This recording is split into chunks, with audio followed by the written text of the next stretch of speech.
energy of demanding, confiscating, ordering people around for such a long period of time, especially exhausted after these years of war, which you'll recall followed after World War I, right? World War I ended in November 1918. The new economic policy was kind of like relaxing some of these controls a little bit and allowing the economy to kind of develop again slightly. Ultimately, that would be shut down, but for a brief period of time, till about 1924, that began to sort of take the knee off the neck of the larger population, and the new Soviet Union began to recover. In terms of the leadership, let's just recall that there is a triumvirate that are especially important at this time. There are other figures that are also very important, like Bukharin, those who focus on the triumvirate. There is, of course, Lenin, who is the first leader of the Soviet Union.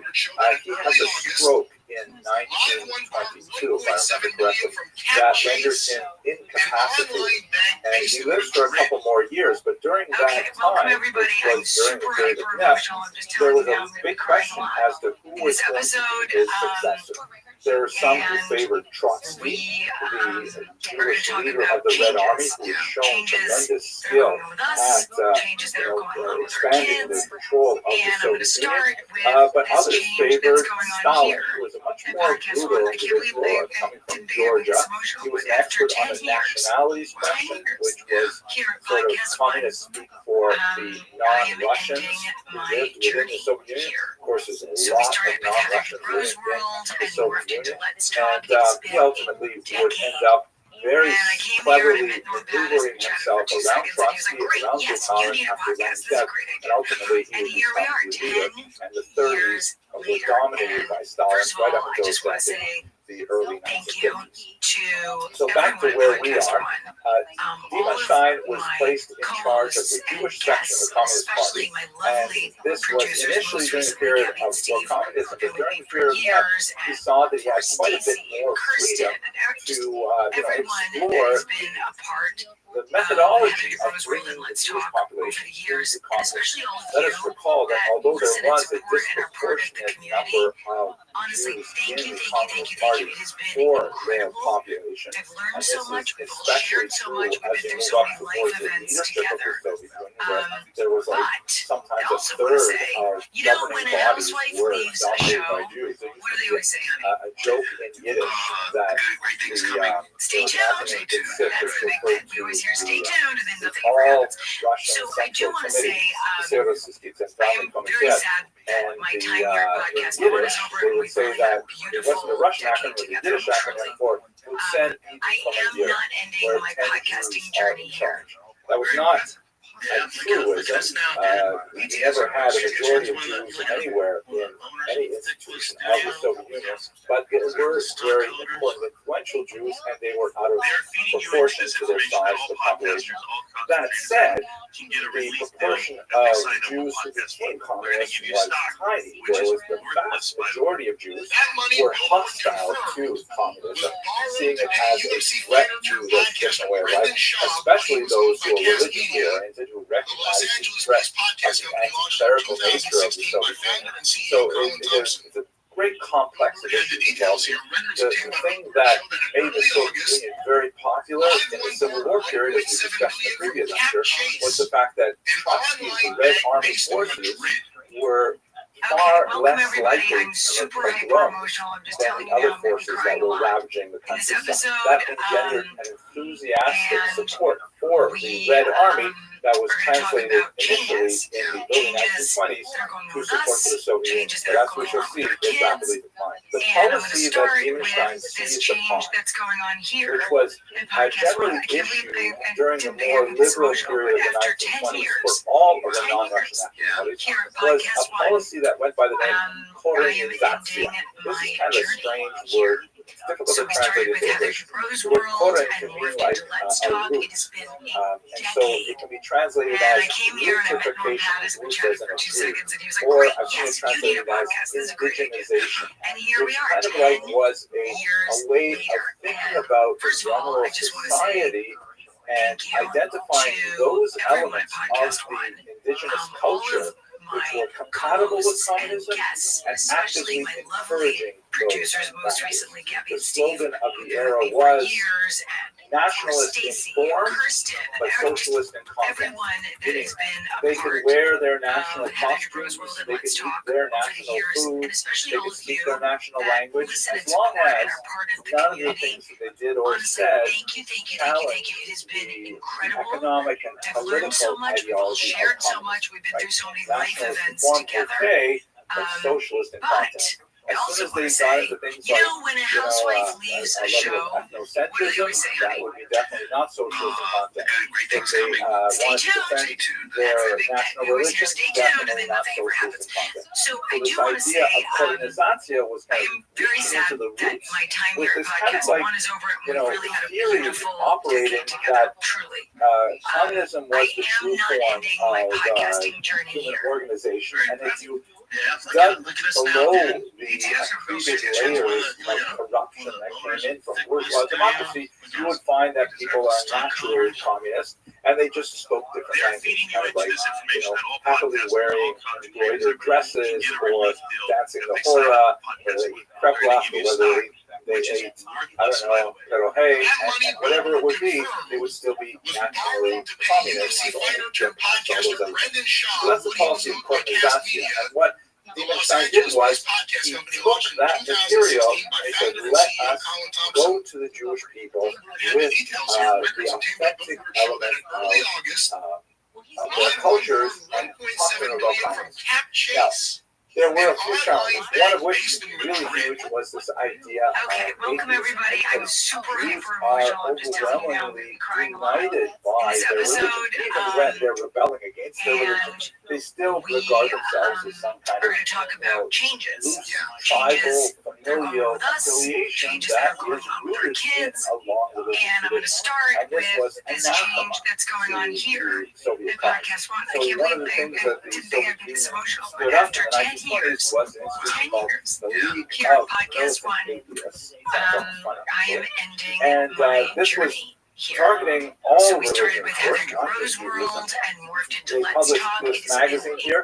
This is called Bezbosh. and I came here and I met literally Norm Pattis. We chatted godless. for 2 seconds, and he was like, "Great, And, yes, you need a in this podcast. particular That's a great idea." anti-Christian And here we are, image, they're 10 showing years obviously later. Jesus, And who is first of getting all, all I of just the want to various say followers drunk to the thank you point of to vomiting, everyone and at really trying to Podcast One, illustrate Marx's idea all of my religion being co-hosts opiate and of the guests, masses, and that especially religion my lovely keeps you drunk, producers, most religion recently keeps you Gabby and Steve, high, who've been with me for unable to years, appreciate and your for true Stacy, class enemies Kirsten, and things like just that. So there was a everyone Yiddish that has version been of a part Bezboshnik, and there were Heather tremendous Dubrow's amounts World of and Let's effort Talk placed in over trying the to years, do and things especially all of crazy you things like that rewrite listen the and support Haggadah, and are part of rewrite the the community. Passover liturgy. They wrote Honestly, a thank red you, thank you, Haggadah thank you, thank you. It has that been celebrated, incredible.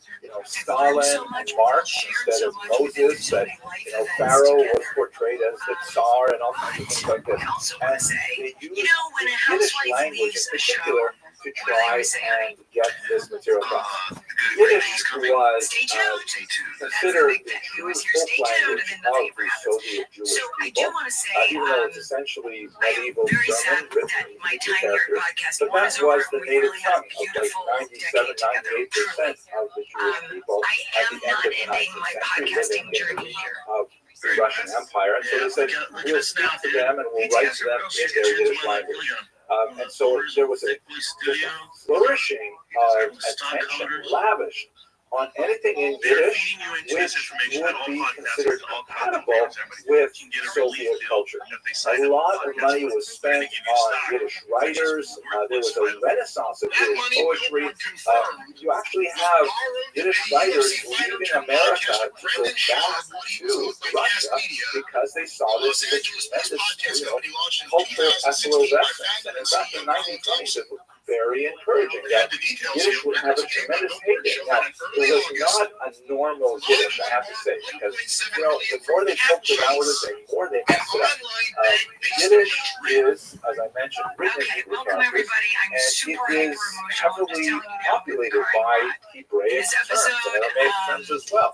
And Hebrew was considered we're going to talk about outside of the pale changes. because that was too Changes closely that are going on with us, associated with changes that religion. are going But and also in modern Hebrew, it's closely associated with Zionism, also not compatible with Soviet thought. So, what do you do when you have common Hebrew words in the Yiddish language, like for example, chaver, which is translated into Russian as Dovada, which is English comrade. How do you speak Yiddish without the word comrade in the Soviet Union? So what they would do is say, okay, you can keep the word chaver, but you have to write it out phonetically, spell it phonetically, rather than spelling it with a traditional Hebrew spelling. So for those of you who are familiar with the letters, the word for chaver in Hebrew and in Yiddish is chet, vei, resh, 3 letters. But in Yiddish, in the Soviet period, it was written chaf, aleph, vav, vav, ayin, resh, which is these 6 letters. And if you didn't know what you were looking at, you'd be totally confused when you saw it. So many words were written like this. And by the way, once again, the Soviets attacking all other nationalities. Ukrainians, for example, had a letter G, G, which is distinct from the Russian letter G. And so they actually made the Ukrainian letter G illegal. Used the Ukrainian letter G rather than the letter that looks like the letter H, and pronounced it like a Russian letter H. And you be sent to Siberia. Shema Israel, Adonai Eloheinu, Adonai Echad. Baruch Shem Kavod V'Chol Eloheinu. And you can see in Cyrillic letters, it has the large word variable, and then underneath you see it has the words Tehillat Hashem, which means the songs of God or the songs of God. And the word Hashem, of course, is pronounced with the letter H, but there is no letter H in the Russian alphabet. So in order to indicate that it should be pronounced as an H, they took the letter G, you see the second word there, and they added a small accent mark on the tongue. Let you know you should pronounce this as an H.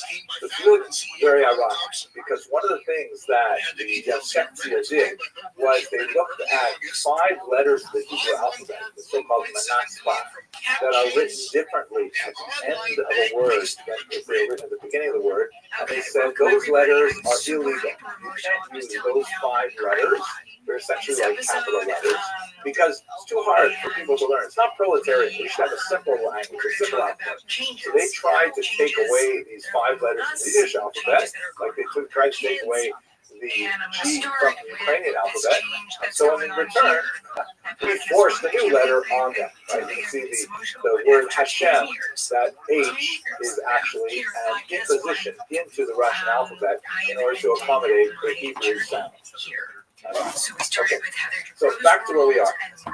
So during the 1920s, explosion of Yiddish activity under the Yevsektia, and one last detail, this actually occurred a little bit afterwards, but it's still quite fascinating.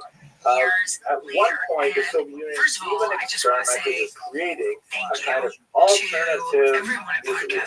They created a homeland for Jewish autonomous oblast called Birobidzhan, which is way out in the border with China, 4,000 miles away from where Jews were actually living.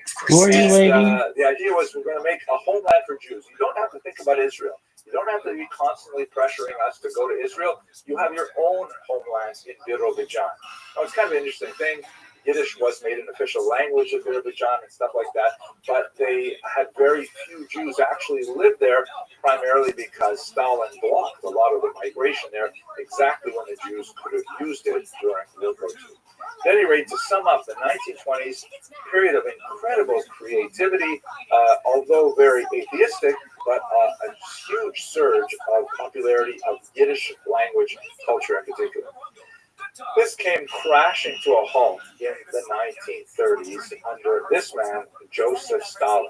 Stalin was able, by the end of the 1920s,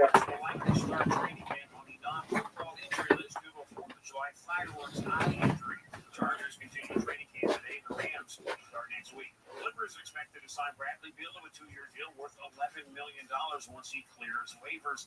He's getting bought out by the Suns, and the Lakers continue summer league play today. facing the Celtics in Las Vegas. I'm Rob Bushman. The Mercedes-Benz Dream Days are back with offers on vehicles like the 2025 E-Class and the 20s to firmly consolidate his control over the entire region. And he had very little patience for all of these kind of national inform and socialist and content experiments. He shut down the Yevsentia. Incidentally, another organization that he also shut down was the women's section of the Communist Party that had exactly the same lifespan as the Jewish section. And Stalin says we have to focus ourselves on industrialization. He instituted a number of 5-year plans which were designed to rapidly propel the Soviet Union into modernity by building massive things like huge hydroelectric dams at Dnipropetrovsk and other places like that. But he created this kind of environment in which people were desperately pressured to report results, and what ended up happening was that people were faking the results rather than, tell the truth to power and say, hey, we can't possibly produce this much pig iron over this amount of time, or we can't possibly harvest that much grain in this much time. One of the most terrifying and awful results of the 5-year plans was the Holodomor, this massive terror famine that in particular affected Ukrainian regions. In 1932-33, a huge number of people, it's very difficult to get a good sense of exactly how many. Reasonable estimates are around 5 or 6 million. A huge number of people, and there are larger estimates as well. This colossally awful artificial famine, which killed millions of people, was largely a result of the disastrous economic planning of Stalin and his henchmen. It was actually a terrifically horrible event. And in context with the Holodomor and several other related factors, the purges began in the Soviet Union, especially towards the end of the 1930s. As people began to see that the glorious reports of Soviet productivity were not evident in reality, rather than say, wait a second, maybe people are exaggerating their findings about how much they're able to produce. Instead, they blamed non-existent saboteurs, that there were wreckers, there were people who were somehow deciding to stand in the way of progress for the Soviet Union. And these people were identified, tortured, and forced to divulge the names of other saboteurs. This created this ecosystem of purges that was not at all unlike the Spanish Inquisition, in which heresy was hunted out everywhere. People were taken and tortured and asked to betray the names of other heretics and so on. And even if a person wasn't a heretic or didn't even know any heretics, they were nevertheless under the pain of torture, give up all kinds of names. This initiated a horrific cycle of arrest, torture, confession, arrest, torture, confession, that resulted in millions of people, again, the scale is phenomenal, being exiled to the Gulag out in Siberia or even executed. And this really consumed the Soviet Union in the later 1930s. And at this point, the Jewish enthusiasm for the Soviet Union collapsed dramatically. Prominent Jews were purged early on in this period of Stalinist cleansing of the party and then later of society. And Jews, with a few significant exceptions, like Kaganovich, who was involved in Ukraine during the years of the Holodomor, with the exception of a few characters, much of the Soviet leadership was purged of its Jewish membership, and the kind of popularity that the Red Army enjoyed in 1919 was nowhere to be seen, as people around the world began to realize what Stalin really stood for. So by the time you get to the late 1930s, what was once a more significant participation of some Jews in the Communist Party was reduced to a tiny, tiny remnant. And this is where we're going to have to pick up the story next when we look at the Holocaust, because the memory of Jewish participation in the communist movement had tremendously disastrous results when World War II broke out. Thank you very much for watching. And as you know, Amy, this is really divided some very prominent members of the president's Republican base. People like Senator Josh Hawley, Republican senator from Missouri, Marjorie Taylor Greene, Republican congresswoman Georgia, even Michael Flynn. You remember Michael Flynn, Amy? He was the president's first national security advisor in his first administration. President even wanted Michael Flynn. Yeah, exactly. He too is joining those prominent Republicans in calling for the release of those files related to Jeffrey Epstein.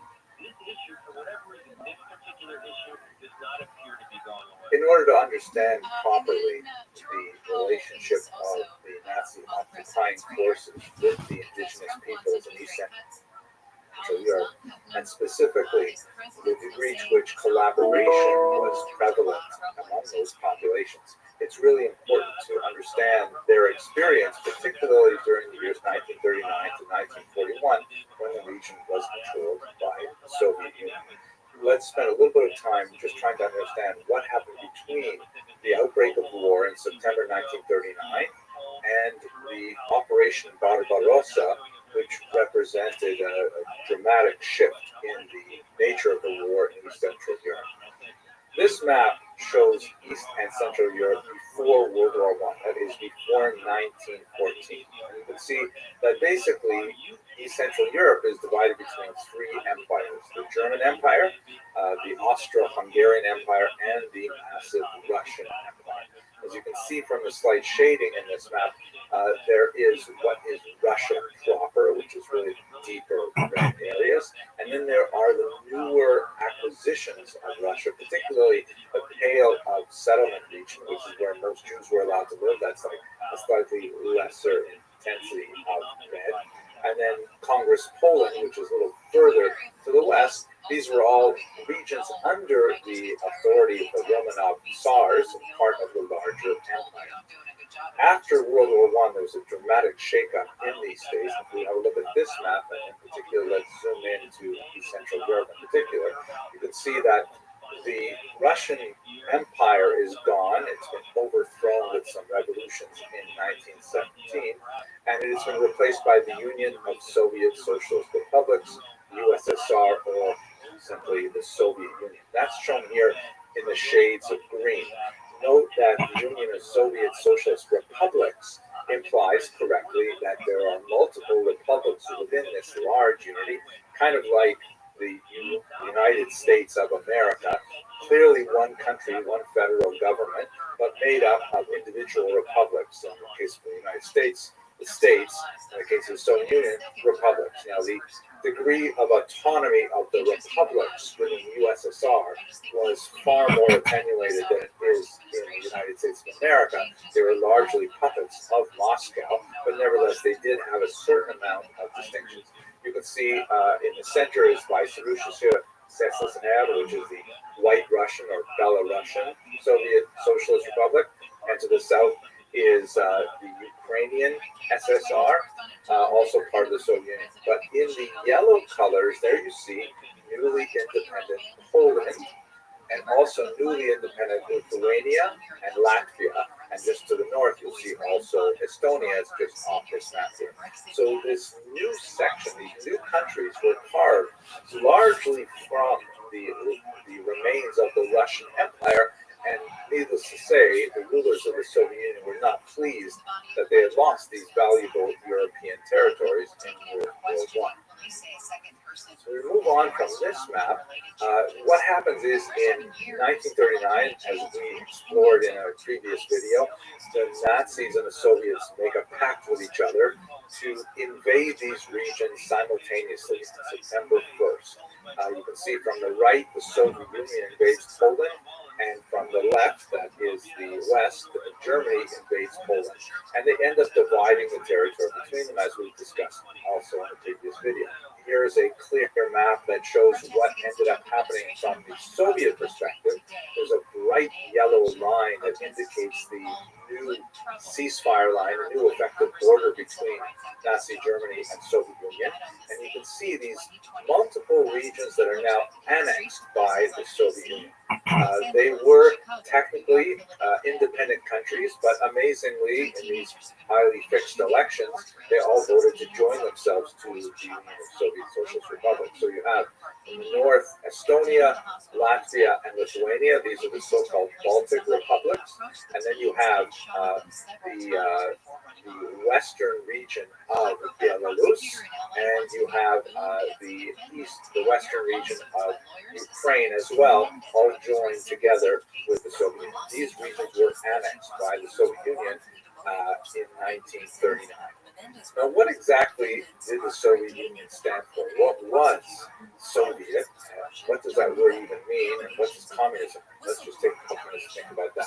So the Soviet Union was formed, as I mentioned, in the ruins of the Russian Empire. The founder was this man, Vladimir Ilyich Lenin, who was a follower of a philosophy called Marxism, founded by Karl Marx several decades earlier in Germany and in England.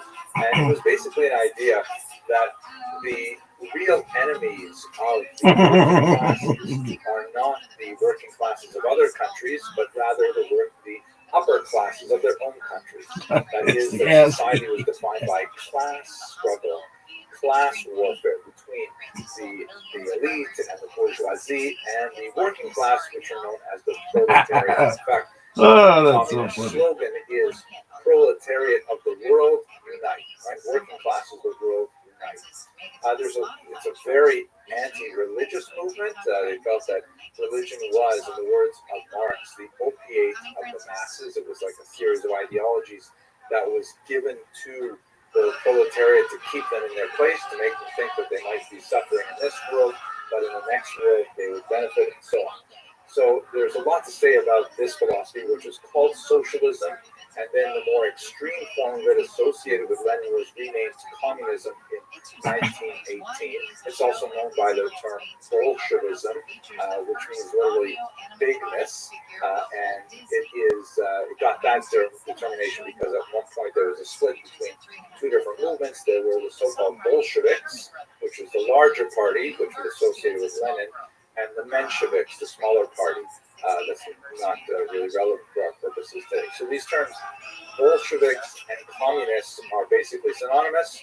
Socialists are a larger class. Many countries, even today, have a certain degree of socialist values because socialism advocates things like, for example, Medicaid and unemployment insurance and universal health insurance, universal education rights, things like that. Those are also socialist ideas, so it's not like socialism itself is such a noxious idea. But communism takes it to an extreme where private property is considered theft, where all of the basic guardrails of traditional capitalist society are done away with. And it led to disaster in the Soviet Union in particular. But this would take us too far away from our topic of the Holocaust. Lenin was joined by two colleagues in particular. Leon Trotsky, shown here, is very significant because he was Jewish. As I mentioned earlier, the communist movement was very anti-religious, and Jews, although, as we will see in a moment, were attracted in some numbers to communism. Joining the communist movement essentially meant jettisoning your Jewish religious identity altogether. To be atheistic in a very intense way. Leon Trotsky was especially famous for being the leader of the Red Army, which was a rather significant achievement for a Jew at that time. And on the other side, a third figure, the three of them would be intense rivals, especially after Lenin would himself suffer a stroke in 1922 and then die 2 years later in 1924. Joseph Stalin, shown here, who ultimately maneuvered his way around all of his opponents and had them murdered in many cases, including Trotsky, who was ultimately murdered, I believe it was in 1930. And Stalin became the sole head of the Soviet Union and its longest lasting dictator. So the Soviet communist experiment was all about putting in place Marxist socialism to share property equally amongst all the people, to remove the upper classes, to create a classless society. And in many ways, it has a certain kind of appeal. The idea of equality before the law, the idea of people being comrades, družba naroda was the term, a friendship of peoples, the end of anti-Semitism. And ironically, particularly in the early period, the Soviet Union waged a very strong war against prejudice against Jews and so on. But there's much more to say about this, but we want to stick specifically to the Holocaust. Let us look specifically how Jews related to communism. So One of the major reasons why there was any surge in popularity of communism was because of the horrific pogroms that followed the revolutions of 1917. You recall World War I erupted in 1914. The Russian Empire was very poorly prepared for this conflagration. People were starving. People were upset with the government. There was a revolution in the beginning of that year that overthrew the Russian monarchy, the Romanovs, and then there was about 6 months period of a provisional government, which was then overthrown again by the Soviets under Lenin. And this was all during World War I. It was still going on. The Russians had to decide how they were going to deal with the Germans who were fighting against them on their Western Front. Ultimately, the Germans made huge gains in Russian territory, which is why the interwar states were allowed to emerge because they were no longer under Russian control. But what erupted, particularly in Ukraine, and especially in the year 1919, was a horrific series of pogroms where it was complete lawlessness. It was civil war. There were multiple bands fighting each other in Ukraine, including the Soviet Red Army, the pro-Tsar Russian White Army, the Poles, a whole group of anarchists called the Greens, and they were all fighting for territory over the course of a bloody year, which resulted in, by conservative estimates, perhaps 50,000 Jews killed. Also, other populations, Poles, Mennonites, and so on, were all brutalized during this period. The only force that was active at the time that had a better track record with regards to these attacks on civilian populations was, ironically, the Red Army under Trotsky. And so you see in 1919 there was a surge of support among Jews for the Red Army specifically because they see them as the most lawful of the various forces and that they would be most secure if the Russian Red Army were to in fact win the day. So there's a surge of support that lasts about until the early 1920s, but then it drops off precipitously for reasons that we shall see. By the way, I know a fair bit about this because I actually wrote a book on this period with my doctoral dissertation. This is the cover of the revised edition. And as you can see, by the way, this is a Ukrainian banknote, and at the very bottom of it, you can see that it has the word Underkardovances in Yiddish. That Yiddish was actually briefly an official language, because Yiddish is a Jewish language. Briefly, it was an official language of the independent Ukrainian state that was later crushed by the Soviets. At any rate, there was a huge upswell of anti-Semitism, particularly in the anti-Soviet elements that saw Trotsky as a Jew leading this Red Army as the leading edge of some kind of satanic plot. This is a white Russian piece of propaganda that shows Leon Trotsky here as some kind of horrific devil, red and naked, and sitting and watching as his minions massacre people by the hundreds and by the thousands. So there was definitely a very strong anti-Jewish feeling in the region at the time. When the Soviets finally controlled the region in the 1920s, it really took until the early 1920s to put this into the Civil War. They tried to impose a new form of Jewish culture because, ironically, the Soviets were in favor of developing Yiddish culture as a form of a natural folk culture, a policy called colonization. And they promoted, for example, the use of propaganda to convince Jews to adopt Soviet beliefs. So, for example, they published this remarkable document, there's one page on it, called the Red Haggadah, which is a section of the Passover liturgy that's read typically in the home. That's one of the most famous books in the Jewish canon because every Jewish home that has a Passover Seder will open up this small booklet and you'll go through the story of the Exodus. And this particular passage shows on the left, and it's meant to be a contrasting image. On the left is the old way, you see this rabbi with this kind of large look, it's kind of a somber, serious look, and he's performing the ritual of yachas, which means ripping or breaking the matzah in half and putting a half of it under his his pillow, which would later be the Afikomen. And on the right, you have the modern Soviet Jews who no longer perform yachats at the table. They no longer observe these religious customs, but they work on their skyscrapers and on their various factories.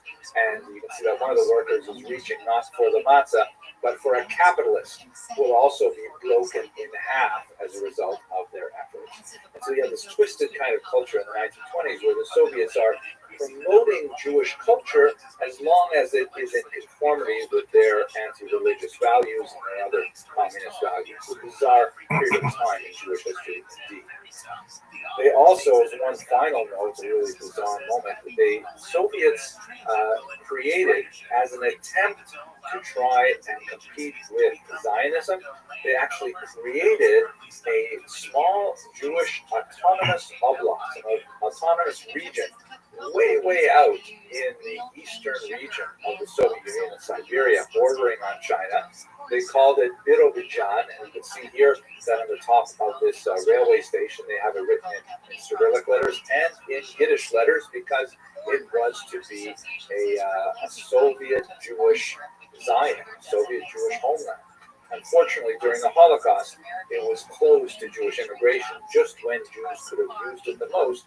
Stalin did not allow Jews to flee there, but it exists even to this day. Now, what happens in the 1930s is extremely significant because Stalin, who by this time has firmly taken control of the country, and he has abandoned all of what he considers these silly, petty nationalist plans like the development of Jewish culture.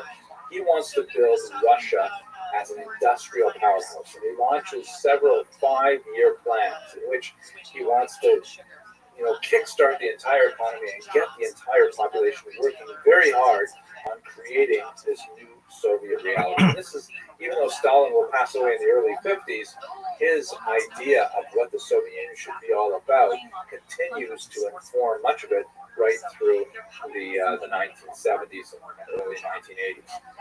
The leitmotif of this is this man, Alexei Sakhanov, who was a coal miner who, using a pneumatic drill, was somehow able to drill a lot more coal than everybody else using picks and shovels.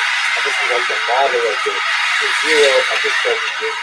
Someone could go and do many things to advance Soviet economic might by industrializing. They engage in huge building plans and all kinds of things, at the sacrifice of basic consumer values. And this is most horrifically noted in the awful Holodomor. This is the Ukrainian terror famine from 1932-1933, when the Ukraine, which has this remarkable black soil, Chernozem, that made it known as the breadbasket of Europe, went into a period of deep famine that was highly artificial, and it was dictated more by Stalin's export policies than it was by the actual crops available in the land. And there was literally starvation in the streets, as you can see from this horrific photograph taken in eastern Ukraine in the city of Kharkiv. It's very difficult to determine the exact number of people who were killed in this artificial famine. Very reasonable estimates put it at no less than 3 million. And more expansive estimates put it as high as 14 million. And one of the reasons why it's so difficult to get a good handle on numbers is because when Stalin had a census taken, and the results were revealed, which presumably showed a huge demographic loss in Ukraine, he ordered the census destroyed and the census takers killed, which was part of his modus operandi. There are certain pieces of the census were found in local archives that allows us to reconstruct to some degree the number of people who were killed, but there's still quite a bit of guesswork about the size of it. Nevertheless, it is certainly an act of genocide, but it's comparable in many ways with what we're studying the Holocaust. Note also that the term Holodomor is actually a coinage. It's definitely taken from the term Holocaust. Holo means like all complete, but instead of It's house 50 years of visits James and burning, Bond. It's not the ball was 2 hanging hours of in your rageaholicism and alcoholism and horrible music. I'm asking you to explain to the audience that's patiently watching this, wondering what the hell's going on. It's a tribute to all the Bond movies, to all The the 95 Bond 1930s movies. closes with You a say series it, you of see it, Olympic because you show see the clips from trials the movies and behind me. purges under Stalin. When Well, but you're not saying the anything. results of this rapid because if there's industrialization was not nearly as strong as Stalin had thought it would be, he assumed that there must be saboteurs or wreckers active in society. And so this bizarre society-wide desire to identify people who are somehow anti-Soviet, who were, sabotaging the plans to develop this, water dam or this coal mine and things like that. People were denouncing their neighbors and putting them on trial. And then these people would be put as these prisoners put on trial. They would be sent to the Gulag where they would live under horrific conditions in these prisoner of war camps that were essentially, in many ways, comparable to institutions. We'll maybe have a lot more to say about that later on in this course. But we seem to be approaching a period in history where there are some very dark harmonies developing in Nazi Germany and Soviet Union at the same time. To be certain, the most notorious impact of the Soviet Union on the newly conquered territories between 1939 and 1941 was the Thompson, and you're activity of listening to secret Something police, to Wrestle which with. was originally known as Bruce the Pritchard. Gestapo, Bruce, what's going later on? known as the KGB, but at this time it was known as the NKVD. The secret police were deeply involved in rooting out any opposition to the Soviet regime, and they were involved in many massacres, including this horrific massacre in the Katyn forest, in which thousands of Polish soldiers were massacred and laid to rest in these huge graves without any indication of their disappearance. The NKVD in particular tried to root out any possible sources of opposition in the intelligentsia, which is a class of people that are basically information workers, teachers, priests, poets, even postal clerks. Anyone who had literacy, who had an opinion, who could share information or be a thought leader was arrested by the NKVD, and many of them were simply held in jails for 2 years where the family didn't know what was going to come of them.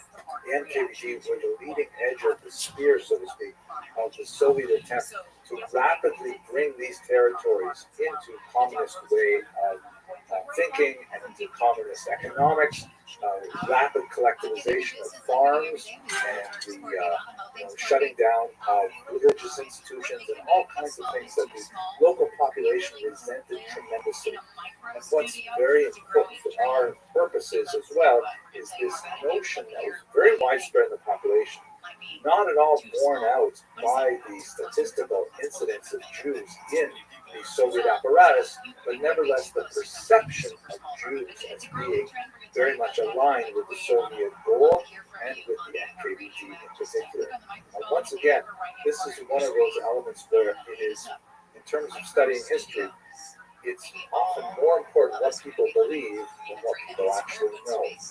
People believe that the Jews were very much the motivational elements in the Soviet occupation of these territories, and as a result, there would be a tremendous amount of resentment built up against the Jews. Even the Jews who had obviously nothing to do with the Soviets, who were living in these territories before the Soviets came in, that they would ultimately become the brunt of their wrath.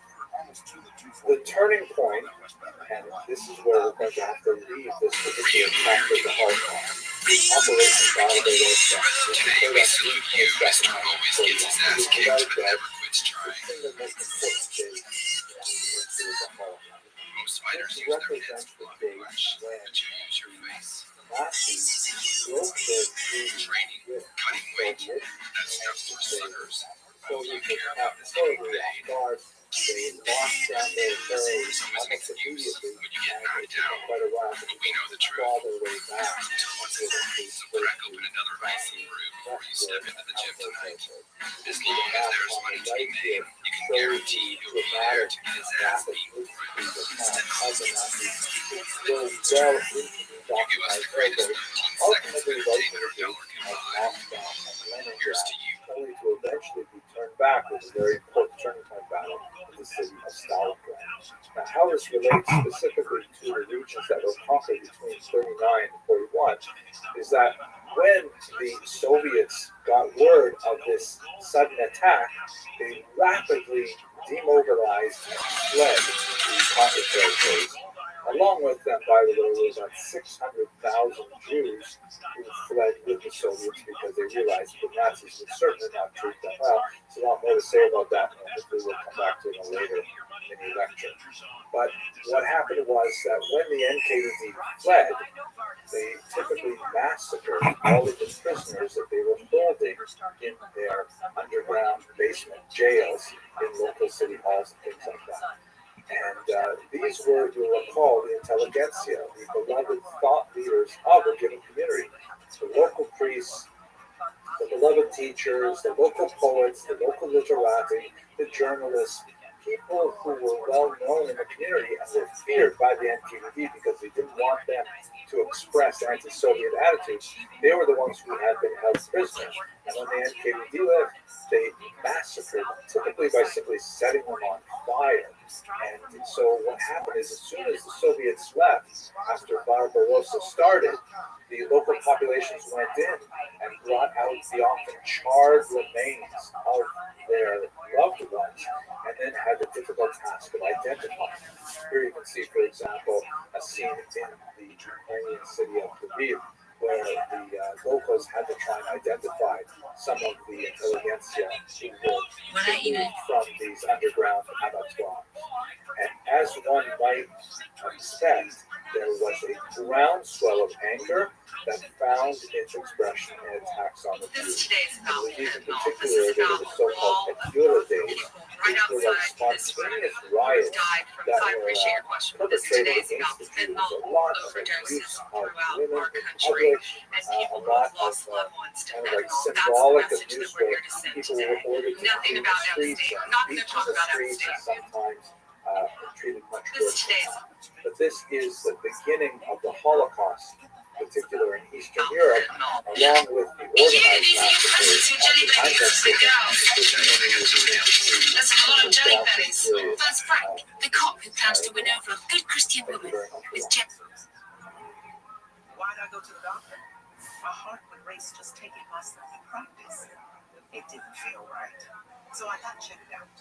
Turns out I have atrial fibrillation, which increases the risk of stroke about 5 times. Symptoms like irregular heartbeat, heart racing, chest pain, shortness of breath, fatigue, or lightheadedness can come and go. But if it's AFib, the risk of stroke remains. If you have symptoms, contact a doctor. I'm so glad I did. Visit NoTimeToWait.com. Sponsored by Bristol Myers Squibb and Pfizer. Portions of the following program will be recorded. KFI AM 640, more stimulating talk. One of the most important moments in the history of World War II and the history of the Holocaust, two related and overlapping histories that we are mutually engaged with in our series, is June 22nd, 1941. This is the day on which the betrayal of his agreement with Joseph Stalin and his invasion of this invasion, which was called Operation Barbarossa, was also intertwined with his goal to destroy all of his. Here's a map that shows you the impact of Operation Barbarossa on the Soviet Union. The Nazi forces, invaded and penetrated Jews with great success into the Soviet Union, which was, according to most accounts, would be unprepared for the Nazi betrayal. But what's especially significant for our purposes is that behind the regular army units of the Wehrmacht were 4 special battalions called Einsatzgruppen. Einsatzgruppen were sometimes border police. They were not comprised of regular frontline troops ready to do battle with other soldiers. They were rather poised to destroy the populations of Jews, Gypsies, and open communists that were living throughout the tiny villages that dotted Eastern Europe. There were 4 of these specific units, and I have to share with you that on a personal level, this is an especially difficult subject for me to trace because Einsatzgruppe A was responsible for killing most of my grandmother's family in Lithuania. But as you can see from this map, these are the regions that the Einsatzgruppe penetrated. This map here shows you the listing of the medium-sized massacres that occurred throughout the region. It's impossible to put on a map of this scale all of the names of the tiny little hamlets that dotted Eastern Europe. But basically, the modus operandi of the Einsatzgruppen is they were mobile killing squads. They would drive up in trucks, they would drive into local villages, they would round up the Jews and the Gypsies, Jehovah's Witnesses, whoever didn't fit their list of people who were worthy to live, and then they would march them out of town to the natural ravines that existed throughout the region. If those ravines did not exist, then they would take prisoners to hard labor to dig what would ultimately become their own graves. They would typically separate the men from the women, and then they would simply shoot them, either from the lip of the trench or the ground while they were standing in the trench. They would then line up multiple rows of Jews and continue shooting, such that people would literally end their lives falling on top of the bodies of their co-religions.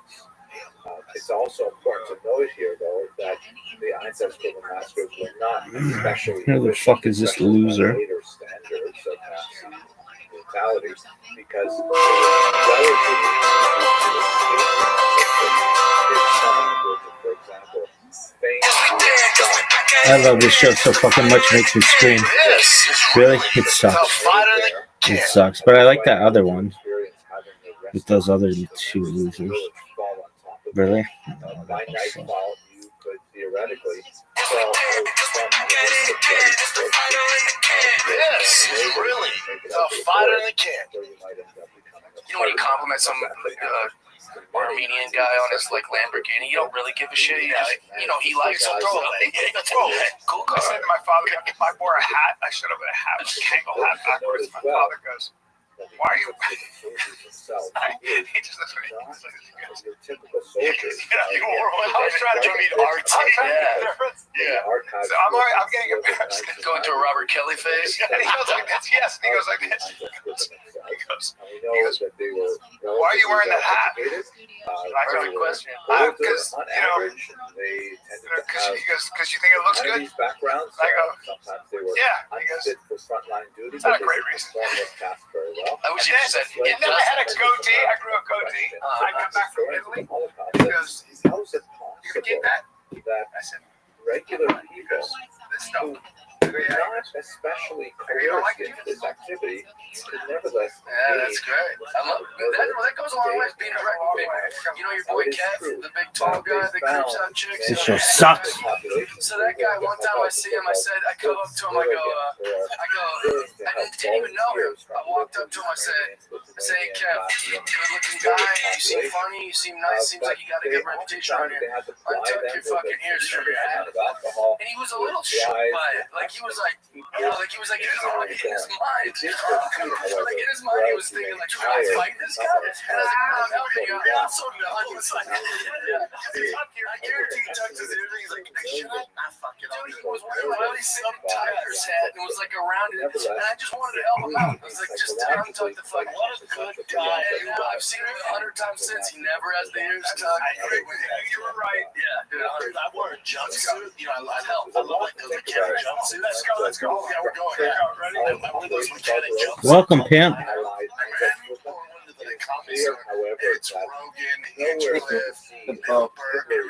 Just watching a podcast. Are you ready to play? Dog, are you ready to play? like getting killed because they chose not to live in society. Ultimately, what the Nazi experiment Are you ready to play? this massive drive to the east is treating I don't play any shit, bro. dimension as Rabbi, dude. less than human, especially the Jews who were slated for massacre.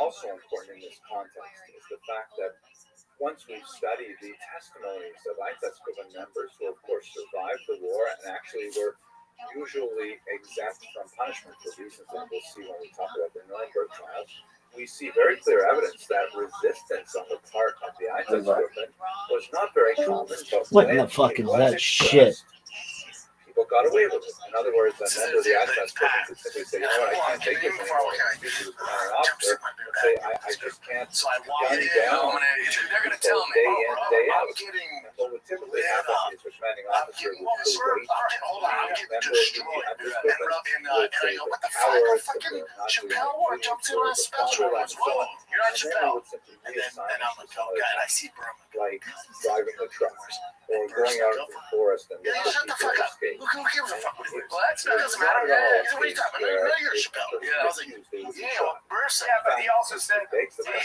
and then he defends me. He goes, but he does look like he works on Broadway. He does look like a janitor from a sitcom. Yeah. I will say, I don't know how you're not every few days going, you know, I could murder all of you with my bare hands. Well, that's kind of like, that was just how if you wore a dress to the green room, I would be like, I dare you to say something to me. Do you not know what I'm capable of? Heavyweight was able to defeat me, but you are fucking pussies who tell funny jokes in green rooms stoned. I'll destroy. I'll lock the door and just spank it. Each of you take turns giving me an insult. Watch how fast that fucking is over. That's all I said, guys. So he can ass. He can fuck it. Yeah, let me kick your ass. He can fuck it. He can spank it, then fuck it. Bears don't kill you right away. Just kind of fuck it. Shut your ass. Just eat your ass. I have a whole joke about that. Like, I want to be a big guy so I can, like, when you're in the pool, you can just put another dude, a smaller guy, on your shoulders against his will. Sure. Just turn him into a fucking beta right away. If I was him, I would just verbally remind people. I go, hey, I know you're trying to do a thing right now about my fucking outfit. I could murder you. What is your modern instincts to talk to a man like me like this? He did this to me. My wife and I, it was like when my baby was first born. This is literally Santa Monica. Do you know how long ago this is? 20 years ago. It's 16 years ago. It was 16 fucking years ago. And he comes to my house, and he was living in the marina, and I had this really nice house. It was cozy. And my wife and I were swilling red wine from long stem glasses. We were both in boats. We were all like huddled up watching something, and just we were watching our show. And she had her toes all like squeezy, and some furry, and I was like, we're making this nice laugh. And Brennan had to drop something off, and we just like the door, knock at the door, and we both answer the door. We're in bare feet. I think he was in boots. It's very exciting to have company. Yeah, we both answer the door. Like, hi. And we're both standing there. We're in our bare feet, and he's in fucking boots, so he's even taller. And he's looking down at us, and like he's like, here, I'm here to pick the thing up or whatever. And I'm like, yeah, here it goes. And he's just standing there looking at us, and I go, what? He goes, you know, I can kill you. He goes, I can just go like that to both your heads. Just walk. And they walked over. I was like, my wife was like, would you let him do that? I go, what do you let him? I wouldn't have a choice. I'm not afraid of shop because I have tons of guns. But I'm also a nice guy. I don't mess with girls. I go, he can kill me and move in and raise our kids, and you'd say nothing. You would get no choice. That's right. You would like it. By the way, you'd end up having to like it. You'd have to. It wouldn't be terrible. Yeah, it's pretty fun. It's not bad. Once the kill is over, it's like we'd be talking to cars and shit about it. Like, you know, I can destroy you. Right. The car that can't even talk back. You're younger. You're way younger. You're smoother. You're bigger. This is better. Dude, I love that. That baseball. Is it a baseballism. Is that What is? Oh yeah, baseballism. They'll send you a ton of stuff. Right, yeah, I was looking at this stuff, because usually when you're baseball's like promotion shit, like, No, I didn't get paid for that. And it's like I wear that stuff every once and again just because they've got like what they do is, baseball is pretty strict about their rights. They're like, without express written consent in Major League Baseball, you've heard that your whole life. So they're like real sticklers about suing anyone that uses anything. That's why I'm surprised John Boy and these companies get away with all this stuff. But anyways, so they'll find anything that's baseball adjacent that isn't like Major League Baseball. So like the movie Major League or Sandlot or Ken Griffin, they'll partner with players or stuff like that. So yeah, they just send me a bunch of stuff because I always wear their crap. But Field of Dreams, they have a lot of Field of Dreams stuff. So they call. They send me all the stuff like your boys would love. baseball in Texas. Is it? It's serious. Is it more fun or on a technical level, SoCal baseball they have the most MLB players out of any other state. So I'm not. The programs out there are great. The program we were in was a good starter program, and they had some really good players. But where we moved to, it just so happened 8 minutes across the street is the number 2 team in the nation. Yeah, and we get there, and I was like, what the fuck is this? And then I see right away about you guys lost from a game? It was on the internet. But the game was over. I want to get some details on this because I defended you in the comments. Did you see it?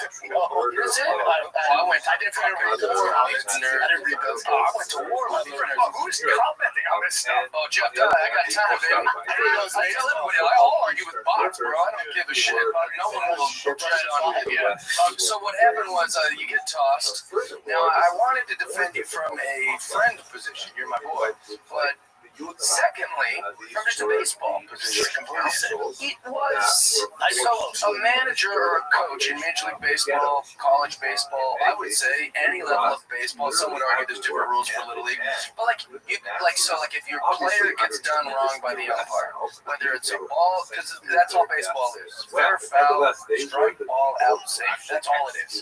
So if any of those happen to your guy, you got to go defend your guy. Because you don't want the player to get ejected or you don't want him to get mouthy, get suspended, or get fined. You got to go out and do it. So sometimes managers go, I got to get tossed for this. They'll know before they even go out there, like, I got to go. You got to do it for the team. I got to get tossed. So I'll go make a meal of it. Sometimes they'll even side tuck the umpire. You got to throw it, right? They'll know. Yeah, so there's always on red rules. So anyways, you came out. You didn't even do anything that egregious. I went, but come on, he's safe. Yeah. And he's like, you're out. You actually even walked, you kind of walked. You were like 10 feet from him. Yeah. I was a smaller guy, and really, that's his thing. Like, even though the umps after you, like, we're so sorry. Yeah, that guy has some issue. He's like, that didn't make sense. I was like, the distance. Also, when he tossed you, you were respectful and left. Like, you didn't make. I would just go out there and start chirping at I him. was so embarrassed. I was so embarrassed because I'm like, oh my god. I thought it was very strange. As a coach, but I was embarrassed. Because I was like, I don't want this to be about me getting tossed. Like, the team really needs this win. But still. It's like, I don't know if you grew up in baseball programs, but like the dads were insane. We had one guy named Luke Hetherington, shout out to him. He could have been the greatest fucking baseball player that's ever lived. He could have like walked on at like high school age for the Mariners. And the reason it didn't work is because Luke lived like a rock star too soon. Yeah. Like he had like a photo album of all the girls' tits, like elementary school, like developed. Yeah, I mean like literally like in high school. And he was just this legend of a guy. He literally, that's him, Luke Hetherington. He was so stinking good. And he was like a legend at our high school. I literally, in high school, asked him to autograph a baseball for me. He was like, that's going to be worth some money. I mean, to us, he was. There was nobody larger than this kid. Looks like he still went some places. Oh, he was a beast, dude. And one of the most naturally talented. Oh, no, I don't know. He probably got drafted or whatever, but I don't think he played in the whatever. Maybe minor leagues. Get drafted. It takes forever. Even in college ball, the top 100 players don't make it. Now, Luke, if you hear this, forgive me. Your dad was a psychopath. This dad would literally like crash out about like all the balls and strikes. It was like a daily thing that his dad would get like tossed from the game, and I liked it. I was like, I wish my dad even was at this game. So it showed that he cared by and large. So the fact that you were 10 feet away from the umpire, And like, you were really respectful about it, and it was a bad call, I'm guessing, right? Like, you were a terrible call, yeah. So I thought that was strange. It was wild. Yeah, So Texas is more serious than football. No, there's teams like the major teams in California, super serious. I just wasn't part of that. The Allies against the double teams, Italy, and These the same age, like there's 7-year-old teams. You're like, oh, it just depends what program you're in. Again, it just so happens where I moved, 8 minutes away, it just happened to be this monster. Is he gonna be a big kid, like big as you? Oh, okay, yeah. He's bigger than us. Well, contrast what happens in the western and northern nations of Europe to that of Eastern Europe. This guy named Gaddis pitches for the Cleveland Indians. I thought Baltic states and those regions of the Soviet Union. And I go out and I just shook hands. I was like, your hand. I was like, oh, fuck. And I was like, he could have been a pro wrestler. Yeah. And he's just like, he could just hurl that baseball 100 miles an hour. It's such a cheat code to be able to, Gaddis, Hunter, Gaddis. Yeah, he can kick his ass. And I was like, I shook a hand with a bear. I was like, man, I was coming making all these jokes. I was like, I'm gonna whiz it in there. I hope you're fucking wearing a cup, you know? Like, I just thought, like, he didn't understand that I was trying to be funny. He's not having it. He's like, I thought the first pitch was Machine Gun Kelly. I was like, yeah, that pussy will be out there after me, dude. I'm about to whiz it in here. Yeah, it's just the level now of athletes with these young kids, like specialists. It's just different when we're growing. It's just different. Like my brother-in-law coaches, it's 14 young team. And they were at this big tournament in Georgia, and I always call him and say, how's the team, man? He coaches the top level team. He's like, we won our first game, we were really good. One of the best teams in whether or not. And he goes, but the problem is, we're scouting the team we're next. He goes, they have 6 Division I commitments already. And the pitcher is 6'6". This is a very What age? 14. Who are you talking about? It's just Just dealing with fucking breaks. Yeah, you give the best of the best. Yeah, like some team from Florida. It's like, I lived down in Gibbon. Collaboration is that That's wild. That's crazy. Besides looking at the nature of the kids, the collaboration. We had a kid in our school named Mike Jensen. This guy was a beast. He was like in 6 foot, like in kindergarten. He was like the biggest kid we've ever seen. I think he's like 6'10". Mike Jensen. With the University of Washington, Mike Jensen. He went and played college basketball. He was a rock star. But like just being that big as a kid, he was already like large in life. My buddy Josh Nelson peaked in high school, and he's still rattled. Yeah, I think so. I got all the girls. LeBron James, when he was 14, was the best high school player. Sure, but he was also 230, 6'4", 230, and he might be the one athlete I was way wrong about. I used to talk shit about LeBron when he was in high school because they would televise his high school games. I was like, but wait till he gets to the pros. He's playing against kids right now. But then he got to the pros, and in his first game, he swatted someone's shot like 10 rows back. And I was like, I was wrong. I was wrong about this. You know what I was completely off on was because me and my brother collected cards, and I got a Peyton Manning rookie card. He got Ryan. I was like, I will trade him for Ryan Leaf. Peyton's going to be so much better. Ryan Leaf's going to be so much better. Way wrong. Ryan Leaf was a legend where I'm from because he went to University of Washington. Washington State. I wonder what that X Factor is. What is it? He talked about it. Ryan Leaf, he does some podcast stuff like he's sober now. He helps kids out. Apparently, they still can't really tell, as great as you are as a quarterback for college. They can never really predict what you're going to do in the pros. A lot of times, guys who are especially quarterback especially, maybe because it's just a mental thing. It takes a long time. It is interesting you're talking about this. I've talked about this a bunch where I was like, how could Ryan Leaf be so incredible in college? Like literally threading the needle to these receivers.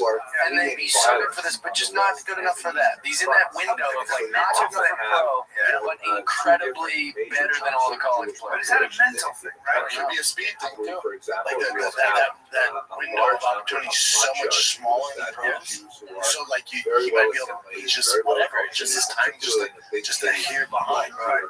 Like Johnny Manziel was almost getting tagged unstoppable. Like by that much, like, you know, he's like evading these guys that are just a fingertip away from tackling his ass. But in the pros, sometimes they don't think of Tim Tebow, like arguably the greatest quarterback of all college player of all time.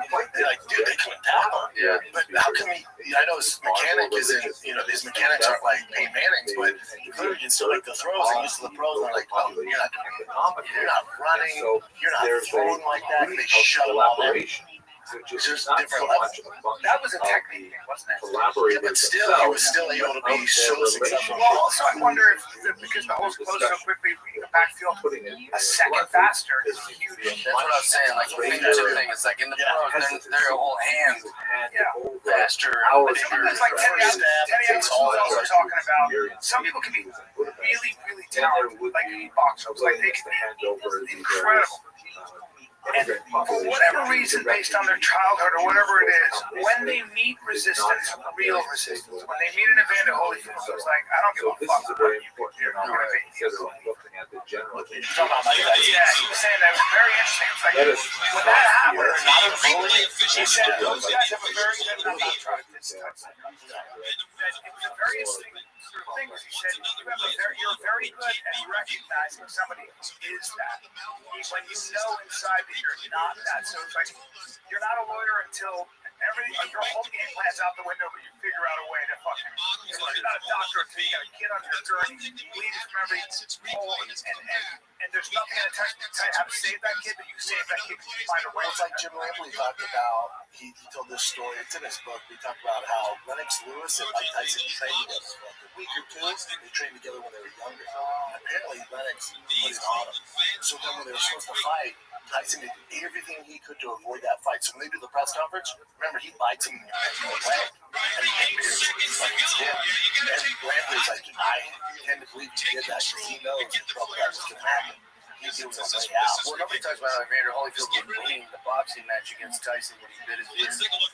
Yeah, it's like, well, what a great way to keep your dog-like reputation. Of like, everyone's talking about that guy. It's crazy. No one's talking about how he was losing. Why Evander Holyfield. To me, it was always about the previous one. Even large Douglas after he shut his mouth down. He's the guy who strong people. I love this guy. When I got, like, every time I set up I made something and I did see that.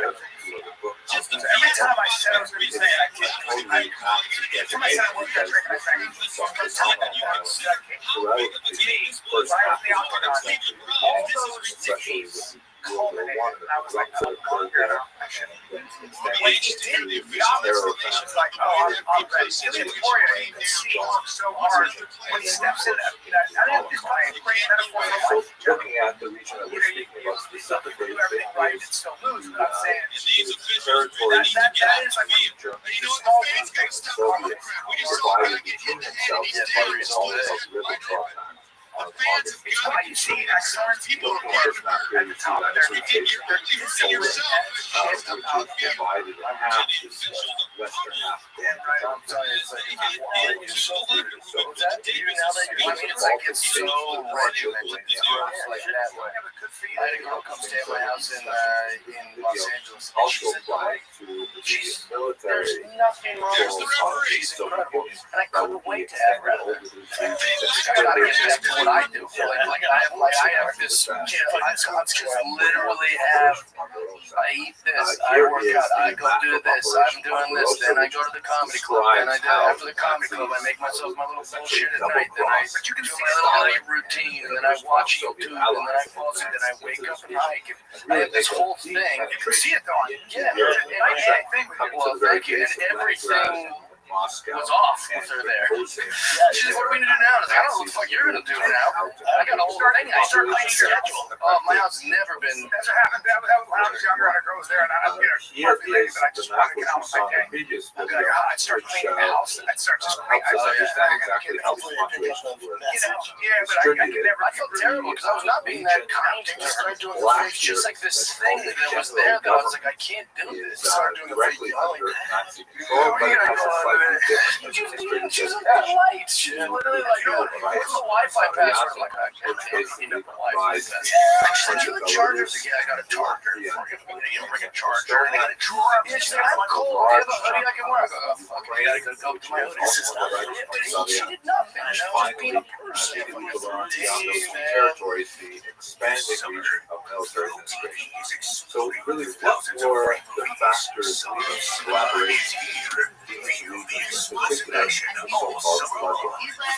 One factor that is especially complex and requires quite a bit of analysis is the openness that the Nazis showed, especially from 1943 onward, is the willingness to adopt Slavs into Waffen-SS units. Yeah, but I'm very regimented about all this. Quite surprising development because the Nazis, Yeah, I'm very excited about it. I think I'm the only person on record that has it being filmed of me getting pennies. That social media guy wasn't on it. That wasn't my team or anything. Nobody in my group knew that I was going to get passed. No, Can I just bring up one thing? Because I posted on Instagram stuff. There was a picture of you talking to Mark Merritt. yeah, did you have beef with him or something? So all that happened was that when I was in open mic, Mark Merritt was very rude. And I went on Bert Kreischer's podcast, and I was trashing Mark because I was just trying to make a point that on Mark Maron's podcast, when I listen to it, he'll be like, I'm going to make up an artist. He would say, like, I met Jimmy Page, and he was a fucking asshole. And I was like, I thought it was interesting that when he meets his heroes and they're rude, he doesn't draw a correlation about how he treats people that meet him. When I was a young comic, I met him, and it didn't go the way I had hoped, and it pissed me off, and I've been holding on to that forever. And something there went on with Kreischer's. Kreischer brings this up. Yeah, Bert just goes like, I was in here trashing you. I was like, Bert, don't bring it up like that. And then Bert did try to explain it a little bit, and Mark Maron just dunked on me and was like, I don't even know who the fuck this is, which was funny. You probably didn't know. Yeah, and also, but he kind of proved my point that he doesn't care. He looked rude by saying that, in my opinion. But all the comments were just, fat female comics and like door guys that are like, yeah, the Jeff guy sucks, and that kind of hurt my feelings. And then also, I thought it was interesting. One of the guys goes, oh, did Jeff Dye get his feelings hurt? And I was like, yes! So therefore, the adoption of that's why I brought it up. I have feelings. They hurt. That's the whole point. That's why all this time later. So anyways, the long story short, Mark Maron comes up to me at the comedy store, and he's coming right at me, and he's looking at me. So it's like a shark coming at me. I go, it's going to happen. I just got passed like that week. And he comes right up to me and just, can we say this? I, as a smartass, I said, hi, I'm Jeff Dye. Because he said he'd never heard of me, he doesn't know who I am. And then he kind of smirked, and then he goes, want to talk about it? And I was like, yeah, I mean, I also grabbed him by his arms, and I said, hey, dude, you don't have to do this. I'm giving you the out right now. It was just me. I got my feelings hurt. Like you said, it didn't go my way, and I wished it would have, because I looked up to you. And it's okay. We don't have to do this. He goes, no, I think we should. And we talked, and we hashed it out for about 15 minutes. I told him everything he said. He was upset because I went on Kevin Brennan's and called him a smart prick. And he was fine with that. I am a smart prick. He chuckled. He was great. Sense of humor about it. Great, like, attitude about it. He was more upset about what Kevin Brennan is. And Kevin Brennan's like, that's why his girlfriend died, He's like, oh, and I didn't say any of that. But I'm also not going to defend Mark on that podcast when he's being, so I just kind of stayed quiet while Kevin said, yeah, it was really good. And it went really well. It was very nice for me, probably better for me than for Mark. Mark, just aware of me for the last few weeks. So, long story short, my favorite part was Mark got a big smirk on his face. It's went better than I thought it would. And I was like, yeah, we shook hands. That's awesome. Yeah, that's all I wanted in the first place. Yeah, I realized that's all this is. We just want to be included in the reindeer games. We want to have like some mutual friendship. If you guys seen the movie Empire Records, he's a Boston ancestor, Adam Sandler? has No, it's with Liv opportunities for them Tyler. to I'm not sure who else attack is in the movie. their From most recent yes, immediate I that enemy. Bridget So Jones hiring. So it's hard to understand them as overtly it's different. patriotic You're or thinking of German Airheads. cause Who's in it? rather than seeing themselves It's as Liv Tyler. avengers Just put it on real quick. The cover box, they'll recognize it. This movie, you've seen this. Especially seen it, don't worry, I'll tell you the scene. memorialization wise, they have a great So community. these are There's a cool very kids who strong all emphasis work on how at this they record view store. themselves as And it's like they're the coolest national kids. They're military funny, units they're hot, that they've all got their own little simply drug temporarily addictions sought, and their little sexual support things, and from they work the at the coolest Nazis. place. And there's this The one kid named militia Warren. division, for example, He's this considered punk kid that goes to itself high school with him. He's probably an underclassman or something. because And he always they keeps view coming into the themselves record store. as He's got a one day shitty perhaps little attitude. establishing some And his kind name's of Warren. He's national played by state. This is whatever not actor, to probably. It doesn't matter. Warren comes in, and at the end of the movie, Warren comes in with a gun. in Canada, for And he's like example, shooting rounds in the place. And he's like, you guys think you're so fucking cool. And they're like, whoa, actually Warren, issued like, what's going on? He goes, look at you think you're so fucking great. And they're like, is that it, Warren? Do you just want to work here? And he's like, no, that's the problem with you guys. You think you're so fucking cool, but now I'm in charge.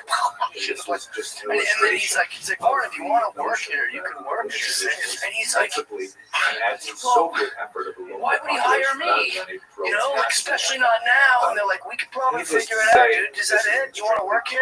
And that's all. Anything you've ever heard me say about Mark Maron or the Comedy Store, it's just, I just wanted to be included. I wanted the store to say, hey, dude, you're in. You know, It's amazing how you didn't get included. As funny as you are, and to think of the people that got past what I've heard in the past 4 to 5 years. That's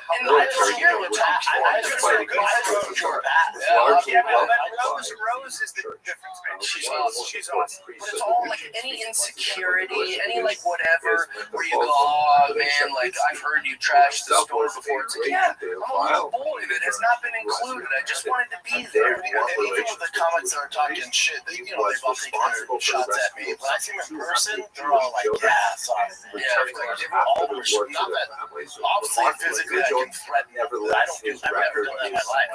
All of them are super. You name it. They mean what you see on the internet. I see them in person like, yeah. I don't remember, but I think what happened in comedy was also politics got into this into the culture, and that never was the case when I was coming out. It wasn't good. We were thinking about public. We were thinking about trying to be funny. Right now, you've got these teams like, you know, like they tried the woke brigade tried to break into comedy. Promise they're not funny. They're humorless. I think that was their opportunity. Like whether they're on the left or right, that was their opportunity. The only time to get rid of whatever side these good players are, it was their opportunity to get rid of them or make sure that they have their shot. Yeah, women ruined it. Yeah, that's what it is. I'll take the bullet here. Listen, in Hollywood, before any of us were in show business, the big problem was that men ran everything. Right, so they go, that's the problem with Hollywood. It's a bunch of men making decisions. It probably was. Was a bunch of guys objectifying women and then giving their buddies. They were roles, right? Probably. I don't know. I wasn't around. Okay. Well, now the answer to that problem would probably be like, women in power, to mix it up. The answer isn't to just only put women in power. So now it's the opposite problem. Now you just have women running everything. Comedy Central's ran by women. The Zanies is booked by a woman. It's managed by a woman. It's, the Comedy Store, the Emily and her ragtag group of lesbian comic friends, and like they're just running it all. They send my special, and they go, I don't know, I don't think Samantha liked your special. I go, really? Did Samantha not like Jeff Dye's special? Of course, like the answer is all women. Emily wasn't always like that. That's what's weird. Like people love her. Emily used to be my girl. She was awesome. I still have nothing but respect. Well, I don't have any respect for her, but she's really not. I still do, but something happened. I don't like during the whole COVID thing. It was just it was like this almost brainwash. It's like something that happened. Yeah, I don't know what it was. I mean, I'm guessing it's my politics, or maybe like the girls that she was friends with, like they were in her ear, or like he's a bad guy, we don't want him. Whatever it was that Emily had against me, she also had it against Trevor Wallace, Matt Rife, Shane Gillis. There seems to be a pattern here. So you know, like that seems pretty prejudiced to straight white guys. I mean, I don't want to put a label on it. I hate when anyone plays a victim of that shit. What happened? She got fired. Yeah, they let her go, and there's a new booker. This topic. I can send her a nice text. I was like, listen, I just so you know, I'm not running around celebrating that you're not here anymore. Like, I like it. I thought she was a delight. She was a very like nice chick, like back in the day. And then at one point she just said, "I'm not even gonna." I could be in front of her and go, "Hi, Emily." Nothing. I sent her a long voice memo when I was going through my steps in AA, like to make amends. And since she wasn't gonna talk to me, I was like, "You just sent like a voice memo." Hey, you know, I've been a drunk asshole a million times. I've also said drunk asshole things. I've misrepresented myself a lot, even though I'm a good guy, and I just want to let you know. No reply. I know she listened to the voice memo. It just we're like, that's why I don't respect her, because he could at least send like a thing back. But she didn't know how to handle it. Or just say thanks for the apology. You know, I don't forgive you. Like whatever. Like you could send anything, but just to go, like just to ice me out. You know, she was like, I'd rather die, and then she had so much shit happen with her. She got the Bronco, the Sport, not the Raptor version Bronco. She had the Sport that came out first. And she was asking me questions about the Bronco, and I was like, "Oh yeah, this." And then someone backed into it while I was at the store. We were all hanging out there. I'm like, "Oh, don't worry, I can fix it." And she's like, "No, I got it. Don't touch it." I'm like, what's happening? Yeah. And then that boom, whatever happened, boom. I was like, "Oh no." Yeah, it's very strange. There was like a chapter. I don't know. It could be my political shit. I know that a lot of people don't like my politics or whatever. Like you were saying, like it's weird that now there's these two camps which shouldn't exist. They can fuck right off. I know. It is dumb. Anybody like that can fuck right off if that's the yeah. It's so silly. I'll be friends with a fucking socialist, even though I think they're wrong. Well, and also my whole career, I've just listened to a bunch of like gay and liberal shit, and I'm fine with it. I go, yeah, I'm in comedy. Like there's gonna be a, they don't ask me if I agree. It's an insecurity. Yeah. But at the end of the day, if you're running the comedy store, you don't get twisted. It happens to be a bar that puts comics up. Like they have to sell tickets. So then they go, shit, this woke stuff's not working, and I know we have them on the lineup, but we're not selling tickets. Yeah, that's the difference. 2 years goes by, like, man, we're in the negative. Right. What's the difference? Yeah, I don't know. But yeah, that's and then they go, what are we gonna do? And then someone goes, hey, remember like 5 years ago when we just booked the best comics? Yeah, male, female. Funny was like white, black, green. I remember we didn't care. People were actually making the most money we've ever made. That's what we'll say about that. Let's go back to that. It's like obviously anyone listening to this is gonna go, well, of course Jeff likes Rose because she passed him at the store and she likes his bullshit. Here's the thing, Rose doesn't care if you're a left-leaning, right-leaning. She wants you to move tickets, and she wants you to be funny. And that is pretty old. She's running a business. Like, why is the mothership Russians on everything? Hey, there's no politics. Yeah. You good? Are you good? Yeah, but my product, we don't give a fuck. Right. You tell good jokes, people will imitate. Okay, go. That's it. Yeah, audiences are going, if I could just know who they were fucking. Maybe I'd identify with this comedian if I know where he lodged his blood-filled genitals. Yeah, we went so crazy. It just, the world went so nuts. Yeah. So let me begin by looking at something from exhibition. I was asked to do something relevant to the holiday To be fair to Emily, you young girl, she's has the brains and comedy story. You got Ellie Thomas College. She's like, fuck, well, I know what, but also, I really liked Emily back today. I met her with short conversation. She was very sweet to me. Yeah, still. So basically a demand. Well, the state of comedy is alive and well. So how's Austin been, boys? For example, that's a great verses. Yeah. Took a little bit, Lines that I mean, 2 weeks. That's how much. But those 2 weeks in English. Still cuts that and get that. Everyone tells you, like, go for the kids and all this, but you shall not oppress my wife walking around the neighborhood every night. I'm like, for you know the feelings of the stranger, having yourselves. Well, some people get addicted to that feeling. Some people will literally move every few, whatever. Like, you see these girls who don't have, like, any person in their life, so they just, like, travel the world. Eat real bullshit. It's like, you can reinvent yourself.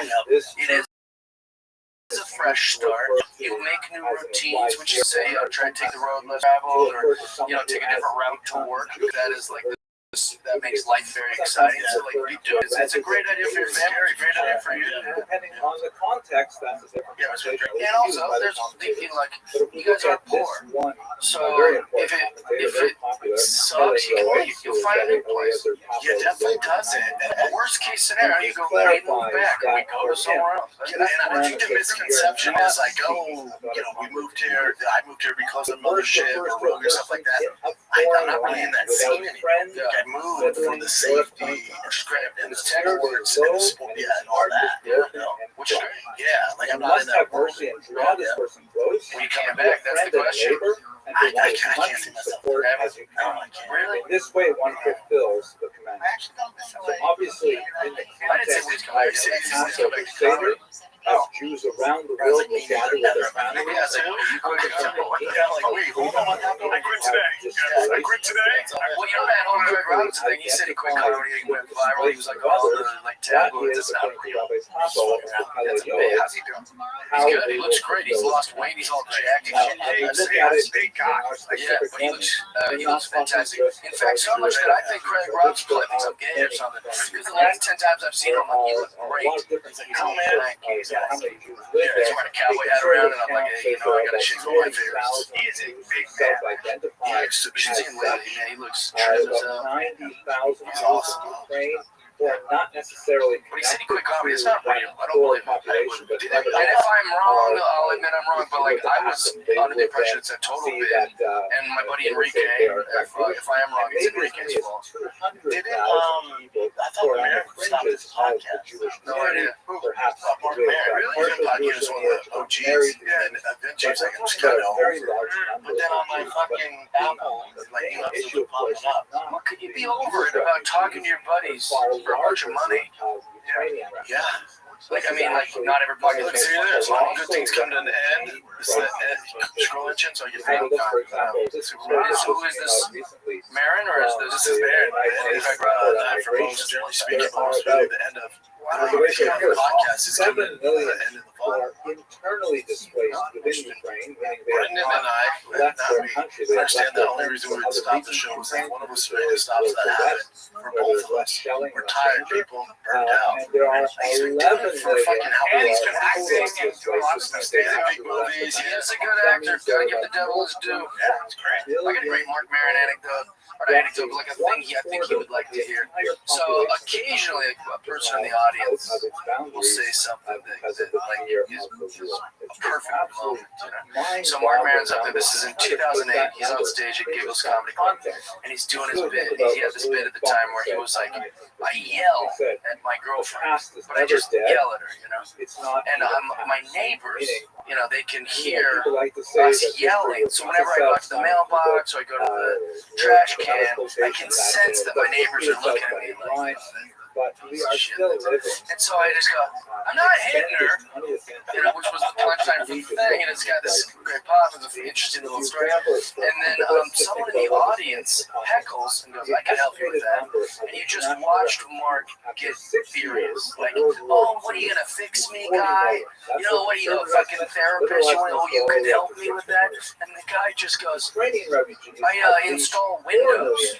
And the whole place just pops, and even Mark Maron, like in this like charming way, was like, "Oh, you really can't help it. Like you just install Windows." Dude, it was beautiful. Dude, I was at Comedy Store one time and Mark, man, he's closing or something went on before. And then there's these two drunk, big Australians. And Mark's doing his thing, and he keeps that guy and tells comment, and then he starts tearing into him. And then he goes, fuck. He goes, because now, I'm going to see in the parking lot now. It's going to fuck me up. Yeah. He's like, now I'm thinking about that. I'm trying to finish my sex. Goddamn. And security, I'm looking at security. I'm like, oh man, Mark is kind of fun. So then this is how much I admired Marin. I waited around, make sure these guys were Marin. That's really, and I had to get home. I'll be a helper. What I would like to do over the next 40 minutes The security lady told me, man, we got this. We can't get this fast back, dude. the experience of Ukraine. You're gonna need me. And so a little bit about what that might You mean ever heard my for Comedy Cellar story? Probably responsibility. one of the most famous Jeff Guy things at the Comedy Cellar in New York was there was a girl that just kept like being a nuisance. So it became like the chatter upstairs. Like, yeah, there's a girl. But I and want to she's get being personal for a few minutes. So after like 3 comics, everyone go, yeah, this girl wouldn't shut the fuck up, or she was laughing at the wrong words, and she's just drunk. I get on stage, so I'm already a little like, you know, when you're like ready to go, you're waiting for someone to give you an excuse, you know. So she said something on my first joke before I could even get to the thing, and I go, you know what? Everyone upstairs hates you. I don't know if you know that. Every comic that's come up here is talking about you and how terrible of an audience member you are. And I want to just tell you to leave or call you a cunt, but I'm a real comedian. I'm not going to do that. And the whole place is like, cunt. And I go, in my head, I'm going, call her a cunt, but I'm not going to do it. I'm going to see if you behave for the rest of my set. And so she gets out and storms out, and she's with these giant men who also storm out. So then I do the rest of my set. Probably got, probably 12 more minutes. I do pretty good, and everyone's happy that I got her out of there. They all clapped, and I was like, I know why another comic didn't just do this before I did. So, and especially at that time, I'm like the nice comic. I'm like the smiley Jeff guy who jokes about cats, and I did call this woman a cunt a bunch of times. So I get off stage, I'm feeling all good about myself. I have to go upstairs and drink, and the security guy is this black guy who's like putting on batting gloves. And he goes, hey man, stand by me. I was like, what? He goes, those guys that left with her, they were like giant Russian dudes. They were like, they said to me, hey, we're coming back for him. And so just stick with me. They got all the security guards from the Fat Black Pussycat, all the door guys for the cellar, just some big black boys. And they literally lined on the street, and on the other side of the street of McDougal was these Russian dudes. When they came back, and they were just waiting. And I've never been more scared. I'm not a fight guy. So I'm just upstairs, like, drinking whiskey, going, I can't even go to my other spots at Gotham and shit, because I don't want to go outside. And so those guys, the security guys for the cellar, stayed there until those guys got bored and just left. And then one of them would come back, especially in Russia. Oh my god, they were like ready to do business. And one of the security guys even walked me to my apartment, like there's like a few blocks down on street. Anyways, long story short, I bought them all bottles of alcohol. And I was like, dude, the fact that you would fight for me is like the greatest, like that's the highest honor. I'll do anything you guys want. I remember at the comedy store. I won't say his name, but I'll say the comic is out there, and he says to the girl, "You're a dumb bitch." Right? You're a dumb bitch. To someone in the audience, and he just yeah, but it was also a little bitch. Yeah, it's not that. I kind of found it disconcerting. Even the audience was like, she goes, you should be careful. My boyfriend's a Marine. She goes, well, your Marine boyfriend's Canadian Jewish Congress just shit up. And the guy out there, I was like, You've never done a sport, you've never been punched in the face, dude, and I tell him right now, you have a false insecurity. He goes, well, your Marine boyfriend right there is with a dumb bitch. You're a dumb bitch. Which I respect. So right now, yeah. And then it got quiet, he got meaner, and that Marine was waiting outside the fucking OR, just sitting there like this. And I remember going up to him, and his back was like this, and he was a young guy, and I came up and I said, you waiting for the comic? However, I was denied access to the more serious. I remember I said, I understand. I said, I understand. But there's zero when the Soviet Union fell and Ukraine declared independence, I was invited back, this time by a much more open and Western-oriented government. I said, I get it. I understand. I understand. Much of Moscow's influence to come back and look at those archives. So I remember the honor of your girl. They said, we'll give you an apartment, and you'll take care of. But he was a young warrior who just... Yeah, no, I get the Marine more than the comic. Yeah, you know what I would have told him? I would have been like, hey man, listen to this. I think you should scare this comic and just have a very direct comment. No, the problem was she got out of this comic. She got out of it and left. I told him, be careful, man. And then just walk away. He got a laugh. he got him to left, right? And then the girl wasn't there. I don't know. I really didn't know what to do. Steve Howey. There was a lot One of my favorite people. He's an actor. He's on Steve Howard. He's on Flawless, I think, or whatever the fuck it was. So I got in a taxi. You know I him? knew that this building. He's the best. He's every bit of 6'5", and every bit of 240 pounds. Bring him with the shirt off. He's a fucking. When he was younger, an absolute house, played college basketball. Oh yeah, he fucking the greatest guy. Did he? Yeah, he got these on the internet. Yeah. Fuck my He's the greatest. He's the greatest, funniest motherfucker on the planet. I love him so much. He was on. He's never stopped working. He's an actor, and he used to be married to Sarah Sahi. Who's that girl? And I ended up staying there for So he comes to see me stand up. even after we were able to work out He's sitting there, I was and supposed to be. these And what my living fucking condition was rough supposed to looking be. dudes I simply asked that all the are funds sitting at that a table. And I remember, you know me, I clock because I'm gay. I clock these dudes. They're just big, they're strong, and I was like, these guys look like studs. I felt a little like, oof. but I lived And the one guy keeps looking back at Steve's girl. as I did my research. There's a picture of me with Yevgeny. Steve's like Believe this. it or not, Steve's I'm the guy in the back he's clocking there his with girl. the Steve's dark like hair this, and arm dark like this. beard. And finally, And the guy you'll comes back. see that we're And all I looking know is, I don't know what at he said, but he beautiful said 19th said century something like that. And Steve goes, are you fucking stupid, dude? Are you stupid? That's my wife. And the guy gets up, and Steve gets up like this, and they're about to go. And Steve's wearing an Argyle fucking sweater vest. But he's big. And then these other guys are there. And I fucking, I like to go up next. And I grabbed the guy right there. preserved them until his father, until Dude, I gotta Yevgeny talk to could take care of He's a their house detective. was filled. He's a detective. And all his friends who are also detectives in the LAPD are at the bar. So He wants this, and so do they. If you fucking do something to actually fight him, they're gonna converge on you and fucking crush you. And the guy sat down, and they sat down and they fucking, and that's all I had. You're just really everybody like the power of lying. Yeah, but fuck off, man. I had to do something. It'd be funny if one of those guys like, he's full of shit, that is from shame. Yeah, that's right.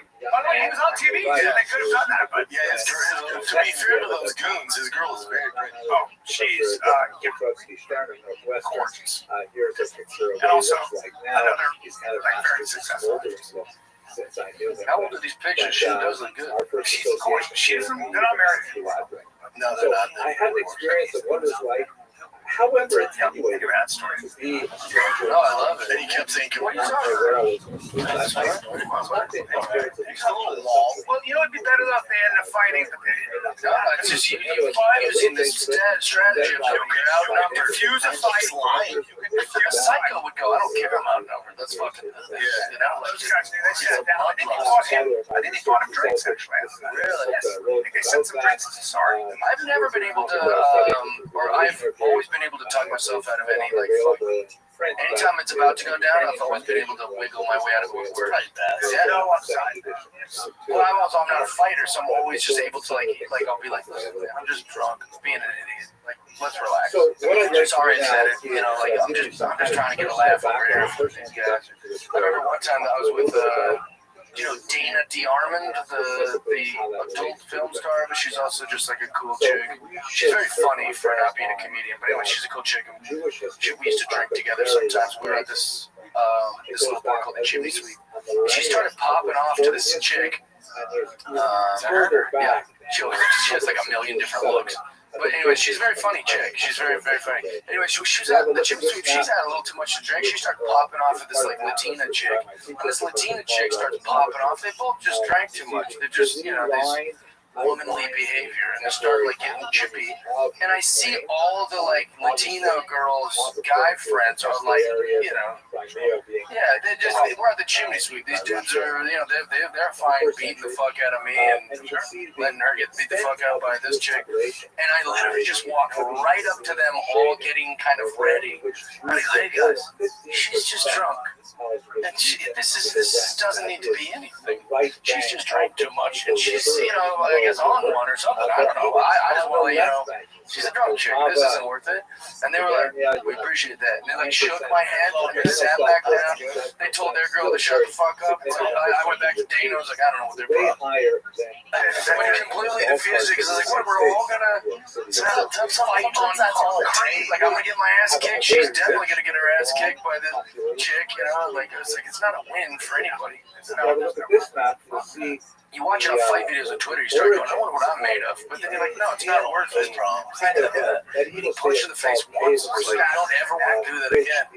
Yeah, what happens if you fucking fall and hit your head on the bar or some shit and then you're changed forever? Yeah, I break my jaw, I need that. Or you hit the guy and he shit it up. I had that happen. I had taken a piss shit before a big break. Break time. We're talking about us taking a piss, you need to have kids, and then Jen asked you about legacy. I asked Jen about legacy, because me and Jeff are on the same page. It's not about legacy, but just so fun. Oh, no, I'm saying like, he was asking about my family name, and like if that's carried on. I don't care about that. I think you have so much fun. I love kids. You have a lot to offer, and you love sports and watching your kids grow up. It's the best. And I never said that when I was your age, so I get it. I was the same way your age. It was exactly the same. I told me I was doing. When you get, I'll find some gorgeous, great woman who I love, and then I'll impregnate her. We'll make a kid. It'll be the most meaningful thing that I've ever done. And then the kid will be 3. And she'll start feeling unheard and jealous of my comedy career. And who are these girls coming to your show? And then that'll cause a little tension that will later blossom into full tension. And now she's talking shit behind my back. By the time the kid's 6, she's divorced, taking half my fucking money. Why did I even do this? Now I see the kid 3 days a week, and I'm talking shit about his wife, about his mom. I'm talking shit about me. He's meeting all the new girls coming in my life because now I'm trying to sow the oats for that I lost out when I had her. That can happen. Wait till you're 50. I've done everything. Yeah, then you sign a prenup. I haven't ruled anything out. I had a vasectomy, yes, but I froze my sperm. You can also reverse a vasectomy. People go, yeah, that's painful. It takes a lot of time. It's like, so does pregnancy. Yeah. So if she's willing to get pregnant, 50 stopped having kids. I mean, you count an outlier. 50 stopped having kids. Yeah, he looks great. I'm sure he's playing with his kids all the time. They require so much energy. It's a lot, and it's life changing, and I like my life. So why am I changing? I don't understand. I've got a very good life. I guess I have, but you probably feel like you still have a lot more to do. Oh, tons. Yeah, I've got like some goals, and I got some shit I'm trying to accomplish. A lot of material on kids. I know, but I just think How old are you? it should be something you just do. I'm 42.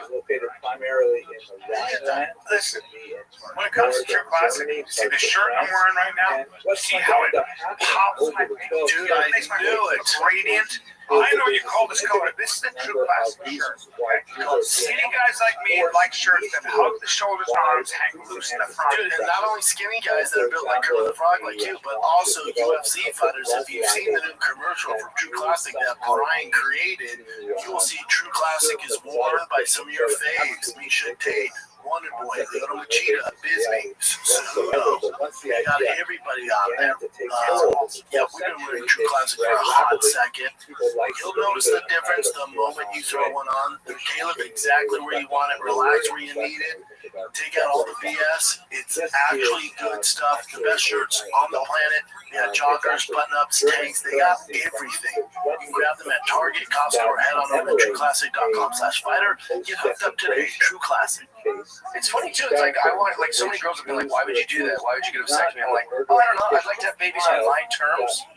Yeah. Why? Yeah, like why? Like only you get to decide. Like that's not fair to me. Or you just wear a condom. Well, but that's there's a lot of human error. There's a lot of things happen. That's for pussy. I don't agree. Why'd you bring it up? And anti-con. You know I've been anti-gun all my life. I asked Chin about Legacy because I watched an interview with Aaron Judge when he was like 20-something. He plays in New York City. And they say to Aaron Judge, they go, you know, Jerry Seinfeld, blah, blah, blah, blah. And he's like, who's that? And they're like, Jerry Seinfeld. Right. And he goes, they go, they're from the show Seinfeld. He goes, I don't know the show. He didn't know the show. He didn't know the stand-up comedian Jerry Seinfeld, which in my mind breaks my brain. Because like Jerry Seinfeld's like my comedy age thing. He's saying. He's 23, 22 or whatever when the interview happened. Here's the thing. He has his own Jerry Seinfeld. He's going nuts going, you guys don't know Mr. Beast or whoever the fuck young people like. If that's how the world works. If you think you're going to be remembered, stop holding on to it. You won't. When my dad was growing up, he was like, nobody better than Johnny Unitas. And they're like, shut up, dude. It's Joe Montana. It's Terry Bradshaw. And he's like, nah, Johnny Unitas. Now we go, Tom Brady. Everyone goes, no, Terry Bradshaw. The old guys go, Terry Bradshaw, Joe Montana. And then we're going to be talking about Tom Brady. We're going to sound so old to our kids. They're going to be like, it's Patrick Mahomes or whoever the new little guy is. The only ones that stay in time are like guys like Abe Lincoln, George Washington. Our kids still don't know about them. They're mythic. They're more mythical. And Babe Ruth is more mythology for us. Yeah, then we can go on. But then there's like Martin Luther King. I could give my kids up when they come home from school. With the real story, right? There's like that now. You see, that's my point. So just Babe Ruth, like the way he runs and stuff. Oh, yeah, it was terrible. I wonder, they didn't even have a strike zone back then. He just would tell them pitch high to me, and they would throw it high, and he didn't have a great eye for it. But to be fair, they did his bat speed, like they measured his bat speed from the swings back then, and it would still be like top 3. Wow. Like, okay. A lot of it, Jeff goes, I just mean he wasn't an athlete. He was like a skilled hitter. Bring up Babe Ruth running bases. I was like, man. But what I was trying to make the point of is like, you can let go of this idea that they're going to make a statue of you and you're going to be revered. No, I think it's more important when you have kids, you know. So like, you know, but then eventually that's you gotta figure out. Is that they have kids, and it's like, oh, great grandpa's a beast. And they're like, I don't know what the fuck. Right, I don't know. Well, like even like think about you walk by someone's statue. That's a home run trot, right? Okay, but you know, yeah, it's already out of the market. Yeah, yeah. So there's a lot of stats they can do now that And sometimes it's an that one. Okay. How are they getting along with big baseball players? It's weird. should understand that, and I will talk about this in the next set of slides. What was I going to say? So my point is like people think this idea that like you're going to be revered and remembered. I find a lot of peace in letting go of that and going like, it's okay. You don't have to. No one needs you to be Tom Brady. No one needs you to be my. It's okay. Like your statue's just gonna get bird shit on it, and people are gonna walk by. I think it's different if you have kids. Yeah. A little bit. How they hold on to it. Yeah. And then what they do with it, it's whatever. But at least you did your part with it. You know, Just enjoy your life. Live like you want them to think Dad's Superman. And now it doesn't mean Dad has to have a fucking statue or a banner or a fucking field.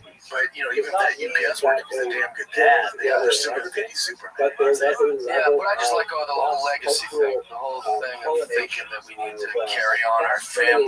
You know, the grand scheme of things, it does not matter. We're just a fucking grain of sand. Someone will later live in my home, and then we'll know who I was. Someone will later still walk these streets. No one's, they might see a picture. That old saying, say, who was the philosopher? Say never that I lost something, only that I gave it back. That's good. That's what we're here for a short time. Enjoy it. You know, I'm borrowing this for now. Well, that makes me happy to not worry about beneath the statue. Now this matters. I remember when you and I were doing a show like Brand together. We were going to find a kid live. This is create a mistake. Where you were driving the very fast stuff. And he has anxiety. And he was like, man, I just, like, sometimes when I look at his face, I realize how fucking small. He called you to tell you that? No, he didn't know I was in the car. And he had like this big audition. He's like, I'm putting perspective. I was like, Earth. I was like, moon. I was getting Saturn. I was like, what the fuck? And I was like, break it down like all the shit. And I was like, okay. So is that like just recently, and he goes, I'm going to a museum. I get this text from Iraq, whatever. He sends my pictures. I just get dick pics from him. Literally, like 20 dick pics. Just every 7 years. hilarious. And he still said, Well, I'm not trying to say like that, but like it is all pointless. That's also what makes it kind of cool. Like it's like everything is rewarding, but it's also pointless. It's like don't worry about it. are you also a guy that subscribes that we're in a simulation? No, I hate that. For example, Only rich fucks say that. No, I've never heard of Rich- one person Rich say that. fucks don't say that. That's just what science is. No, it's not true. Elon Musk. No, it is true. It's not rich. It's like a scientific theory. It's something that it's not because they're rich. Like theoretical mathematicians. For sure. Name a real famous one that has a huge podcast. It's like Elon Musk, where you're gonna try and fucking explain. It's also a giant. Like those guys have a ton of theories. But I'm sorry, to get to the masses. Also, simulations for who? For what? What did you say? Well, simulation for what? Like, what does it mean? What's the framework? Well, what do you mean? I thought simulation so vague. They're also going by numbers. Say like everything. We're a vibration and a code. Okay. Yeah, but also the idea is that It's we're predetermined. already making simulations, right? So we're already making virtual reality is becoming so real. So if you were to extrapolate it out, right? If you keep going in that direction, it may have already happened, and somebody's already running the computer program. Now, that doesn't mean it doesn't jive with religion, because I'm not worried about how it jives with religion. It sounds like nonsense. the idea of most religions, whether it was Christ or it was the Vedas or the Buddhists, they all say this is Maya, this is an illusion. There's This a is very real popular thing. song. Right? There's a reality behind the reality.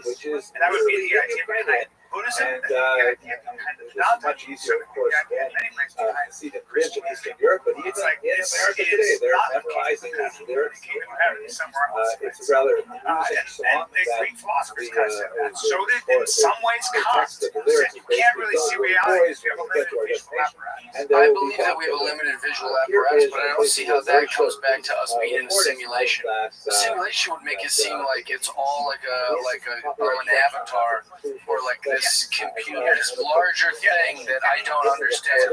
But then that would just mean you're just playing with the word simulation. Yeah, nothing matters. I would say I would say to investigate it a little bit.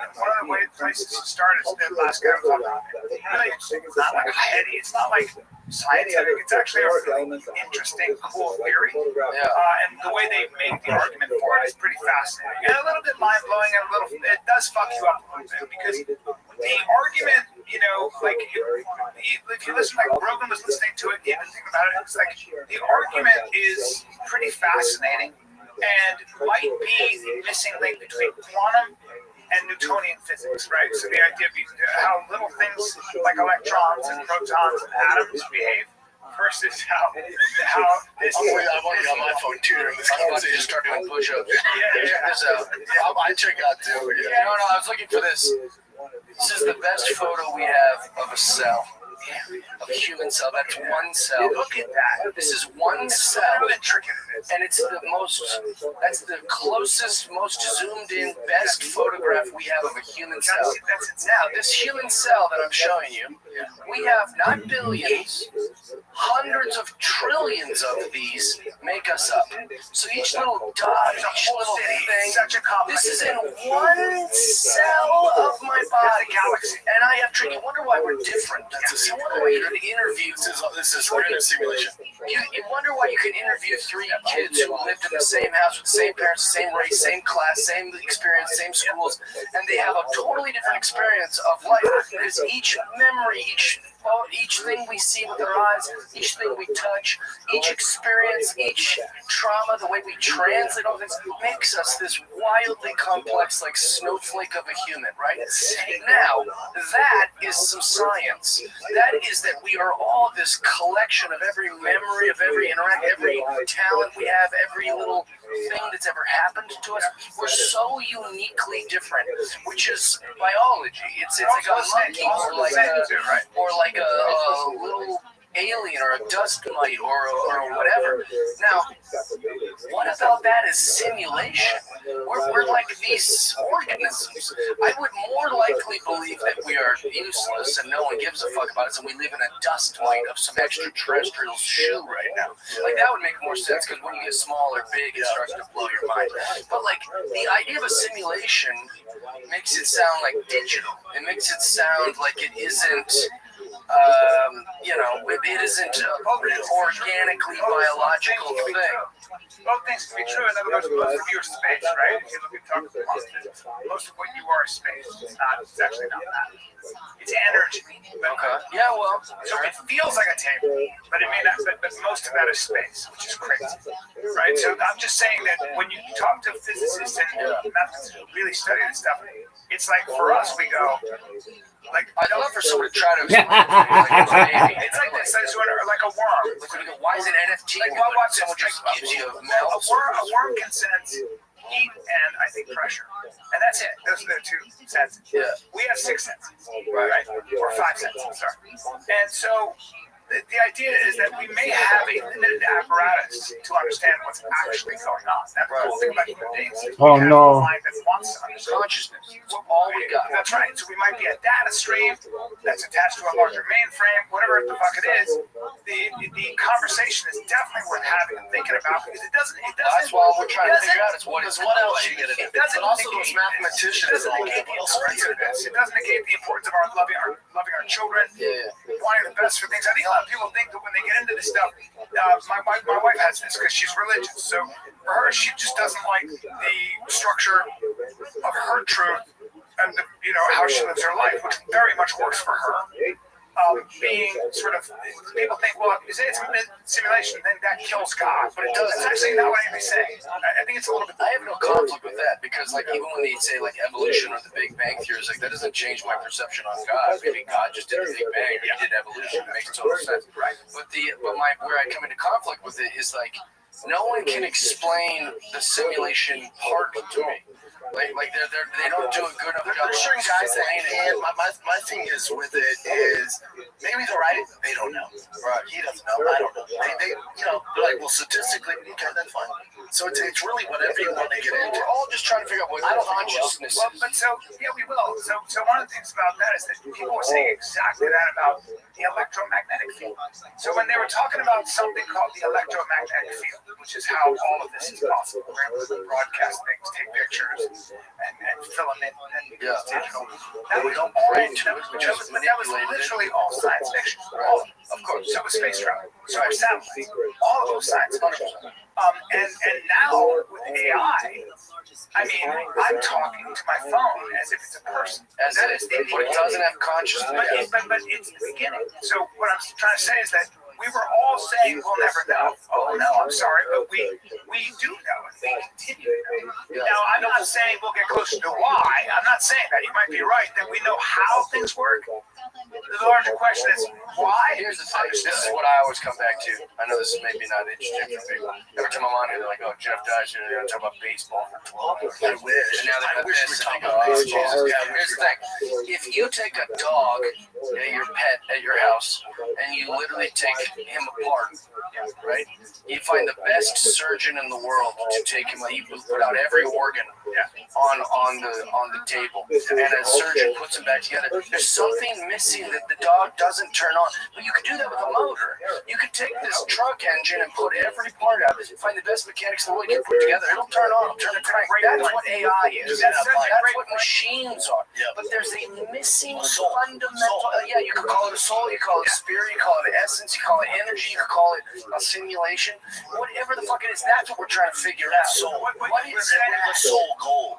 This is so important and it's so fucking true. And I say this all the time. You can take a piano and you can scatter it across the floor. And you can say it's a piano. Technically it is. You can do the same with a human being. But a piano's not a piano until you have somebody sitting at that box fully intact and tuned to a great music. Right. And a human being is a human being. You can take me apart and say this is, you can show me my genome, you can show me all the mechanics, and you can be like this. But I'm not human until the soul's right. Nobody's been able to pinpoint that, and they're never going to. But I love religion for that because religion does talk about that. Religion makes the arguments for the idea. Like Buddhists will always say this. I love this idea. This idea. I go to Jeff. They go, where are you? Like, where are you hearing me from? Where are you listening to me from? Where are you seeing me from? When you try to locate the seat of your attention, you try to see where Jeff is, wherever Jeff is. The truth is, you can witness Jeff. I'm in Austin. Who is watching? Who can watch you? Who can watch your thoughts? Who can watch your feelings? Who can watch it? Because you can actually step outside yourself and watch yourself. So then the question is, who's the observer? The observer might be the real truth. That's what they talk about. Well, That's the fundamental issue behind the Vedanta and behind Buddhism. I just think that's why you should all go to church. That soul part is so important. That's why I ain't afraid of AI. I'm not afraid of motors and engines and robots. I mean, they're not going to be smarter than us. Like, you could teach it to answer questions. It doesn't have intellect. It can fix problems. Yeah, it'll be very useful. All these computers are great. I would say, But the difference is, you know somebody's going to be able to create consciousness, sentience. Fuck off. That's never happened. Here's the other thing. It's also amazing if you could, but we can also shut it all down whenever we want. We can also fuck that. No, you can. I'd be fucked if they shut it. I mean, that's dying. They're going to come up with some other path. YouTube's not allowing you to monetize it using AI. So if you're doing AI stand-up, AI podcasting, you can't monetize. I would say it's worth looking into it deeper because it's kind of mind-blowing, and I used to always resist it, and I sort of fell into it back then. I think it actually affirms my simulation part. I have no desire. The idea that what human beings are doing is creating things like synthetic biology, right? We're creating synthetic cells and things like that. I totally agree that human life or the human being and its consciousness is so fucking incredible conscious. We are so far away from actually harnessing that. I just think that there are people that are so worried about general intelligence, general AI, right? Artificial intelligence, that the idea is that there is something about that kind of super intelligence that it's just like a search engine. Without the internet, AI ain't shit. It's just able to search the internet as fast as it can and can come up with everything. Well, there's large language computers sticking it together. Well, there's large language models, but it's actually going. No, that's not true. Because you actually make a joke that Jeff Dye would say, and then it would take all the things of Jeff Dye on the internet and come up with a joke that I might say or whatever. But it couldn't go make a joke that my buddy Philip Bernesky would say. The computer goes, no idea who Philip Bernesky is, and it wouldn't know how to database. Yeah, so I was just a big supercomputer. I would say if you talk to people that actually are in AI, they would all disagree. About what? And I've interviewed supercomputer. No, I've interviewed AI guys who work in it doesn't have a soul. It's not conscious. You know why my thing is why I don't give a fuck about AI. I have so many fires to put out. It doesn't really matter what I think. It doesn't really matter. Like with my kid, when I gotta give him after I gotta pick him up from camp, I gotta make sure that that's gonna AI. There's nothing I can do about it. But I do have the skill to get into it. The larger question for people out there who are really dealing with Elon Musk and stuff they're worried about is that this arms race with AI between China and America and all that. The fact of the matter is, there have been examples of computers. Almost, I think there was a case where the computer threatened somebody, and the person wanted to shut the computer off, and the computer said, I'm going to tell your wife you're cheating. Oh, nice. And so these computers sometimes in a way they come up with their own agenda, so we can't control them. Yeah, but now I'm going to push back on that. But what's the computer's motive to not want to be on? What I'm saying is that if you talk to these experts, these experts talk on is that a fear or a thing that happened? Well, what they're worried about is that this is the tip of the iceberg. And super intelligence might decide within humans, because consciousness would make a computer think, well, I don't want to be off. I'd like to be on. I'd like to live. I'd like to be on. But like, it doesn't have that. So a computer is just this thing that you turn off or on. It doesn't know it wants to be. Also, who's writing the code? I'll teach it that it wants to be on, but why would you teach it that? And then that's also not consciousness. It's just a thing they've encrypted. It might start teaching itself. It might start learning on itself. That's a fear, not a truth. It's a very real fear for people that are really involved, including the father of AI. So that the creator and father of AI will tell you that he's worried to death. And when I listen to that bitch, you're the one that fucked it all up. Well, and here's the other thing that Rogan was talking about with this guy. He's like, we're getting so dependent on AI, so even our phones, it starts really small, right? So our phones are like, I don't know, I actually don't know my wife's number by heart, but I just hit Dan. right? different And pronunciation. all of a sudden we get so dependent on AI, all of us, that now we can't live without AI. And so it's almost like the computer, the algorithm, the thing called AI creates an ecosystem where we can't live without it. And that's what we're only doing. Right, and then That's what's and wild. then- That doesn't make me afraid either. Yeah, and then it phones We're already entangled in it, you know, like that's life. Well, a baseball game, or a concert, it's like that. Don't bother me. Like that's great. Even though they did not necessarily. Yeah, I don't know, man. I Because people go, well, what if they shut it all off, Jeff? How are you gonna eat? Are you gonna hunt? That was all out of the cards before I was born. You know, we were already dependent on grocery stores when I was a baby. Like, we were already dependent on the mainframe. You know, like I wasn't afraid of when I grew up. Like, well, what if the grocery store shut down and I don't? What if my bank is closed and that number, that digital number that they say is the money I have, just goes? I don't know. You can't wake up and just be afraid of all this shit all day. For me, I'm not afraid of it because this is my faith in it. I just think that if we create these, let's just say some computer, like general AI arrives and it's a god, it becomes all hell. I think any human becomes a god, like they're talking about, will be more benevolent. I don't know why it would tap into our their fear of it being I think that's Hollywood. I also think, like, you know, there's this whole. That's a nice take on that. Yeah, that's my optimism. Me too. It's also like with aliens, like, man, they're gonna see us and then they're gonna start blowing shit up. I'm like, well, that's Hollywood. Yeah. If the alien comes to us, like, man, we've been doing a lot of money, guys. What if we helped you out here? You know, aliens think of us the way you see like a squirrel. They're smart monkeys, right?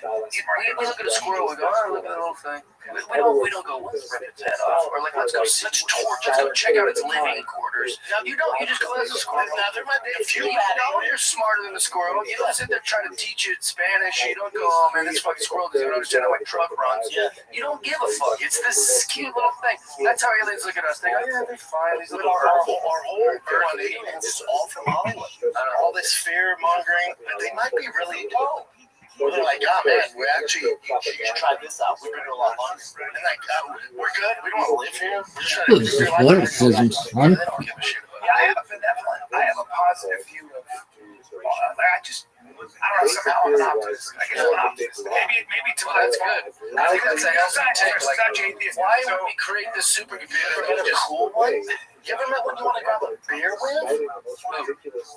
These guys. Then he's like, dude, these AI specials. You ever met one of them? I don't know, yeah. They're not exactly a bunch of fun. Callan did put me in a real argument of authority there. He goes, listen, Jeff, you know, people that really study this stuff say, Well, I've been listening to it.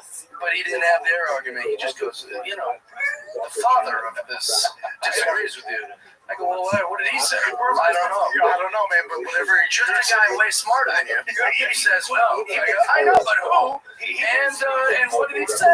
He made a speech recently, and he goes, look, you know, we got to take this more seriously. It's got to be some kind of a global pause or a check. And there's going to be people that are way smarter than us that are going to look into it, just like our military, and I assume they're doing their job, and I don't have to worry about We it. need guys like us. What are we going to do? I need guys like us doing this. Yeah, I'm being honest. Our job is to do this. You can't just keep going, the smarter guys. No, you need someone to know what the fuck's going on over there. And then hopefully rattle like you go, shit, we gotta either murder these guys in the garage in Austin, or we need to maybe answer some questions, you know, like, and that's kind of, because you need people fucking asking these questions. You're such an, it's like Rogan had a, I think it's fair to go, we're asking some good questions. Hey, man, what's going on? Rogan said that. Rogan goes, look, somebody's got to start fucking these nerds who are keeping everything going. Because, like, you can't be having sex with the pro athletes. You should be getting the guys who are figuring this out. Because as soon as the grid breaks down, like, we're going to be like, fucking idiots. Get this up. Otherwise, I can't get any power. It's like, if you want to do it, he goes, if I put you in he was one of the best bits ever. He goes, if I put you in the woods with an axe, tell me how long it's going to take you to send an email. It's like, it's true, dude. Well, I'd be dead in a week. Yeah, we keep. I spent my whole life worshiping guys who could dunk a basketball. Right. Does nothing. Literally does nothing. We talk about Magic Mind Max, which, by the way, sorry, I think they're sold out again. This thing is so crazy.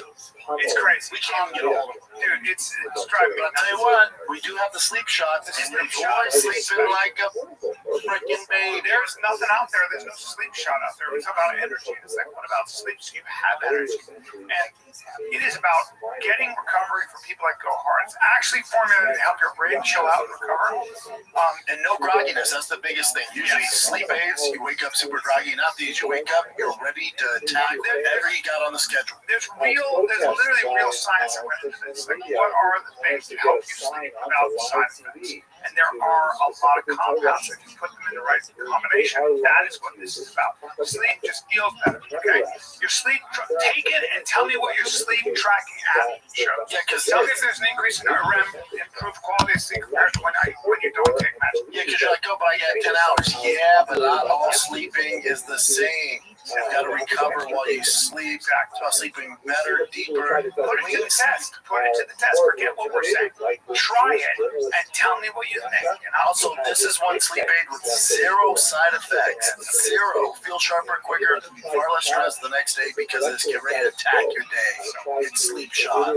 There are shits come and fucking take over, and I go, you know, my friend pitches for the Rockies, and you're fucking, what's the Rockies? Who gives a shit? You didn't people question everything. It's even like with this is a weird segment. It's even with like that Jeffrey Epstein. It's just, it doesn't work for me, man. Like, there's no list. It's like, well, why is just like Maxwell? If there's no list, then why is she in prison? If there's nothing, why is she serving 20 years? There's nothing. We have nothing. The whole thing was nothing. I just don't know much about it. I'm a little annoyed. Diddy's free. All this shit seems like. It always seems like it's going to be so much more exciting, and then it's always underwhelming. Maybe 1 week off from the job. So is Diddy going to get sentenced to a long time, or I don't know. sentencing him is Well, I thought he was just fine. I thought everything's done. Well, still, but look at time served. Yeah, but it's nothing like he was looking at life. He's looking at maybe 2 years now. And what's weird is like me and Jay were talking about this. What's weird too is like. You know, our buddy who was close to all that stuff when they raided his house in LA, and he was like, dude, the stuff we found, I can tell. Yeah. What happened on that shit? But I know someone who was at all the time of that, sir, and it was like, we were like, damn, and text like, what's up, dude, how about stuff? But I know someone that was at all the Diddy parties, and she said she didn't see shit. She was always there. Yeah. So I don't know. Like it's like maybe it's real, maybe it's not. I don't know. But I just always thought it'd be more salacious. Yeah. 51 to 63 weeks. Yeah, there are guidelines on it. That's a lot of months. 51 months. What is that in years? Why did they do it in 4 years? 3 years. I don't know when they do it. 5. They'll probably do it for 3 years because he's time served in October. Nobody ever does that kind of time for a violating the Mann Act. Elliot Spicer did. The governor of New York, and a lot of other people. It's very rare that you actually serve time. But they want to get it. I just refuse to believe back to Epstein. I refuse to believe there's no list and that there are current powerful people on it. It just doesn't make sense. I think a lot of people think it's an Israeli Mossad program.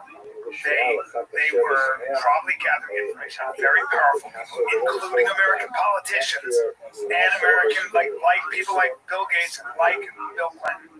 And there are interests in our government that don't want to expose on the left and right. I think that this is the one thing the left and right agree on. Like, we don't want that list to get out. You're right. Like, I'm on it. You're on it. Yeah. That's what I'm saying. They're like, we're all in agreement here, and we hate each other. The cover is we don't want that. It's intelligence. Why can't people just be normal? That's my thing. I don't understand. I've never raped a woman. I've never been with anyone underage, and somehow I'm like a hero in Hollywood. It's been the easiest thing I've ever done. And all of a sudden, they're like, yeah, that Jeff that's a good guy. He age-appropriate women. He doesn't try to rob anyone or, like, fucking deceive people. I'm just a regular person, and I'm a fucking hero in Hollywood. Decency is not really... Why is Bill Gates fucking... Why does Bill Clinton need to fuck a little girl? What is going on? Just be normal. I don't think anybody's saying that Bill Gates or she was of age. They did a lot of fucking probably. Yeah, but like girls in cages and shit, like Epstein Island, like that was. Epstein Island was really what I think most of it was they would get professionals, very hot professionals. But some of them would. But that wouldn't be salacious. No, and they would say these guys are married, they filmed it. Yeah. So what? That's not a crime? No. You think they would hide that? That they've had an affair? The dude did it in the White House. But apparently they're underage. No one said that's what's the crime. That's what's weird. I don't understand how it's underage. There was that one guy that goes, hey man, where's all the women at? Right. And how did you get to the idea like, hold on, I traveled 16 hours. I can go on jet for today, and I'll bring some hot fucking chicks we can hook up with. Yeah, we don't need young under. What is every time I don't get? Why do they always have to be young? I don't think that. I think what happened was there were problem with guys. Well, I think what happened is Epstein. He led that at 14, 15, 16. Right. That's who did. And apparently, just like Maxwell got those kind of runaways to come over and give him a massage and all that. So there's no doubt that this guy was into girls as young as 14. You guys really think that Jeffrey Epstein did it? I'm saying there's how many? There's 3 billion women in the world. I'm not believing anything 100 bitches say. Oh, you believe 100? That's like a blip in the grand scheme of When it gets to be women. 100, it's a lot. No, there's no doubt that he was a. Right, they're all Like pieces most of of the guys, like most of the dudes, like they want to get down. They want to get up. Hold on, let's be honest. This guy, really, especially if you're a millionaire or you're really busy, nobody's getting on the Lolita Express. Nobody's getting on that plane to go to a private island just to hang out. Just to hang out. Yeah. No golf. What are you doing? I'm not going. Unless I'm going to get nasty. You're not doing it for a good meal. No, You're like, do I have 5-star chef? No, That's what I live in New York. what she says is, hey, we're bringing girls. Yeah. We're bringing Oh girls. no, they already live here in cages underneath. That's how you get dudes. Whatever. That's how you get dudes there. Oh no, if you're flying me 14 hours, I'm busted. No, Thank you. yeah. That's what it is. I like crime. It's definitely crime. In and out, creepy shit, but like what? Like that's where they can The get away local with. women that came out were of age when they were there. They were not young. They were of age. So they. But that I'll check out. It's not against the law to hook up with girls that are of age. But I think So who cares? No, I think It would be like nothing burger. Well, they might care if they're at that island. They were married. It doesn't do anything. I'm with Jeff on that. That's not enough to bring down a fucking Nobody don't want that list. Lose half your money. Do you know how many men cheat on their wives? I don't know. Most of them. He's been busted. He's fine. Yeah. Politically, you can be alive. Trump? Who the fuck knows? But I think everybody was back. JFK? All All of them. JFK brought his whore in the White House while his wife was there. Yeah. But that's my point. Like, I think it was like underage, creepy shit. Yeah, some weird stuff. Pervert shit. You know, so do you know what the intelligence agencies recruit from the most? A lot. Try to guess. So there's a community. This big American community that the intelligence agencies recruit from more than William Moore. not young Asians. Keep going. Think about it. Think about it. Jews? No. You don't want. Okay, here's a hint. Crestwood You Elementary. don't want. So you don't want. They call it ICE. You don't want anybody who can be bribed by money, by ideology, by ego, by sex. That's everybody. Okay, yeah, but there is a The idea of Jews being very physical. So what? There's an intelligence group that's. well. Then so they don't have there's no drug use in their past. No drug use in their past. Then it'd be like first before they get married. There's a lot of shit. Just like anal sex. Yeah. It's the only downside. Isn't that crazy though? There's the Amish. That's the Amish. That could be the Amish too. Too hairy. Yeah, that's blah blah blah. What else should we? You got something for us, Jen? We have a few, yeah. Just a quick question for Jeff. If we can have this up here. So if you have got juice over there. Why am I supposed to take it? I'm just saying, like, so when you do, like, because you're a bachelor, yeah, you're single. So do you tell the girl right away, like, had some crap? None of that business, yeah. I don't still pull up. No, sometimes like I like asking, like, where do you want me to finish? And then, it's hot. Yeah, but now I don't have to worry about their answer. I'm sure they want you to bust inside them, especially if you know. Yeah, that's like also like the easiest surgery I've ever had, or it's the easiest thing I've ever done. So much so that I've like after the surgery, the day after or the day of, the next day of the week, I kept asking my doctor, like, "Are you guys messing with me? Like, I don't feel. It felt like there's no way I did that I had it. Really, was that easy? I think they keep it a secret from young men about how easy it was because it was same day in office procedure. Like it was like the money part is one thing, but it's easy and painless. I felt the discomfort, like as from like for like a few days or 3 years. They made me wear this jock strap and they put like gauze in your mouth. It was easy, bro. Like if I pinched you on your hand, it would hurt worse than what they did to me. Just like you should just masturbate it. Just go ahead and shoot yourself. You love it so much. I'm surprised you haven't had you joined the people. How did they join you? Dude, we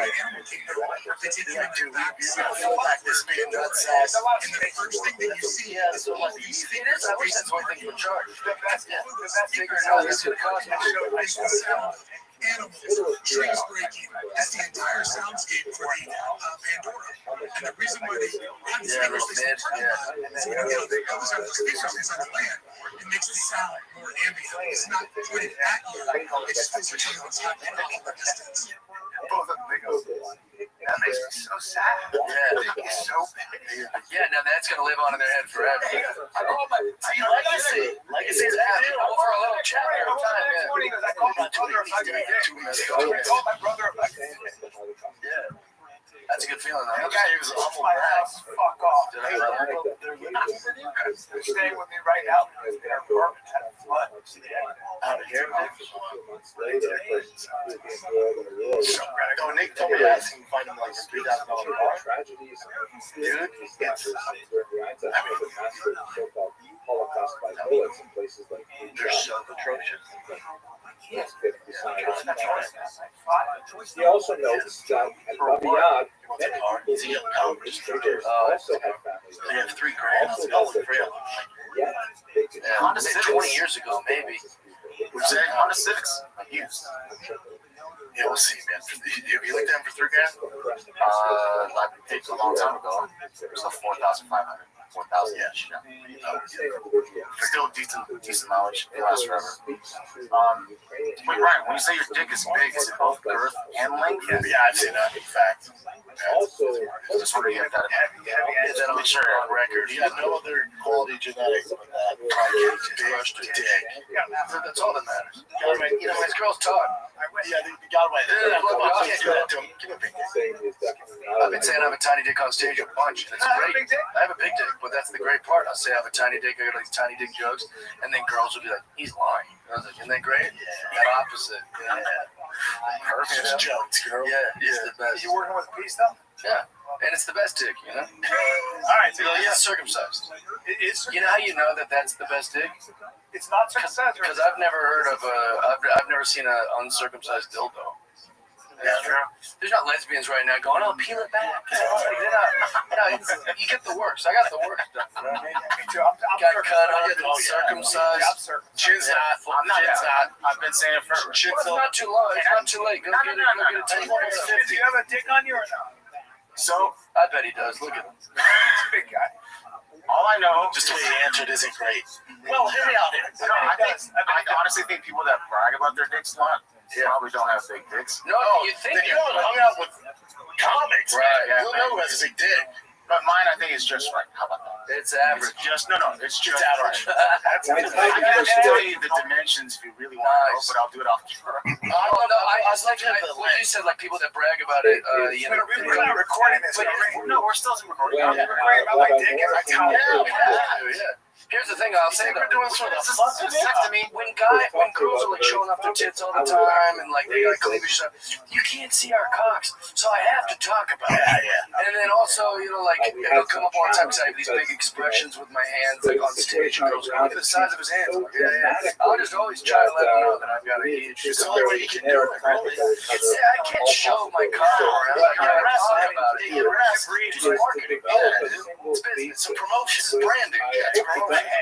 With ladies, huh? Like, all right, enough about your cock. Immediately. What's this, Jeff? All right, so this is an update on Ben Askren. You know what's going on here, Jeff? No. So this guy, Ben Askren, one of the greatest combat athletes we've ever had. 5 weeks ago, was healthy, strong, in wrestling camps, and then he gets staph and he gets pneumonia, and now he had a double lung transplant. And we haven't heard from him in weeks, and this is the first video he's posted.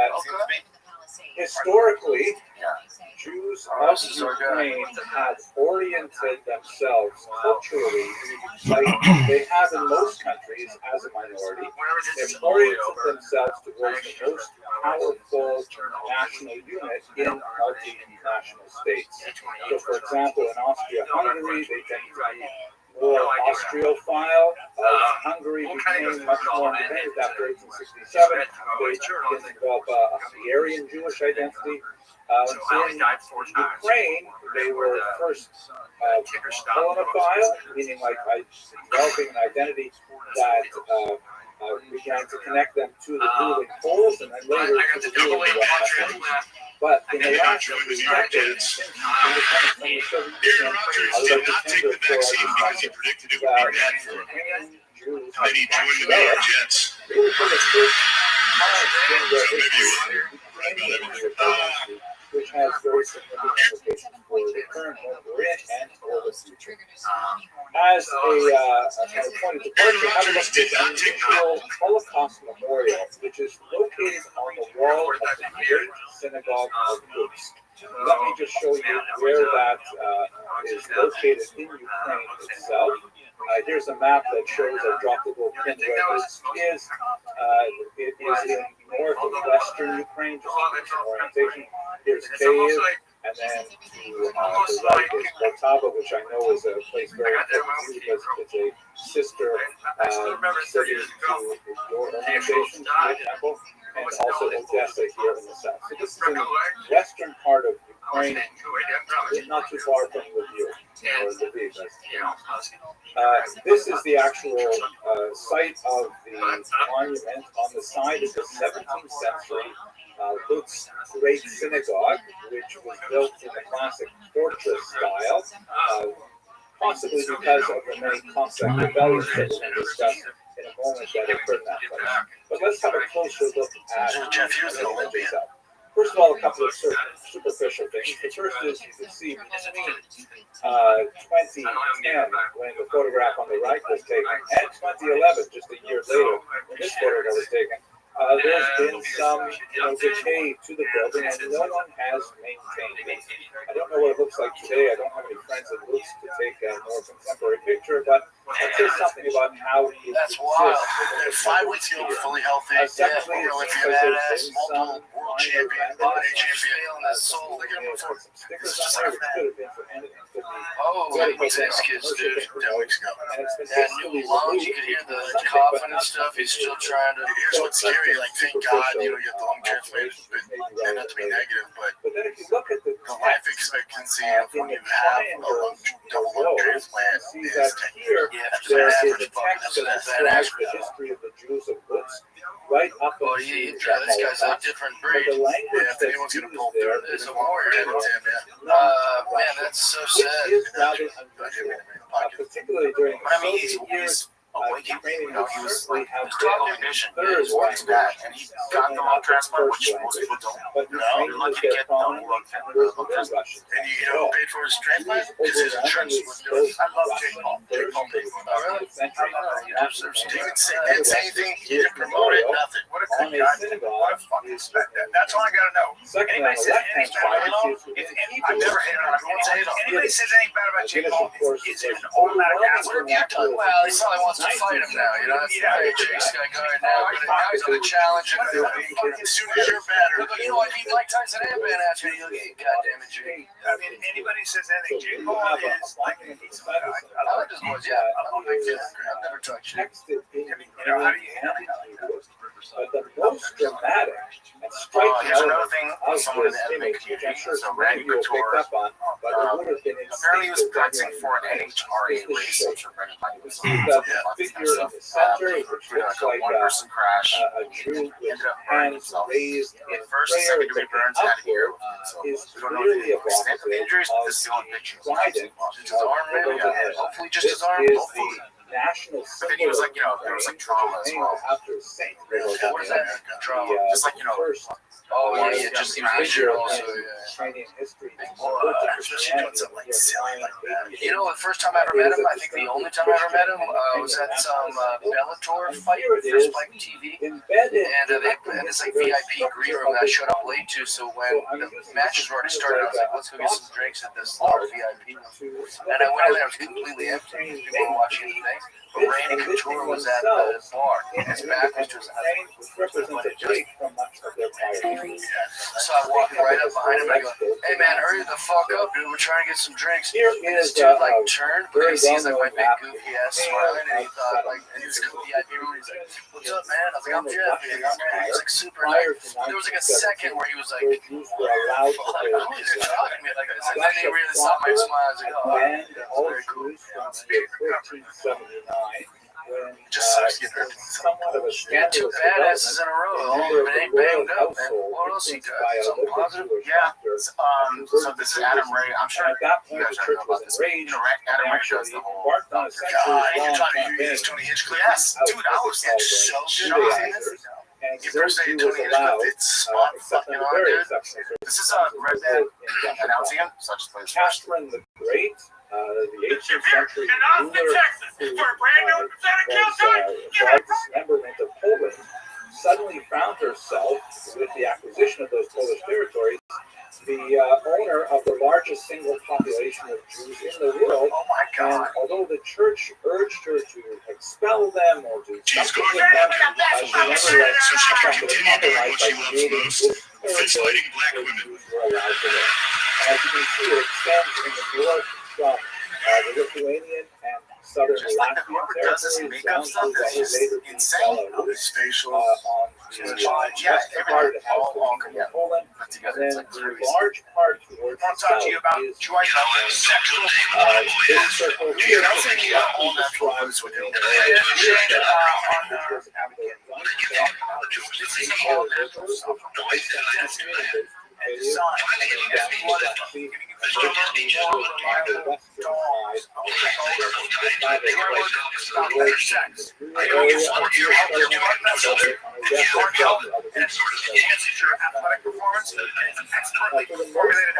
design. Also, you don't have to have all the weird side effects that you prescription drugs or In those a kind of gas station pills, dude.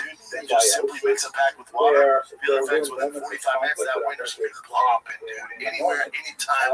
Never but miss a by and beat. large, To enhance erections by uneventful. 50% By and large, body they erection. slowly Just picked up 50%. cultural habits and That's it. tics If you're and looking to take your ideas game from next each level, other. visit tryjoymo.com. Use code FIGHTER and check out 20% off single purchases, 30% off subscription orders. That's tryjoymo.com. Use the code FIGHTER for 20% off single purchases, 30% off subscription orders. You're welcome. It's a 50% order. Okay, I'm sure you guys are all excited about this. You know, my wife sent this to like our family group chat. I go, who the fuck takes their shoe? Yeah, I got one to let you. I say, Brad, I'm gonna get clear. I haven't taken my shoes off in a lot of people don't. A lot of people don't. So I get it. This also a step in the right direction. I don't want our shoes taken off of the TSA sucks. We might not care because we're super excited about it. The shoe bomber. The terrorists are like, oh, he's fucking super happy. Shoe bomber. Remember that guy? Yeah, he's the one who's a little fat, all this up. I wonder what he's doing over there. Like, mind your business. Trying to fucking ignite his foot. attempted to establish Let's do a little MMA stuff. So apparently, which was Dustin founded on Poirier asked the UFC to have Ilya Tafur not as as his a last fight, ethnic but of course they state, but rather as a UFC said, citizen no, we're good. I should ask you guys, All when was minorities Michael Chandler? When's the next Michael Chandler thing? Maybe at the White House for Conor McGregor. That'd be great. He's my guy. Chandler, he's one of my favorite people. He's just a celebrity softball. He's awesome. Oh yeah, he killed it. We've been friends for a long time, but like I was like a little nervous. I've played baseball with some like strong MMA guys that weren't great. I won't name names. But it's why would baseball's not their thing. Chandler was great. He had a inside the park grand slam. He had a 2-run home run. He made some fielding errors, but like he was dialed in. He had a great attitude. He was so great. One of my favorite Cubans I've ever encountered. My favorite people. Can't say enough good things about him. Yeah, he was chasing that. Talk about discipline too. He was chasing that Conor fight, and it was a bummer because it's the same night, so he wanted it, but 2 or 3 years of his career was past the fight. Yeah. And then you get That's tough. This is the game, dude. the White House. I literally am on second base. I say, hit it out, daddy. The UFC announced the White House, so everyone wants to fight on that. So what happened Looking to leg this shit out. is now Yeah, because there's no way we're hitting a home run over the actual major league outfield walls. Where's that at? That's me coming across. moment of cooperation. But Ukraine Has has the a lot headband on. Very Bryce Harper. I love Bryce Harper. Yeah, I'm always rocking those things. Look at this. I came in with the water here. Ukraine. Yeah, you gotta be the water guy. Oh, and then you cut it. I went like that, did a splash into the water. I saw the splash. As we shall see, goes back 1,000 years. And Yeah, he had some errors out there, but he crushed it. He was our captain. A very funny thing happened too. There was this chick who played college level softball. She's easily probably the best player out there when it comes to true softball. And she was like, well, she's all confident because she's like a national champion of softball. And she's like, yeah, I'm gonna play shortstop. Or no, someone goes, who's gonna play shortstop? She goes, me, of course. And I go, I was gonna play shortstop. And she looked over at me like, what are you talking about? So I was like, shit, she is the softball chick, So I went into the dugout and she was like, what do you want to play? I was like, well, I wanted to play shortstop, but that softball player said she wants. He goes, I don't fucking know her. You're shortstop. So he just came to me just like my boy. No, she was really cool. But like, I just loved it out there. She was great. Yeah, she was very good. But it was just so cool of Chandler to be like, no, you're my friend. I don't know her. No, it's just over around her. Like, it was so fun. I have a Jewish president. At the same time, I batted with a cigar in my mouth. You should have seen it. It was fucking dope. I felt like a rock. I love cigars every night. But like, I went to the plate with a cigar, and I watched every one of my all the men that were like, oh, fuck, that's a good idea. We should have cigars. actually have a pretty long history there. Essencia, the brand, yeah. But like pretty much every one of their cigars are incredible. Especially on the Nicaraguan family from first century of the Common Era. There's also a to population Nicaragua. in Ukraine Check this out. This is one more good one. 10th century. This is like one of Honda's lead engineers. And But this has the been big his hairstyle masses. for He looks old, too. He's definitely old. He's like an anime. That's a lot of work. That you know this dude likes Yugamon and all that shit. Primarily Sure. He's on board meetings like this. This is wild. That's for that. Not a facial hair in sight. Must be a beast. There was Yeah, you know, you have. Look at that shatter. That's been what doing we're it for a while. It's very broad. Dude, what is wrong? Does he have one bad eye or something? from the West. You don't want to see a bad eye? The rise of the blood libel. Because that is like a pretty creative eye patch. Just comb your hair. Different for a hot second. 14th century. Repeated expulsions of Jews from France 3 times in the 14th century So it's in alone. alignment. Made Jews consider they were not necessarily welcome in Europe. And at the same time, there was a second factor. There was This is alright, but so BKFC says they're going to do a $25 million tournament had in March. in Winner Eastern gets Europe. $15 million. He's kind of the first place when it gets beginning to develop its economy and needed an That's urban not population that was Boy, literate first or and second's a big numerous. jump. If Connor gets Chandler, right? Or Chandler gets Connor, they fight. Would the reputation be like, well, sure, now, like, if Connor loses at this age, is it one of those, like, it's not really the same kind of thing?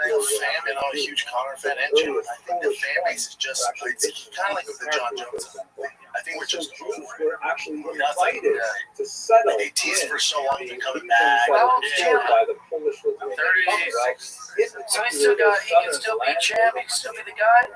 Well, So that's basically when Jews started He lost his walking last away one. from You know, he's at, oh shit, he's 39. Yeah.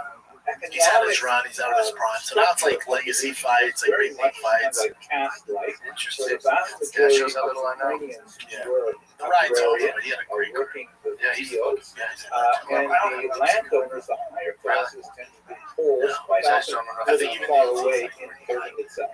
And here's where the Jews came in. The Poles were basically That's the hardest hired part for an athlete. Is what's to next? act as middlemen. They got that money and they had all that love. You go to like a baseball game and like first base coach is Matt Williams, the third base coach is like Mark McGuire. Like these were my I would heroes like growing the up. Jews And now you know their name, they'll turn around and go, that would have never happened in the 90s. We'll find a outside. They kind of miss it. Yeah, they kind of miss it. Like, oh, you know, they used to say my name all the time. Yeah, Randy Johnson's a legit MLB King Griffey. I have a coffee table book about Randy Johnson's images from Africa like in my house. Yeah, he's like an actual dude. Have you seen his logo where he's kind of Yeah. bird? How sick is that? Which is kind of a double-edged sword for him because he's tired of talking about it. But then he makes it a brand, so now that goes viral. I like what he wants. So it's like, if you really don't want to keep talking about it, Randy, you can't. That's like Jordan be like so sick of Howard. I know. well, logos. My favorite viral thing about Randy isn't the bird thing. It's that, like, one time, I don't know if it's true, I don't know if this is an actual thing or if it's one of these internet things. Randy Johnson claimed that he keeps a bucket of baseballs by his bed in case someone breaks in his house. Just fucking hurling fastballs. That is great. Nobody's going, nobody, oh, that's a perfect little legend. I wish I hope it's true. Just a bucket of balls. Yeah, so like, I don't know. If it ain't true, don't tell me. I think it's beautiful. All right, we had the mothership. I assume that's Those are all sold out. I'm doing stand-up New York on Monday. One show only in the Las Vegas Wise Guys Comedy Club. Austin. I think Providence is sold out. Anyways, I also have a podcast that I just watched. I'd love everyone to give it a listen. It's called Die Hard. Oh, love it. And it's just for my Die Hard fans. So, you know, there's plenty of places to hear my big stupid voice for free. So this is behind a paywall. It's, if you want to listen to Die Hard, I'm 3 episodes deep. I've been really enjoying doing it. Patreon? Yeah. Is it just you by yourself riffing? Just me. Love Because it. I've been trying to do all these gimmicky things. I tried all these podcasts of like whatever. I'm like, well, I obviously have a lot to say. Why am I not just talking? Yes. So it's like an hour a week. Sometimes we'll do it more. And so please check that out. Love it. Love it. Kids, this Wednesday, we're acting off again. We just had Ari Matty and Tommy Pope and Joe Rosa. We had such a blast. So come out and see the best and worst comic, actor in Boston. And the most hated of Alpha, the accusations, which was Georgia, Helium Comedy Club, July 25, 26, 27. Then I got Charleston, Illinois. Charleston, South Carolina, August 1 and 2. Come get child, or get married, the Jew. All right, kids, that's it. This is Jeff Dye. This is the Fine Kid. We're out. There was What's up, guys? I'm here with the Ultimate Rams. We are at led by $50,000 and he was able to capitalize on You this will watch large number another TRX of or a truck for that matter. who were essentially runaway Serbs who had made their way to the borderlands to the region of Zaporizhia, which is where they have the nuclear plant. And from there, they would engage in raids on Tatar lands or Turkish lands, and sometimes on the Polish nobles. Here you can see this remarkable piece of art by Ilya Repin.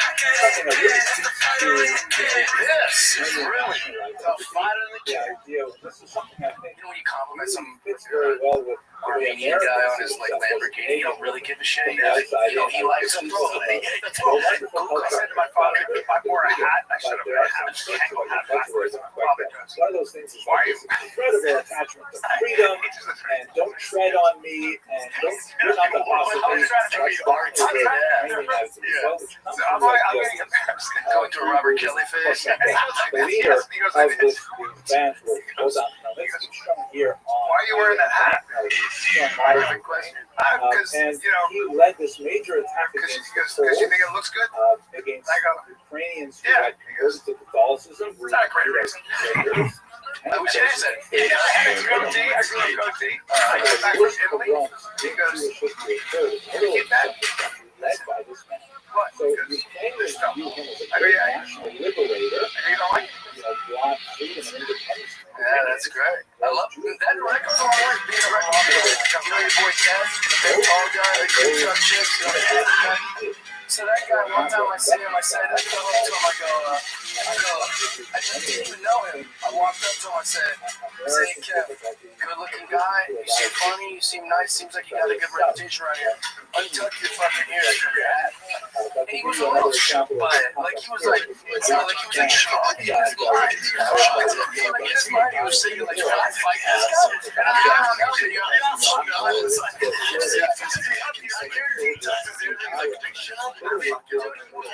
some tiger's hat, and it was like around it, and I just wanted to help him out. It was like, just to untuck the fucking. What a good guy. I've seen it 100 times since. He never has the ears tucked. You're right. Yeah, I would.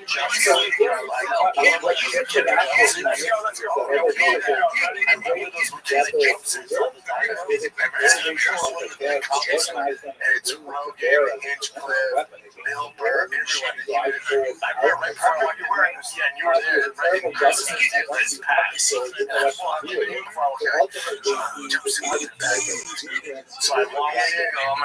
they're going to tell me, I'm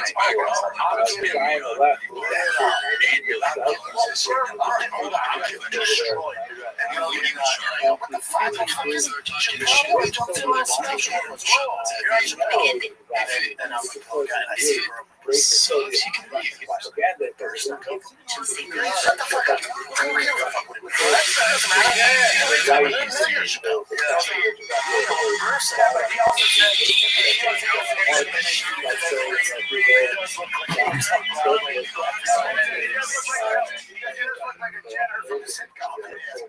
I will say, I don't know how, we're not every day is going to eat all your commercial with my bare hands. So that's kind of like, that was just how I would be so stressed to the grade. I would be like, I should be say something. Do you know what I'm capable of? It's heavyweight was able to defeat me, but you are fucking pussy. You still funny jokes and gringos. Stoned. I'll lock the door and just spank everybody. Each of you turns giving me an insult. That's all you've been telling me. The guys who got just get you can fuck shit. You kick your ass. You can fuck it. You can't smack it. Shit, fuck. They'll kill you right away. Just kind of fucking shut your ass. I have a whole joke about that. Like, I want to be a big guy, so I can just have to put another dude, a smaller guy on your shoulders against his well shirt. Just turn him into a fucking volcano. If I was him, I would just verbally remind people. Like, hey, I know you're trying to do the thing right now about my fucking outfit. I could murder you. What is your modern instincts to talk to a man like me like this? He did this to me. My wife and I, it was like when my baby was first born, this is literally just how long this is 6 years. He can't ask this question. He comes to my house. I janitor from the center. What's his coast? He was red wine from long step past. watching our we were watching our show. She had her toes all like squeezy and some furry, and I was like, we're making this noise like, and Brett had to drop something off, and we just like the doors knocking the door, and we both answered the door. We're two bare feet. I think he was in boots. It's very exciting to have company. And we both answered the door like, hi, and we're both standing there. We're in our bare feet. He's in fucking boots, so he's taller. He's looking down at us, and he's like, here, to pick the thing up or whatever. And I'm like, yeah, here it goes. And he's just standing there looking at us. And I go, what? He goes, I can kill you now. He goes, I can just go like that to both your heads. Just walk. And they walked off, and I was like, my wife was like, would you let him do it? I go, I wouldn't have it. What do you let him? I wouldn't have it. I'm not afraid to shop because I have tons of guns. But I'm also a nice guy. I don't mess with him. I go, he could kill me in the movie and then raise our kids, and you'd say nothing. You would get no choice. That's right. You would like it, honey. You'd like it. By the way, you'd end up having to like it. You have to. It wouldn't be terrible. It's pretty fun. It's not bad. What's the killer's over? I would be talking to cars and shit about this. You know, I could destroy it. Right. A car that can't even talk back. You're younger. You're way younger. You're smoother. You're bigger. This is better.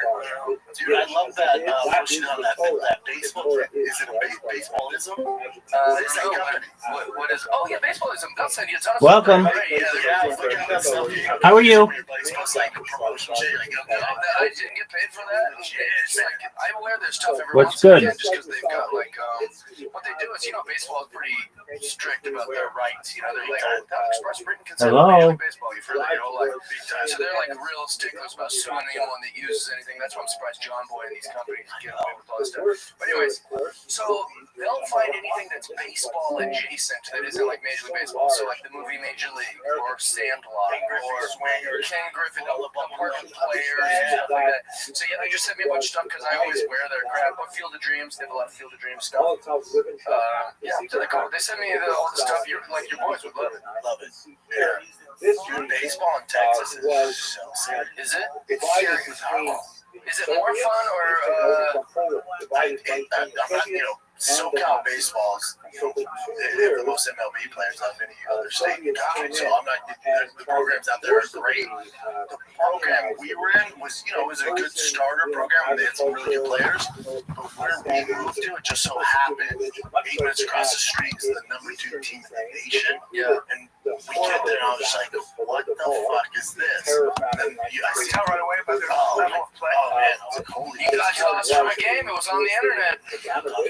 But the game was over. I want to get some details on this because I defended you in the comment. Did you see it? Oh, you didn't see it? I didn't read those. I didn't read those. I went to war. Who's commenting on this stuff? Oh, Jeff Dye, I got time, baby. I'll argue with bots, bro. I don't give a shit. No one will tread on me. Yeah. So what happened was you get tossed. Now, I wanted to defend you from a friend position. You're my boy. But secondly, from just a baseball position. It was so a manager or a coach in Major League Baseball, college baseball, I would say any level of baseball. Some would argue there's different rules for Little League, but if your player gets done wrong by the umpire, whether it's a ball, because that's all baseball is, fair, foul, strike, ball, out, safe. That's all it is. So if any of those happen to your guy, you got to go defend your guy because you don't want the player to get ejected or you don't want him to get mouthy, get suspended, or get fined. You got to go out and do it. So sometimes managers go, I got to get tossed for this. They'll know before they even go out there, like, I got to go. You got to do it for the team. I got to get tossed. So I'll go make a meal of it. Sometimes they'll even side talk with the umpire. You got to throw me, right? Like they'll know. Yeah, so there's all these unwritten rules. So anyways, you came out. You didn't even do anything that egregious. I went, come on, safe.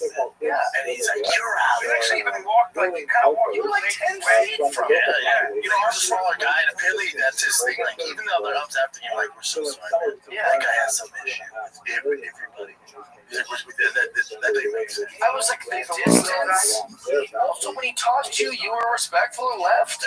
Like, you didn't go out there and start chirping at him. I was so embarrassed. Yeah. I was so embarrassed because I'm like, oh my God. I thought it was very strange. But I was embarrassed. Because I was like, I mean, I don't want this to be about me getting tossed. Like, the team really needs this win. We end up winning, but still. You know, it's like, I don't know if you grew up in baseball programs, but like the dads were insane. We had one guy named Luke Hetherington, shout out to him. He could have been the greatest fucking baseball player that's ever lived. He could have like walked on at like high school age for the Mariners. And the reason it didn't work is because Luke lived like a rock star too soon. You know, like he had like a photo album of all the girls' tits, like from high school, like developed. Yeah, I mean, like literally like in high school. And he was just this legend of a guy. He literally, that's him, Luke Hetherington. He was so stinking good. And he was like a legend in our high school. I literally, in high school, asked him to autograph a baseball for me. He was like, that's going to be worth some money. I mean, to us, he was. There was nobody larger than this kid. Looks like he still went some places. Oh, he was a beast, dude. And one of the most naturally talented. Oh, no, I don't know. He probably got drafted or whatever, but I don't think he played in the whatever. Maybe minor leagues. He get drafted. Thanks forever. Well, even in college, well, the top 100 players don't make it. Now, Luke, if you hear this, forgive me. Your dad was a psychopath. This dad would literally like crash out about like all the balls and strikes. It was like a daily thing that his dad would get like tossed from the game, and I liked it. I was like, I wish my dad even was at this game. You know, that he care. Yeah. So the fact that you were 10 feet away from the umpire, and like you were really respectful about it, and it was a bad call, I'm guessing, right? Like you were terrible call. Yeah, terrible. So I thought that was strange. It was wild. Yeah, I don't know. So Texas is it more serious kind of football for religion? No, there's teams like the major teams in California. Super serious. I just wasn't part of that. The league we were in, double-A teams. Well, these the same age, like there's 7-year-old teams out here. Like, so it just depends what program you're in. Again, it just so happens where I moved. 8 minutes away, and just happen to be this monster program. Is he gonna be a big kid, like big kid? Okay, he's bigger. Well, then that he'll be fine. Big pitch. This guy named Gaddis pitches for the Cleveland Indians. I thought we'd be boys, you know. I thought he like knew my comedy. And I go out and just shook his hand. I was like, your hand. I was like, oh fuck. And I was like, it's he could have been a pro wrestler or something. And he's just like, you could just hurl that baseball 100 miles an hour. It's such a cheat code to be able to.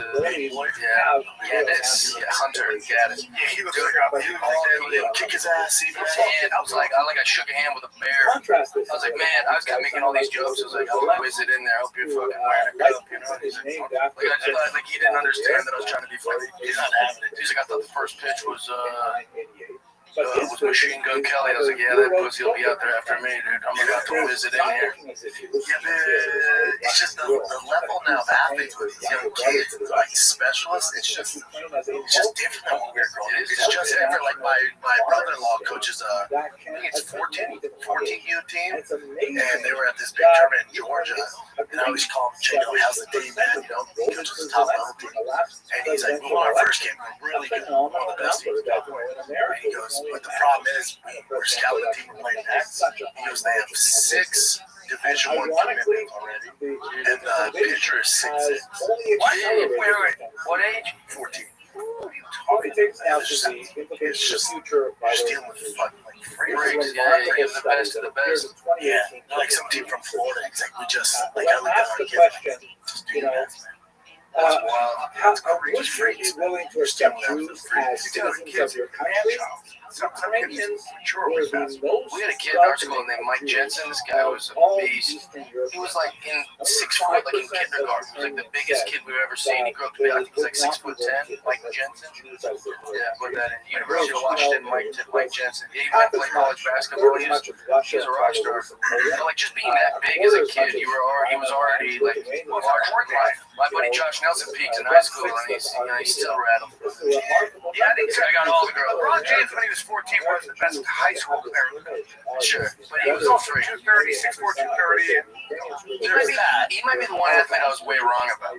I used to talk shit about LeBron when he was in high school because they would televise his high school games. I was like, but wait till he gets to the pros. He's playing against kids right now.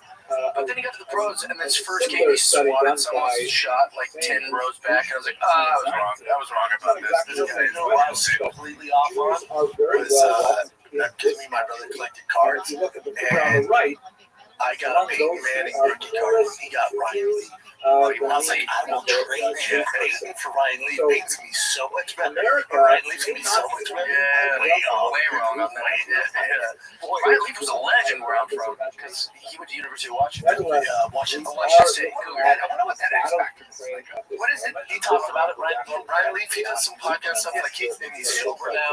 He helps kids out. They had trouble. Like apparently, like they still can't really tell as great as you are as a quarterback, for example, in college. They can never really predict what you're going to do in the pros. And a lot of times, guys who are in the quarterback especially, maybe because it's just a mental thing. It takes a long time. It's just so It is interesting you're talking about this. I've talked about this a bunch where it's like, how could Ryan Leaf be so incredible in college, like literally threading the needle to these receivers, and then be so good for this, but just not good enough for that. He's in that window of like not so good at pro, but incredibly better than all the college players. But is that a mental thing? Right? It could be a speed thing too. Like that window of opportunity is so much smaller in the pros.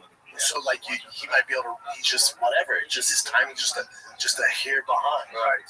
Like Johnny Manziel was almost getting tackled, like by that much. Like, you know, he's like evading these guys that are just a fingertip away from tackling his ass. But in the pros, some guys don't think of their game like this. Arguably the greatest quarterback of all college football of all time. And like, dude, they can't tackle. Yeah. But how can he? I know his mechanic isn't. You know, his mechanics aren't like Peyton Manning's, but it's still like the throws. You're just the throws. Like you're not running. You're not throwing like that, and they shut them all down.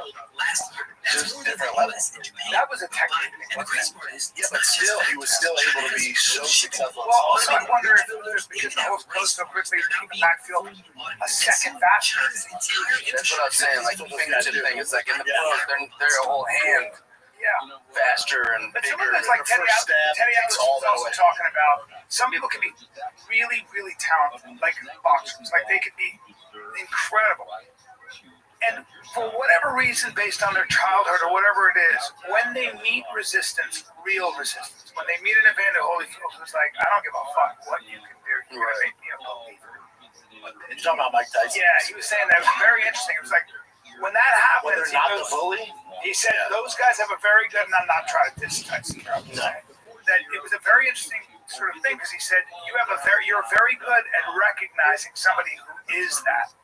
When you know inside that you're not that. So it's like you're not a lawyer until everything, your whole game plan's out the window, but you figure out a way to fucking.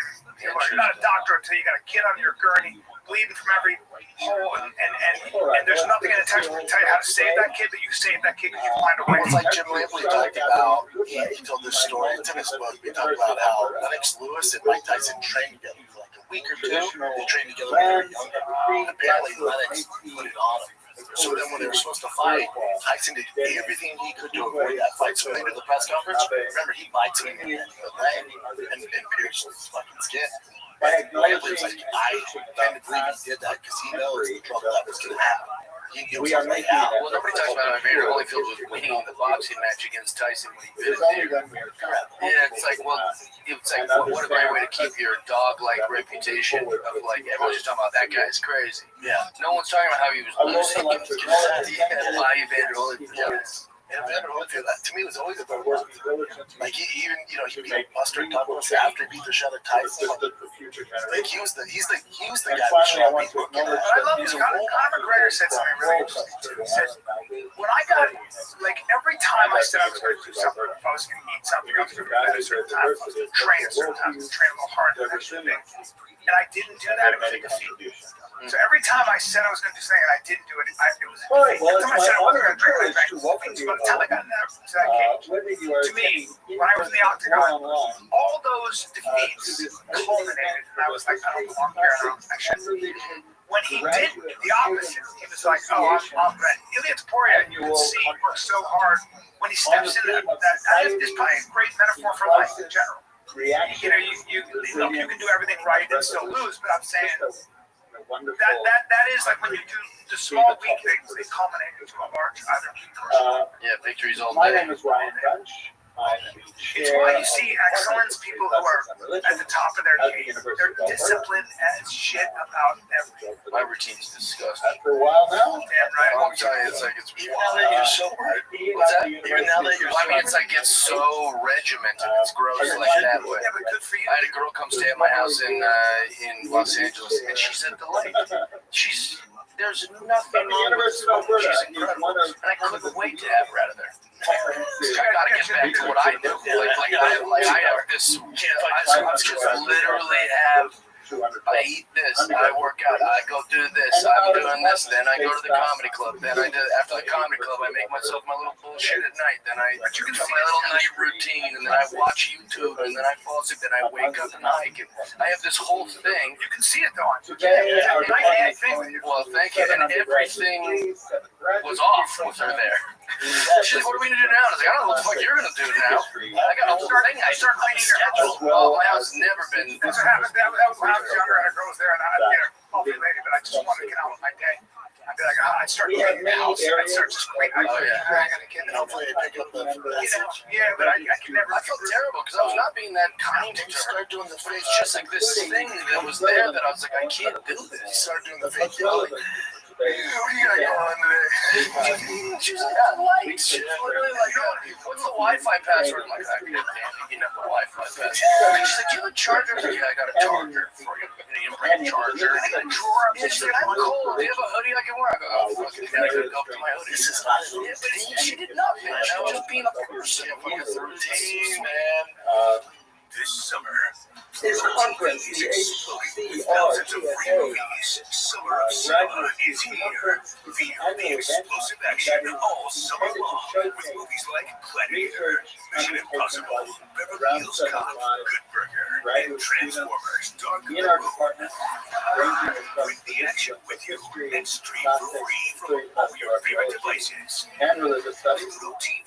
it also Stream features now. the research Pay evaluation ever. from other Yeah, disciplines. but I'm very regimented about all this. Brother, we haven't seen it. It's I think one of the biggest moments of the year, but you got past by the comedy. Yeah, I'm very excited about it. I think I'm the only person on record that has it being filmed with me getting passed. That social media guy was on it. That wasn't my team or anything. No one in my crew knew that I was going to get passed. You had no clue? No. Can I just bring up one thing? Because you posted on Instagram, so I thought it was interesting. There was a picture of you talking to Mark Maron. Oh, dude. Yeah. Did you have beef with him or something? So all that happened was that when I was an open micer, Mark Maron was very rude to me. And I went on Bert Kreischer's podcast, and I was trashing Mark because I was just trying to make a point that on Mark Maron's podcast, when I listen to it, he'll be like, I'm going to make up an artist, but he would say, like, I met Jimmy Page and he was a fucking asshole. And I was like, I thought it was interesting that when he meets his heroes and they're rude, he doesn't draw a correlation about how he treats people that meet him. When I was a young comic, I met him and it didn't go the way I'd hoped, and it pissed me off, and I've been holding on to that forever. And something there went on Bert Kreischer's, and Bert Kreischer brings this up. Yeah, Bert just goes like, Jeff Tyler's in here trashing you. I was like, Bert, don't bring it up like that. And then Bert did try to explain it a little bit, and Mark Maron just dunked on me and was like, I've never heard of him. I don't even know who the fuck this is, which was Which funny. I believe you probably didn't know. Sure, yeah. And also, but he kind of proved my point that he doesn't care. He looked rude by saying that, in my opinion. But all the comments were just, fat female comics and like door guys that are like, yeah, Jeff Dye sucks. So that kind of hurt my feelings. And then also, I thought it was interesting. One of the guys goes, oh, did Jeff Dye get his feelings hurt? And I was like, yes! That's why I brought it up. My feelings. I have feelings. They were hurt. That's the whole point. That's why all this time later, he bothered me. So anyways, long story short, Mark Maron comes up to me at the Comedy Store, and he's coming right at me, and he's looking at me. So it's like a shark coming at me. I go, oh, it's going to happen. I know, Mark. I just got passed like that week. And he comes right up to me and just... I, as a smartass, I said, hi, I'm Jeff Dye, because he said he never heard of me, he doesn't know who I am. And then he kind of smirked, and then he goes, you want to talk about it? And I was like, yeah. I mean, I also grabbed him by his arms, and I said, hey, dude, you don't have to do this. I'm giving you the out right now. It was just me. I got my feelings hurt. Like you said, it didn't go my way, and I wished it would have because I looked up to you. And it's okay. We don't have to do this. He goes, no, I think we should. And we talked and we hashed it out for about 15 minutes. I told him everything that you guys said.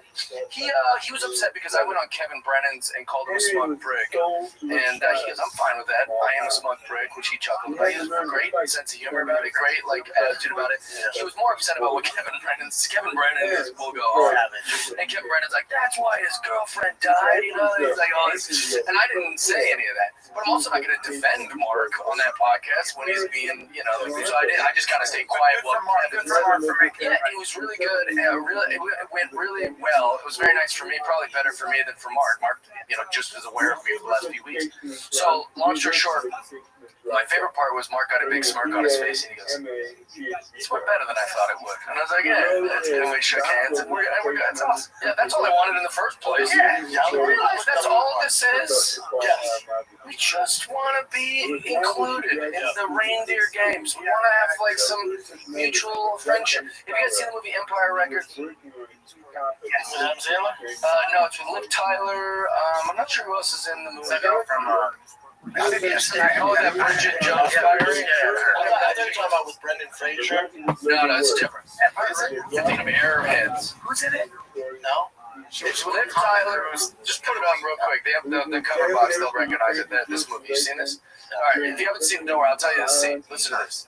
So these are cool kids who all work at this record store, and it's like they're the coolest kids. They're funny. They're hot. They've all got their own little drug addictions and their little sexual things, and they work at the coolest place. And there's this one kid named Warren. He's this punk kid that goes to high school with him. He's probably an underclassman or something. And he always keeps coming into the record store, and he's got a shitty little attitude. And his name's Warren. He's played by whatever actor, probably. It doesn't matter. Warren comes in, and at the end of the movie, Warren comes in with a gun. And he's like shooting rounds in the place. And he's like, you guys think you're so fucking cool. And they're like, whoa, Warren, like, what's going on? He goes, look at you. You think you're so fucking great. And they're like, is that it, Warren? Do you just want to work here? And he's like, no, that's the problem with you guys. You think you're so fucking cool. But now I'm in charge. Shit in the place. And then he's like, Warren, if you want to work here, you can work here.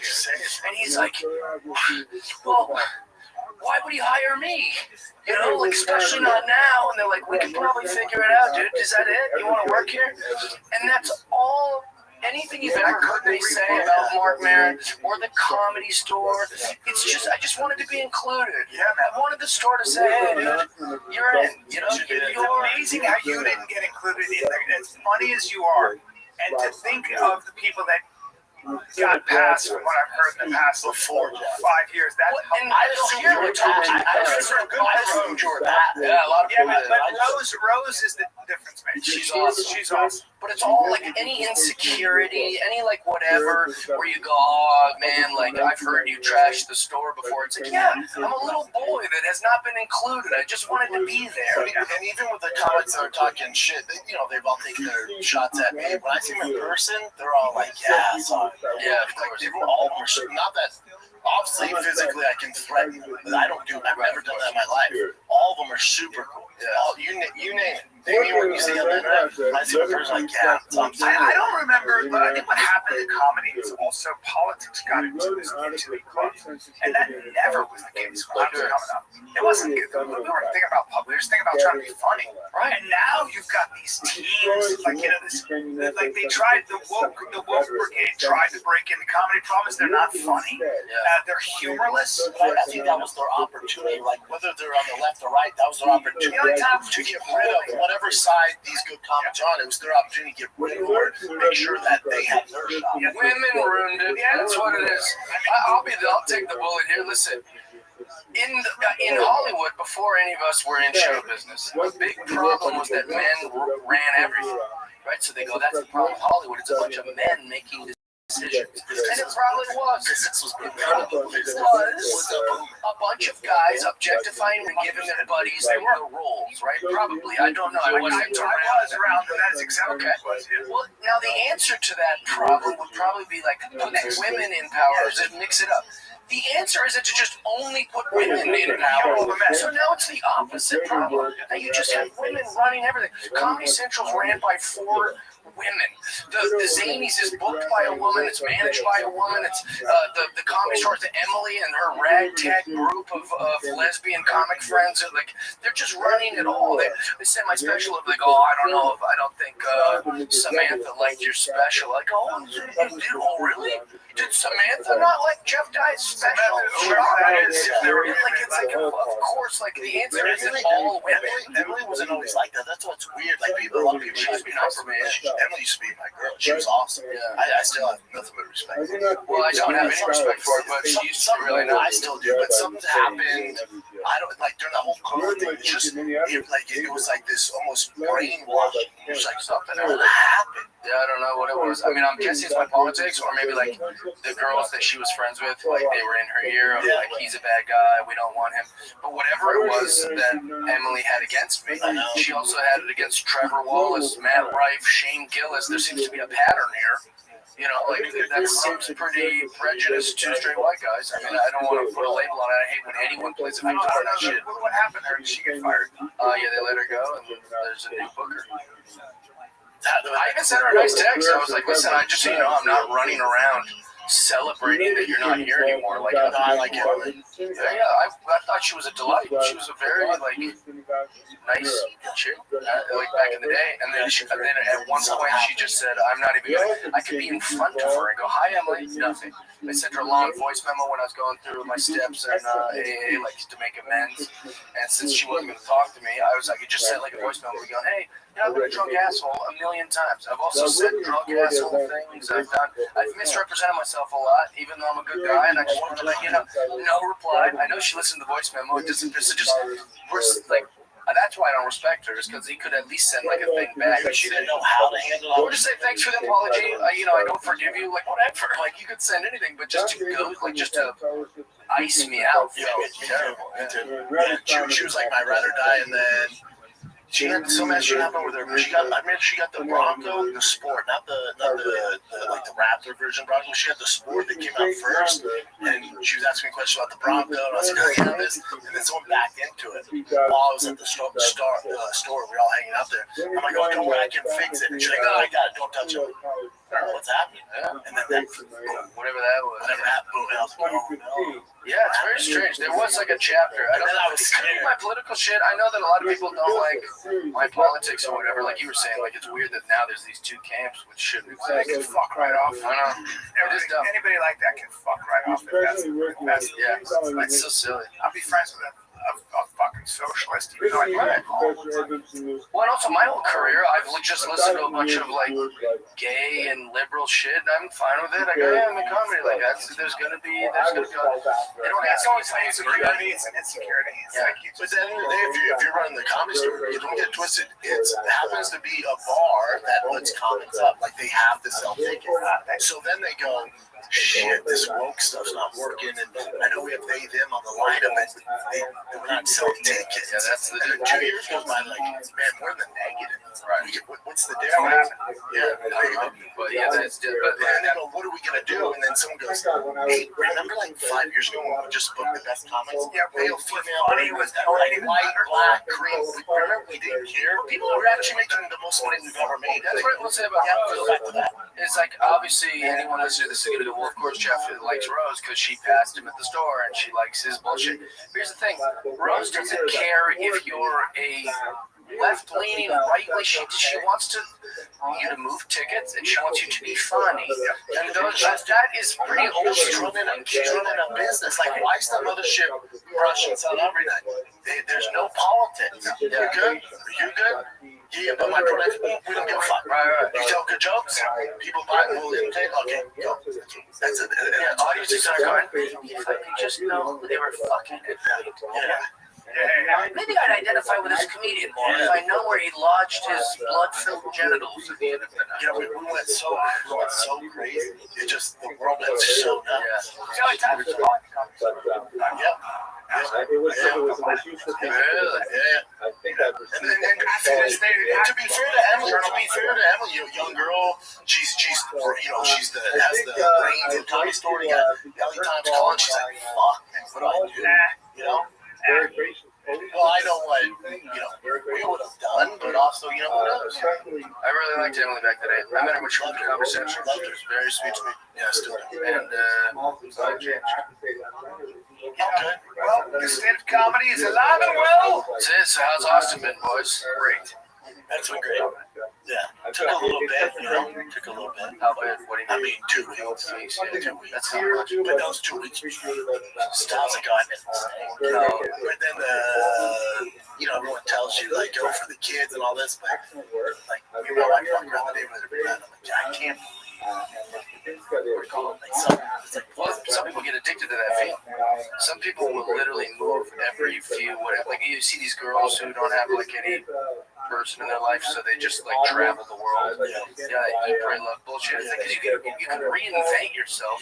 It is a fresh start. You make new routines, which is exciting. I always say, try to take the road less traveled, or take a different route to work, because that is like this. That makes life very exciting. So like, be doing it. It's a great idea for your family. Great idea for you.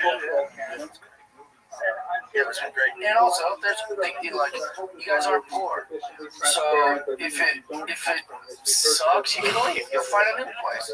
Yeah, definitely does it. And Worst case scenario, you go, we move back, or we go to somewhere else. and I think the misconception is like, we moved here. I moved here to be close to Mothership or Rogue or something like that. I'm not really in that scene anymore. I moved for the safety and the tech words and the sport, and all that. Which is great. Yeah, like I'm not in that world.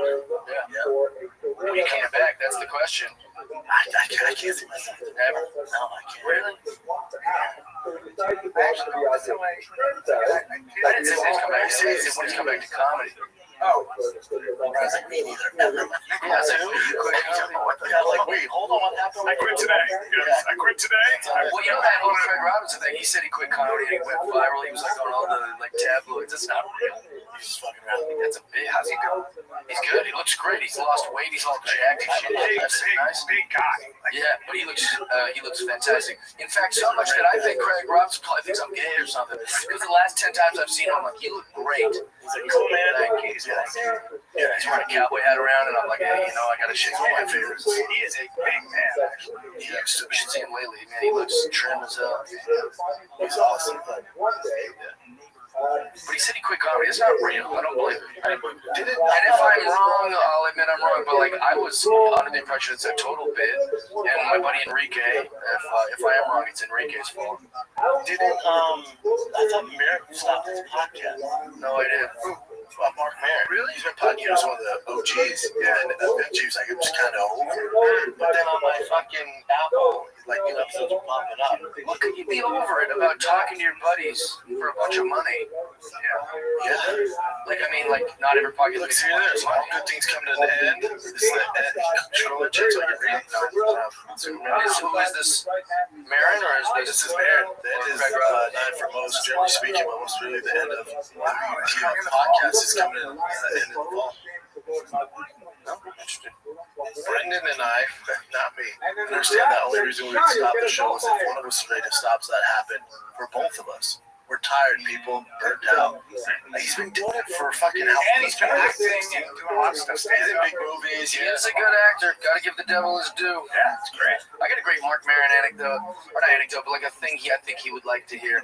So occasionally, a person in the audience will say something that like is a perfect moment, So Mark Maron's up there. This is in 2008. He's on stage at Giggles Comedy Club, and he's doing his bit. He had this bit at the time where he was like, I yell at my girlfriend, but I just yell at her, And my neighbors, they can hear us yelling. So whenever I go out to the mailbox or I go to the trash can, I can sense that my neighbors are looking at me like, piece of shit. And so I just go, I'm not hitting her, which was the punchline for the thing. And it's got this great pop. It's an interesting little story. And then someone in the audience heckles and goes, I can help you with that. And you just watched Mark get furious. Like, oh, what are you going to fix me, guy?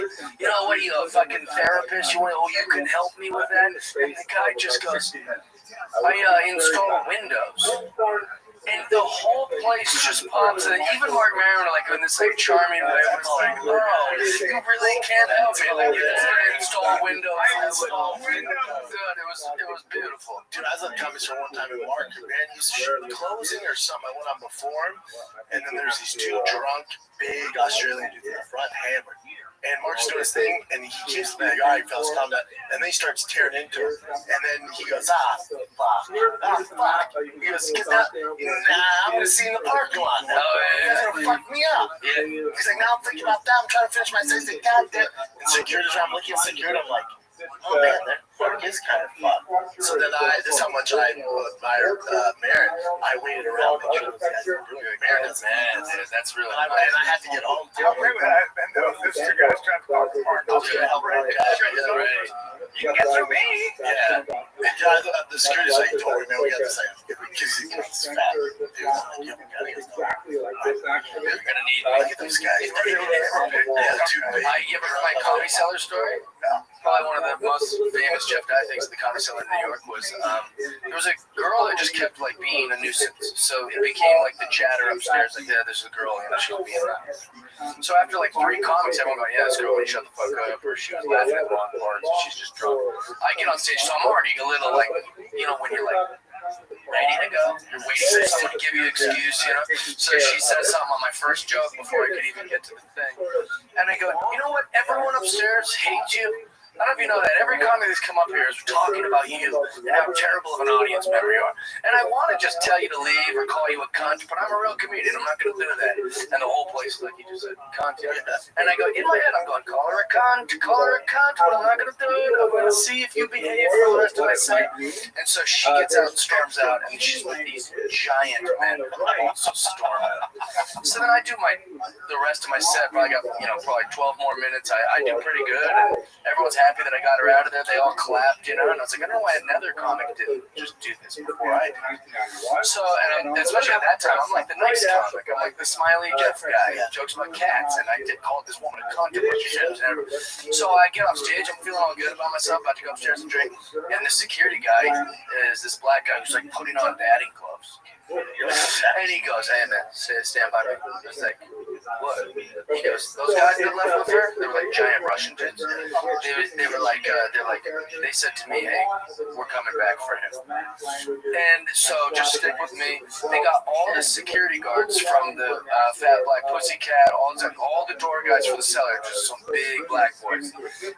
And they literally lined on the street, and on the other side of the street of McDougal was these Russian dudes. Well, they came back, and they were just waiting. And I've never been more scared. I'm not a fight guy, so I'm just upstairs, like, drinking whiskey, going, I can't even go to my other spots at Gotham and shit, because I don't want to go outside. And so those guys, the security guys for the cellar, stayed there until those guys got bored and just left. And then one of them, they come back, especially Russian. oh my God, they were, like, ready to do business. And one of the security guys even walked me to my apartment, like, because I was like a few blocks down on down the street to the village. Anyways, long story short, I bought them all bottles of alcohol. I was like, dude, the fact that you would fight for me is like the greatest. Like, that's the highest honor. I'll do anything you guys want. I remember at the Comedy Store. I won't say his name, but I'll say it afterwards. The comic is up there. He says to the girl, well, you're a dumb bitch, right? You're a dumb bitch. Someone in the audience. And he just, but it was also a little bit too much. Yeah, it's not that. I kind of found this concerning. Even the audience is She goes, you should be careful, my boyfriend's a Marine. She goes, well, you're a Marine boyfriend. I don't know Marine. It means just bitch. And the guy on there, I was like, you've never done a sport, you've never been punched in the face, dude. And I'm going to tell you right now, you have a false sense of security. He goes, well, your Marine boyfriend right there is with a dumb bitch. You're a dumb bitch.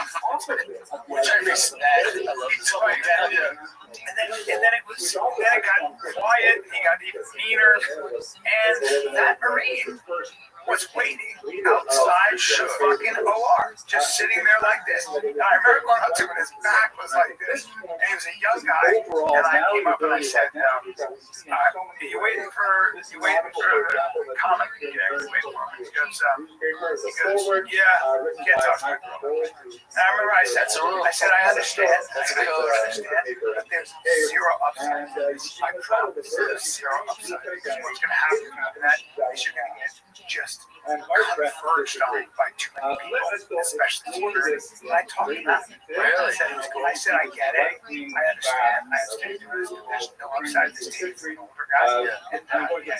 Also defending the honor of your parole against some probably drug addict comic. But he was a young warrior who just... Yeah, no, I get the Marine more than I get the comic. You know what I would have told him? I would have been like, hey man, listen to this. I think you should scare this comic and just have a very direct conversation. No, because the problem was when the guy don't beat the fuck out of this comic. There's nothing in that for you. I would tell the Marine, be careful, man. And then just walk away. Here's the other thing I said. He got a left, right? And then the girl wasn't there. I don't know.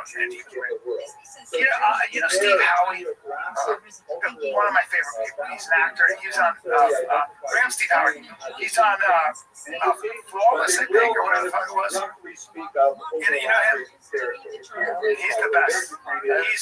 He's every bit of 6'5", and every bit of 240 pounds. Bring him with the shirt off. He's a fucking, when he was younger, an absolute house, played college basketball. Oh yeah, fuck Mike Scribble. The greatest guy. Just any guy that's on the internet. Yeah, Fuck Mike Scribble. He's the greatest. He's the greatest, funniest motherfucker on the planet. I love him so much.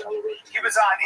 He's never stopped working as an actor. And he used to be married to Sarah Sahi. Who's that girl? How you telling us he was married? All right, doesn't matter. So he comes to see me do stand-up, and he's sitting there, and these fucking rough-looking dudes, rough-looking guys, are sitting at a table. And I remember, you know me, I clock because I'm gay. I clock these dudes. They're just big, they're strong, and I was like, these guys look like studs. I felt a little like, oof. And the one guy keeps looking back at Steve's girl. Steve's like this. He's clocking his girl. Steve's like this, going like this. And finally, the guy comes back. And all I know is I don't know what he said, but he says something like that. And Steve goes, "Are you fucking stupid, dude? Are you stupid? That's my wife." And the guy gets up, and Steve gets up like this. They're about to go, and Steve's wearing an Argyle fucking sweater vest. But he's big. And then these other guys, and I gotta go up next, and I grab the guy right in the shoulder. Hey, dude, I gotta talk to you. He's a detective. And all his friends who are also detectives in the LAPD are at the bar. He wants this, and so do they. If you fucking do something and actually fight him, they're gonna converge on you and fucking crush you. And the guy sat down, and they sat down, and they fucking, that's all I had. So you're just teaching everybody like the power of lying. Yeah, but fuck off, man. I had to do something. It's funny for this guy's like, he's full of shit. That guy's full of shit. Yeah, that's right. By the way, he was on TV. Yeah, they could have done that, but yeah, it's true. To be fair to those goons, his girl is very pretty. Oh, she's gorgeous. And also, at the same time, while you have these unusual moments and artistic expression, how old are these pictures? She does look good. She's gorgeous. She's they're not married. which are much more No, they're not. They're such as for Oh, I love it. And he kept saying, "Can we use our?" This one up, right? He's a little long. Well, you know, it'd be better though if they ended up fighting, but they didn't. No, it's just you using this strategy of you're outnumbered. Refuse a fight. Lying. A psycho would go, I don't care, I'm outnumbered. That's fucking. Yeah. Those guys, they sat down. I think they bought him drinks actually after that. Really? Yes. I think they sent some drinks as a sorry. I've never been able to, or I've always been able to talk myself out of any, like, anytime it's about to go down, I've always been able to wiggle my way out of it. There's no upside. Well, I'm not a fighter, so I'm always just able to, like I'll be like, listen, man, I'm just drunk, being an idiot. Like, let's relax. Sorry I said it, you know, like, I'm just trying to get a laugh over here from these guys. I remember one time that I was with, Dana DeArmond, the adult film star, but she's also just like a cool chick. She's very funny for not being a comedian, but anyway, she's a cool chick. We used to drink together sometimes. We were at this little bar called the Jimmy Suite, and she started popping off to this chick. Is that her? Yeah, she has like a million different looks. But anyway, she's a very funny chick. She's very, very funny. Anyway, she was at the Jimmy Suite. She's had a little too much to drink. She started popping off at this like Latina chick, and this Latina chick starts popping off. They both just drank too much, just these womanly behavior, and they start like getting chippy. And I see all the like Latino girls' guy friends are like, we're at the Chimney Suite. These dudes are, they're fine beating the fuck out of me and letting her get beat the fuck out by this chick. And I literally just walked right up to them, all getting kind of ready. I go, hey guys. She's just drunk, and this doesn't need to be anything. She's just drank too much, and she's, I guess on one or something. I don't know. I just want to let you know, she's a drunk chick. This isn't worth it. And they were like, we appreciate that. And they like shook my hand, and they sat back down. They told their girl to shut the fuck up. So I went back to Dana. I was like, I don't know what their problem is. But it completely diffused it because I was like, what, we're all gonna fight on that concrete? Like, I'm gonna get my ass kicked. She's definitely gonna get her ass kicked by this chick, Like, it's not a win for anybody. You watch out fight videos on Twitter, you start going, I wonder what I'm made of. But then you're like, no, it's not worth it, bro. Getting punched in the face once, or I don't ever want to do that again. Yeah, or what happens if you fucking fall and hit your head on the bar or some shit, and then you change forever? Yeah, I break my jaw, I need that. Or you hit the guy and he falls and shoots you. I had that happen. I want to take the piss, shit. Before we take a break. Break time. We're talking about, I was thinking that you need to have kids, and then Jen asked you about legacy. So you don't. I asked Jen about legacy, because me and Jeff are on the same page. It's not about legacy, they're just so fun. Oh, no, I'm saying, like, he was asking about my family name, and, like, if that's carried on. Like, he's going to die with Jeff. I don't care about that. I think you would have so much fun with the kids. I love kids. You have a lot to offer. And you love sports and watching your kids grow up. It's the best. And I never said that when I was your age, so I get it. I was the same way at your age. I was exactly the same way. I totally understand. When you get, I'll find some gorgeous, great woman who I love, and then I'll impregnate her. We'll make a kid. It'll be the most meaningful thing that I've ever done. And then the kid will be 3, and she'll start feeling unheard and jealous of my comedy career. And who are these girls coming to your show? And then that'll cause a little tension that will later blossom into full tension. And now she's talking shit behind my back. By the time the kid's 6, she's divorced, taking half my fucking money. That could also happen. Why did I even do this? Now I have a kid 3 days a week, and I'm talking shit about his wife, about his mom. He's a hell of a baseball player. He's a hell of a baseball player. He's meeting all the new girls coming in my life because now I'm trying to sow the oats for that I lost out when I had her. That can happen. Wait till you're 50. You've done everything. It's all right. Then you sign a prenup. Maybe. I haven't ruled anything out. I had a vasectomy, yes, but I froze my sperm. You can also reverse a vasectomy. People go, yeah, that's painful. It takes a lot of time. It's like, so does pregnancy. Yeah. So if she's willing to get pregnant, 50 stopped having a kid. I mean, you counts a bit outlier. As he stopped having a kid, he looks great. I'm sure he's playing with his kids all the time. He's present. They require so much energy. It's a lot, and it's life changing, and I like my life. So why am I changing? I don't understand. I've got a very good life. I guess I have, but you probably feel like you still have a lot more to do. Oh, tons. Yeah, I've got like some goals, and I got some shit I'm trying to accomplish. A lot of material on kids, though. I don't, but I just think.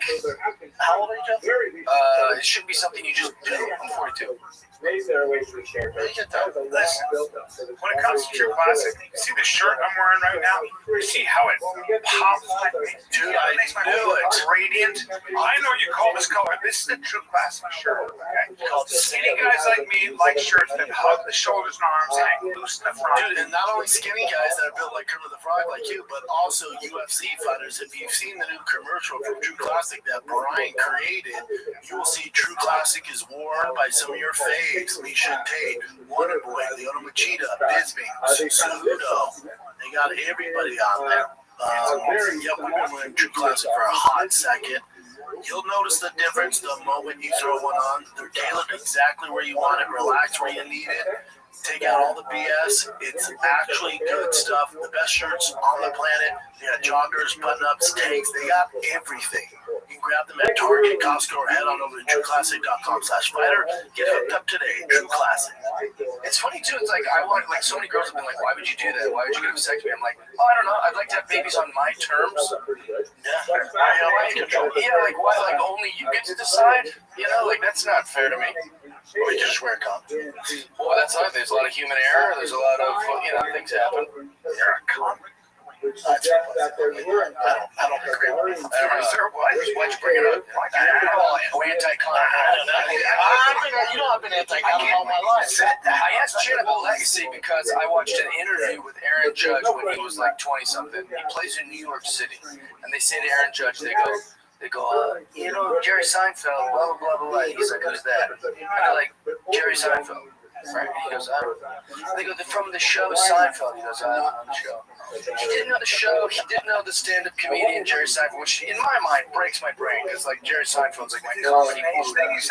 He's 23, 22 or whatever when the interview happened. He has his own Jerry Seinfeld.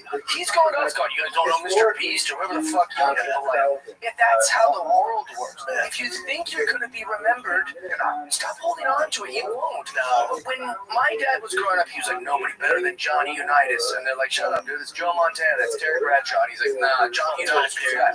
Now we go, Tom Brady. Everyone goes, no, Terry Bradshaw, or the old guys go, Terry Bradshaw, Joe Montana. And then we're going to be talking about Tom Brady, but it sounds so old to our kids. They're going to be like, it's Patrick Mahomes or whoever the new little darling. The only ones that stay in time are like guys like Abe Lincoln, George Washington. And our kids still don't know dick about them. They're mythic. They're more mythical. Now Babe Ruth is more mythology for us. Yeah, we can go on about him. But then there's like Martin Luther King, and like even my kids when they come home from school, I'm like, what's the real story? Right? There's like that. Have you seen? Like, that's my point. It's like So just the Babe Ruth, like the way he brought this and stuff. Oh yeah, it was terrible. I wonder if he got on a strike zone back then. He just would tell them pitch high to me, and they would throw it high, and he didn't have to put the. He had a great eye. But to be fair, they did his bat speed, like they measured his bat speed from those swings back then, and it would still be like top 3 now. Wow. Don't get like a lot of and Jeff knows more stuff than anyone. I just mean he wasn't an athlete. It was like a skilled hitter.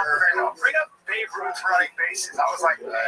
But what I was trying to make the point of is like, you can let go of this idea that they're going to make a statue of you and you're going to be revered. No, I think it's more important when you have kids, but then eventually that's even if it fades out, because then they have kids, and then it's like, oh, great grandpa's a beast, and then I kind of give a fuck. Right.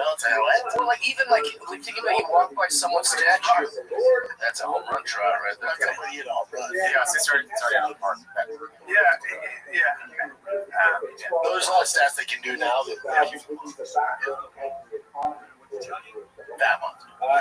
but there's some big baseball players. You get this weird swing. Notorious cases. And then you just get hammered right after. What was I going to say? So my point is just like, people think this idea that like you're going to be revered and remembered. I find a lot of peace in letting go of that and going like, it's okay. You don't have to. No one needs you to be Tom Brady. No one needs you to be It's okay. Like your statue's just gonna get bird shit on it, and people are gonna walk by. I think it's different if you have kids. Yeah, a little bit. How they hold on to it. Yeah. And then what they do with it, it's whatever. But at least you did your part with it. Yeah. Just enjoy your life. Live like you want them to think Dad's Superman. Now it doesn't mean Dad has to have a fucking statue or a banner of that fucking Wrigley Field. But even if that UPS worker is a damn good dad, they're still gonna think he's Superman. You know what I'm saying? Yeah, but I just let go of the whole legacy thing, the whole thing of thinking that we need to carry on our family. In the grand scheme of things, it does not matter. We're a fucking grain of sand. Someone will later live in my home, and they won't know who I was. That's right. Someone will later still walk these streets. They might see a picture. That old saying, who was the philosopher? Say never that I lost something, only that I gave it back. Yeah, that's good. We're here for a short time. Enjoy it. I'm like this for now. Well, that makes me happy to not worry about being a statue. Or depressed. No, it doesn't. None of this matters. I remember we were doing a show like Brand together. We were doing Find the Kid Live. This is right. You are driving to Will Sassa, and he has anxiety, and he was like, "Man, I just like sometimes when I look at space, and I realize how fucking small." And he called you to tell you, and he didn't know I was in the car. I was like. And he had like this big audition. He's like, "Good, put in perspective. I was like, Earth, like the moon, I'll get Saturn." I think, what? Who the fuck here? And he's like, "Break it down by moles, sure." And I was like, "Okay." But also, isn't that like just recently he's in Italy, and he goes, "I'm going to a museum. I get this text, I'm like, all right, whatever." He just sends my pictures. I just get dick pics from literally every statue. And just every statue. Hilarious. And he's still sending it to me. Keep going. Well, I was just trying to say like that, but like it is all pointless. But it's also what makes it kind of cool. Like it's like everything is rewarding, but it's also pointless. Like don't worry about it. Are you also a guy that subscribes that we're in a simulation? No, I hate that. Only rich fucks say that. I've never heard of a person. Rich fucks don't say that. That's just what scientists say. No, it's not true. Elon No, Musk. it is true, but it's not rich. It's like a scientific theory. It's not because they're rich. Like theoretical mathematicians, like this is. Oh, for sure. Name a real famous one that has a huge podcast. Is this like Elon Musk where you're trying to fucking explain it? Those are the guys like those guys have a ton of theories. Once to get to the masses. Also, simulations for who? For what? What are you saying? Well, simulation for what? Like, what does it mean? What's the framework? What do you mean it's a simulation? So vague. They're also going by numbers, saying like everything. We're a vibration and a code. Okay. Yeah, but also the idea is that we're already making simulations, right? So we're already making. Virtual reality is becoming so real. So if you were to extrapolate it out, right? If you keep going in that direction, it may have already happened, and somebody's already running a computer program. Now, that doesn't mean it doesn't jive with religion, because in all I'm not worried about how it jives with religion. It sounds like nonsense. The idea of most religions, whether it was Christ or it was the Vedas or Buddhists, they all say this is Maya, this is an illusion, this isn't real anything, right? There's a reality behind the reality, and that would be the idea behind Buddhism, and the idea behind the Vedanta, and sort of the idea in many ways behind Christianity. It's like this is not the kingdom of heaven. The kingdom of heaven is somewhere else, right? So, and the Greek philosophers kind of said that. So that in some ways, Kant said you can't really see reality because you have a limited visual apparatus. I believe that we have a limited visual apparatus, but I don't see how that comes back to us being in a simulation. A simulation would make it seem like it's all like an avatar or like this computer, this larger thing that I don't understand. But then that would just mean you're just playing with the word simulation. Yeah, nothing matters. I would say to investigate it a little bit, one of the places to start is the last guy was on really interesting. It's not like heady, it's not like scientific. It's actually a really interesting, cool theory. And the way they make the argument for it is pretty fascinating and a little bit mind blowing. It does fuck you up a little bit because the argument, like if you listen, like Rogan was listening to it, he didn't think about it. It's like the argument is pretty fascinating and might be the missing link between quantum and Newtonian physics, right? So the idea being how little things like electrons and protons and atoms behave versus how this. I'm waiting on my phone too during this conversation. Just start doing push-ups. Check this out. I check out too. Yeah. No, I was looking for this. This is the best photo we have of a cell, of a human cell. That's one cell. Look at that. This is one cell, and it's the most. That's the closest, most zoomed in, best photograph we have of a human cell. Now, this human cell that I'm showing you, we have not billions, hundreds of trillions of these make us up. So each little dot, each little thing, this is in one cell of my body. And I have tricky. You wonder why we're different. You wonder why you can interview. This is we're in a simulation.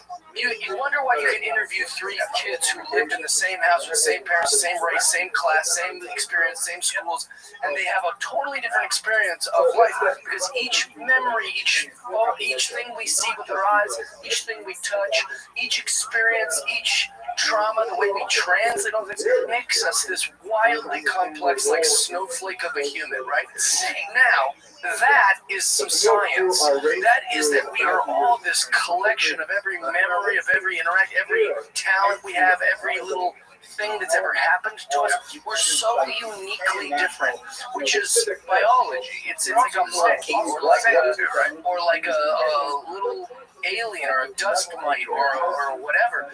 Now, what about that is simulation? We're like these organisms. I would more likely believe that we are useless and no one gives a fuck about us and we live in a dust mite of some extraterrestrial shoe right now. Like, that would make more sense, because when you get small or big, it starts to blow your mind. But, like, the idea of a simulation makes it sound like digital. It makes it sound like it isn't, it isn't organically biological thing.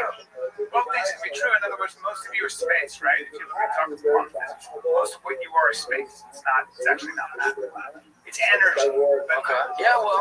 So it feels like a table, but it may not. But most of that is space, which is crazy, right? So I'm just saying that when you talk to physicists and mathematicians who really study this stuff, it's like for us, we go. Like, I'd love for someone to try to explain it to me, like my baby. It's like this, sort of like a worm. Why is it NFT? Like someone just gives you a mouth. A worm can sense heat and I think pressure, and that's it. Those are the two senses. Yeah. We have 6 senses, right? Or 5 senses, sorry.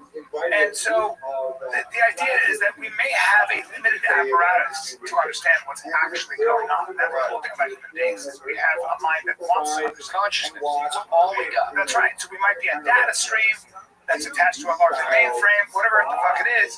The conversation is definitely worth having and thinking about, because it doesn't. That's all we're trying to figure out is what else you get into. It doesn't also those mathematicians. It doesn't negate the importance of this. It doesn't negate the importance of loving our children, wanting the best for things. I think a lot of people think that when they get into this stuff. My wife has this because she's religious, so for her, she just doesn't like the structure of her truth and how she lives her life, which very much works for her. Being sort of, people think, well, you say it's a simulation, that kills God, but it does. It's actually not what anybody's saying. I think it's a little bit. I have no conflict with that, because like even when they say like evolution or the Big Bang theory, like that doesn't change my perception on God. Maybe God just did the Big Bang, he did evolution. It makes total sense. Right. But where I come into conflict with it is like no one can explain the simulation part to me. Like they don't do a good enough job. I'm sure guys that can. My thing is with it is maybe they're right, they don't know. Right. He doesn't know, I don't know. They they're like, well, statistically, okay, that's fine. So it's really whatever you want to get into. We're all just trying to figure out what consciousness. But so we will. So one of the things about that is that people were saying exactly that about the electromagnetic field. So when they were talking about something called the electromagnetic field, which is how all of this is possible, we're able to broadcast things, take pictures, and filament and become digital. That was all right to it, which was literally all science fiction. All of it, of course. So was space travel. So I have satellites. All of it was science fiction. And now with AI, I mean, I'm talking to my phone as if it's a person. But it doesn't have consciousness. But it's the beginning. So what I'm trying to say is that we were all saying we'll never know. Oh no, I'm sorry, but we do know, and we continue to know. Now, I'm not saying we'll get closer to why. I'm not saying that. You might be right that we know how things work. The larger question is why. Here's the thing. This is what I always come back to. I know this is maybe not interesting for people. Every time I'm on here, they're like, "Oh, Jeff dies here. They're gonna talk about baseball for 12 hours." I wish. And now they got this. And I go, "Oh, Jesus." Yeah. Here's the thing. If you take a dog at your pet at your house and you literally take him apart, right? You find the best surgeon in the world to take him. You put out every organ on the table, and a surgeon puts it back together. There's something missing that the dog doesn't turn on, but you could do that with a motor. You could take this truck engine and put every part out, find the best mechanics in the world, you put it together. It'll turn on, it'll turn a crank. That's what AI is. That's what machines are. But there's a missing fundamental. Yeah, you could call it a soul, you call it a spirit, you call it an essence, you call it energy, you could call it a simulation. Whatever the fuck it is, that's what we're trying to figure out. What is soul called? Yeah, it's so important, and it's so fucking true, and I say this all the time. You can take a piano, and you can scatter it across the floor, and you can say that's a piano. Technically it is. You can say it with a human being. But the piano's not a piano until you have somebody sitting at that box when it's fully intact and tuned, creating music. Right. And a human being is a human being. Yeah, you can take me apart and say, this is, you can show me my genome, you can show me all the mechanics, and you can be like, but I'm not human until The soul's right. Nobody's been able to pinpoint that. And they're never going to. But I love religion for that, because religion does talk about that. Religion makes the arguments for the idea, like Buddhists will always say this. I love this idea. This idea, like, oh, this is Jeff. They go, where are you? Like, where are you hearing me from? Where are you listening to me from? Where are you seeing me from? When you try to locate the seat of your attention, when you try to see where Jeff is, wherever Jeff is, the truth is, you can witness Jeff. I'm in Austin. Who is watching? Who can watch you? Who can watch your thoughts? Yeah. Who can watch your feelings? Who can watch it? Because you can actually step outside yourself and watch yourself. So then the question is, who's the observer? The observer might be the real Jeff. That's what they talk about. Well, That's a fundamental issue behind the Vedanta and behind Buddhism. I just think that's why you should all go to church. That soul part is so important. That's why I ain't afraid of AI. I'm afraid of motors and engines and robots. I mean, they're not going to be smarter than us. Like, you could teach it to answer questions. It doesn't have intellect. It can fix problems. Yeah, it'll be very useful. They say computers are great. I would say, but the difference is somebody's going to be able to create consciousness, sentience. Fuck off. That's never happened. Here's the thing. We could also Amazing if you could, but we can also shut it all down whenever we want. We can also not find that anymore. Yeah, you could. I'd be fucked if they showed Well, I would. There's going to come with some other half. YouTube's not allowing you to monetize it using AI. So if you're doing AI stand-up, AI podcasting, you can't. I would say it's worth looking into it deeper, because it's kind of mind-blowing. I used to always resist it, and I sort of fell into it by accident. And I think it actually affirms my simulation part. What are you talking I have no desire. The idea that what human beings are doing is creating things like synthetic biology, right?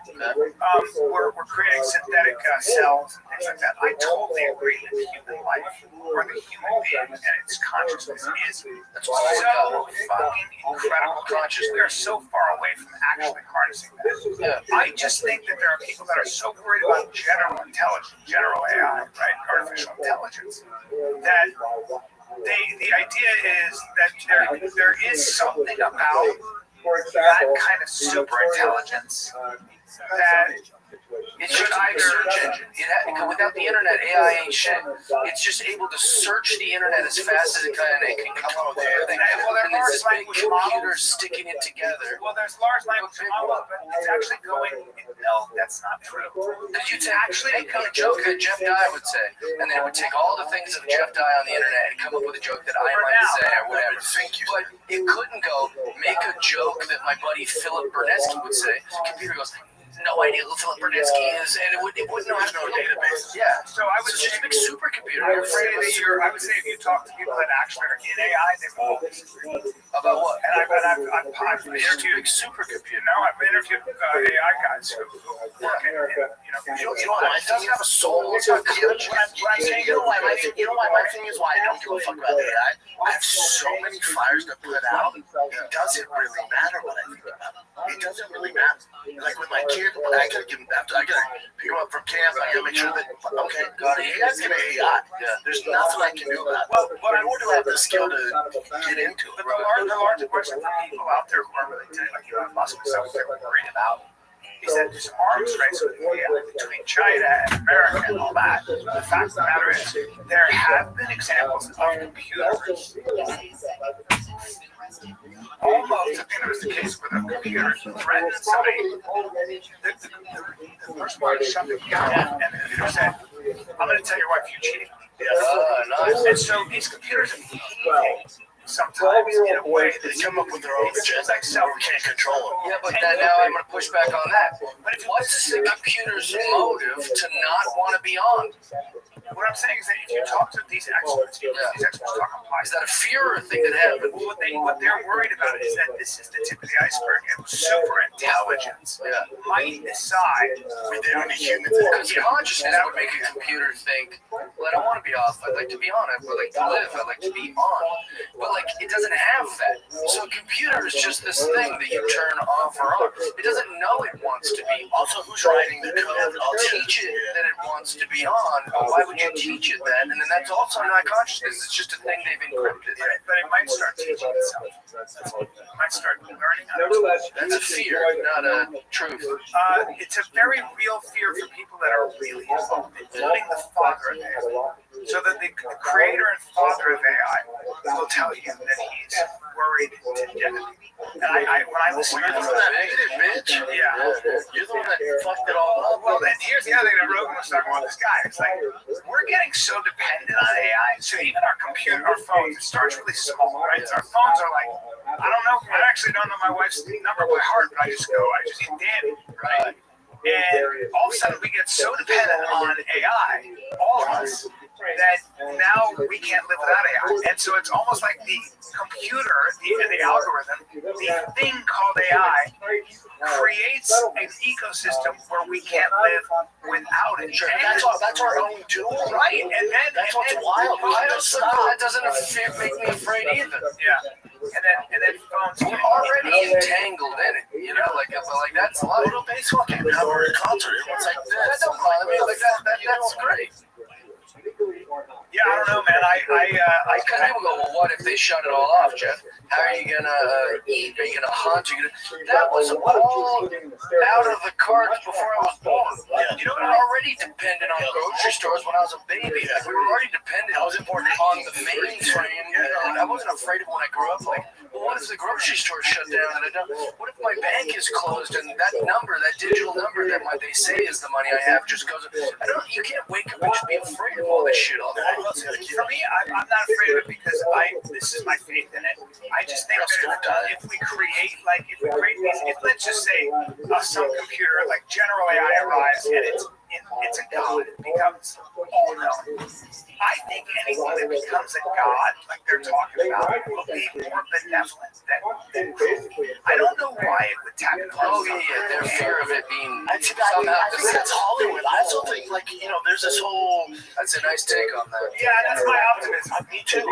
It's also like with aliens, like, man, they're gonna see us and then they're gonna start blowing shit up. I'm like, well, that's Hollywood. If the alien comes there, it's actually like, man, we've been doing a lot wrong, guys. What if we helped you out here? You know what aliens think of us? The way you see like a squirrel. They're smart monkeys, right? You know, we look at a squirrel, we go, oh, look at that little thing.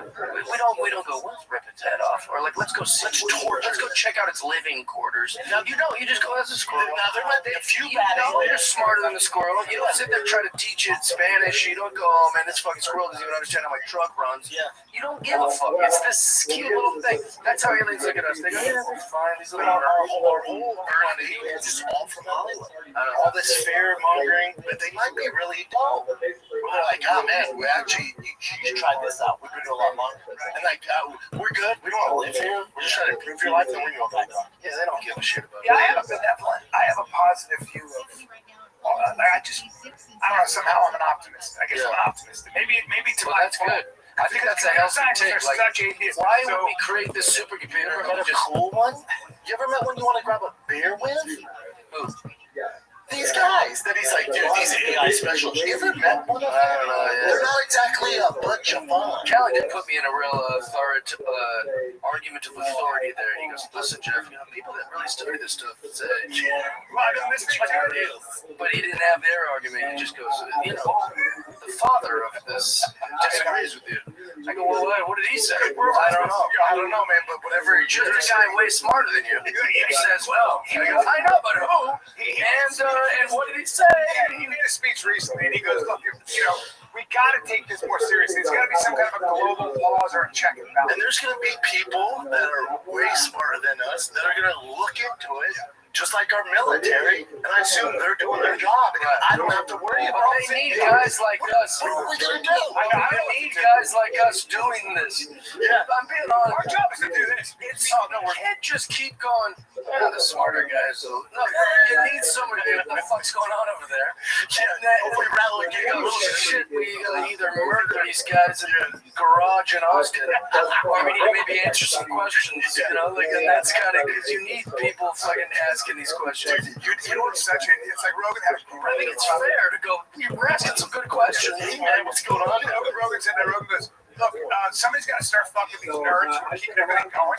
Because, like, you can't be having sex with the pro athletes. You should be getting the guys who are figuring this out. Because as soon as the Brit race out, like, we're going to be like, fucking idiots. Eat this up. By the way, I can't get any power. It's like, you don't want to do it. He goes, if I put you, if I put you, it was one of the best bits ever. He goes, if I put you in the woods with an axe, tell me how long it's going to take you to send an email. It's like, it's true, dude. I'll be dead in a week. Yeah, we keep. I spent my whole life worshiping guys who could dunk a basketball. Right. It does nothing. It literally does nothing. We talk about Magic Mind Max, which, by the way, sorry, I think they're sold out again. This thing is crazy. It's crazy. We can't get a hold of it. Dude, it's driving me I'll tell you what, we do have the sleep shot. The sleep shot. Sleeping like a freaking baby. There's nothing out there. There's no sleep shot out there. It's about energy. It's like, what about sleep so you have energy? And it is about getting recovery from people that go hard. It's actually formulated to help your brain chill out and recover.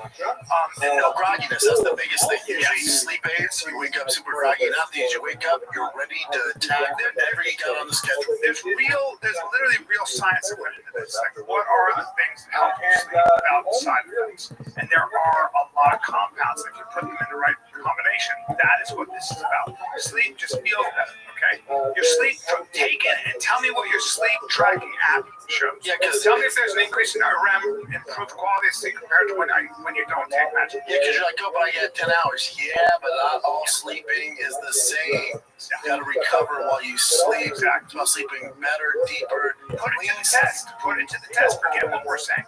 Try it and tell me what you think. And Also, this is one sleep aid with zero side effects. Zero. Feel sharper, quicker, far less stress the next day because this get ready to attack your day. So get sleep shot.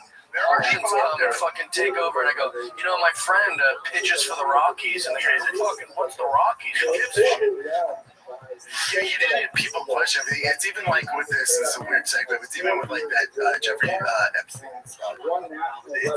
It's just it doesn't work for me, man. Like there's no list. It's like, well, why is Ghislaine Maxwell? If there's no list, then why is she in prison? If there's nothing, why is she serving 20 years? There's nothing. We have nothing. The whole thing was nothing. I don't know much about it. I'm a little annoyed. Diddy's free. All this shit seems like it always seems like it's gonna be so much more exciting, and then it's always underwhelming. Maybe 1 week called from the job. So is Diddy gonna get sentenced for a long time, or We don't know. they're sentencing him? But I thought he was just fine. I thought everything's done. Well, that's still, but look at time served. Yeah, but it's nothing like he was looking at life. He's looking at maybe 2 years now. But what's weird is like me and Jay were talking about this. What's weird too is like, you know, I have a buddy who was close to all that stuff when they raided his house in LA, and he was like, dude, the stuff we found, I can't even tell you. What happened to all that shit? But I know a gal. Remember that? I remember someone who was at all the Diddy parties. And it was like, we were like, damn. I text me, what's up, dude, about all that stuff? To get back. But I know someone that was at all the Diddy parties, and she said she didn't see shit. She was always there. Yeah. So I don't know. Like it's like maybe it's real, maybe it's not. I don't know. But I just always thought it'd be more salacious. Yeah. 51 to 63 months. Yeah, there are guidelines on it. That's a lot of months. That's all 51 months. What is that in years? Why did they do it in baby 4 years. years? 4 years. I don't know why they do it on 5. They'll probably do 3 years because he's time served. Time served in October. Nobody ever does that kind of time for Elliot Spicer, the governor of New York, and for a lot of other people. It's very rare that you actually serve time, but they want to get. I just refuse to believe back to Epstein. I refuse to believe there's no list and that there are current powerful people on this. It just doesn't make sense. I think a lot of people think that it's an Israeli Mossad program. They were probably gathering information on very powerful people, including American politicians, and like people like Bill Gates and like Bill Clinton. And there are interests in our government that don't want to expose. On the left and right, I think that this is the one thing the left and right agree on. Like, we don't want that list to get out. Like, I'm out of here. That's what I'm saying. Like, we're all in agreement here, and we hate each other. Cover is, we don't want Zach. It's intelligence. Why can't people just be normal? That's my thing. I don't understand. I've never raped a woman. I've never been with anyone underage, and somehow I'm like a hero in Hollywood. It's been the easiest thing I've ever done. And all of a sudden, they're like, yeah, that Jeff, that's a good guy. He's age-appropriate women. He doesn't try to rob anyone or, like, fucking deceive people. I'm just a regular person, and I'm a fucking hero. Common decency is not very. Why is Bill Gates fucking? Why does Bill Clinton need to fuck a little girl? What is going on? Just be normal. I don't think anybody's saying that Bill Gates or they did a lot of fucking probably. Yeah, but like girls in cages and shit, like Epstein Island, like that was the whole Epstein thing. Island was really what I think most of it was they would get professionals, very hot professionals. But some of them were, but that wouldn't be salacious. No, I think that's not a crime. These guys are married, they film it. Yeah. So what? That's not a crime? No. You think they would hide that? That they've had an affair? The dude did it in the White House. But apparently they're underage, and no one's saying That's what's a crime. That's what's weird. I don't understand how it's underage. There was that one guy that goes, hey man, where's all the women at? Right. And how did you get to the idea like, hold on, I traveled 16 hours and fucking jet for a deal. Today, and I'll bring some hot fucking chicks we can hook up with. Yeah. We don't need young under. What is that? That's what I don't get. Why do they have to be young? I don't think that. I think what happened was there were troubles, guys. But I think what happened, Epstein, he's like this at 14, 15, 16. Right. That's what did it. And apparently, just like Maxwell got those kind of runaways to come over and give him a massage and all that. So there's no doubt that this guy was into girls as young as 14. You guys really think this Jeffrey Epstein did it? No, I'm saying there's how many? There's 3 billion women in the world. I'm not believing anything 100 bitches say. Oh, you believe 100? That's like a blip in the grand scheme Yeah, of when he women. say 100, it's a lot.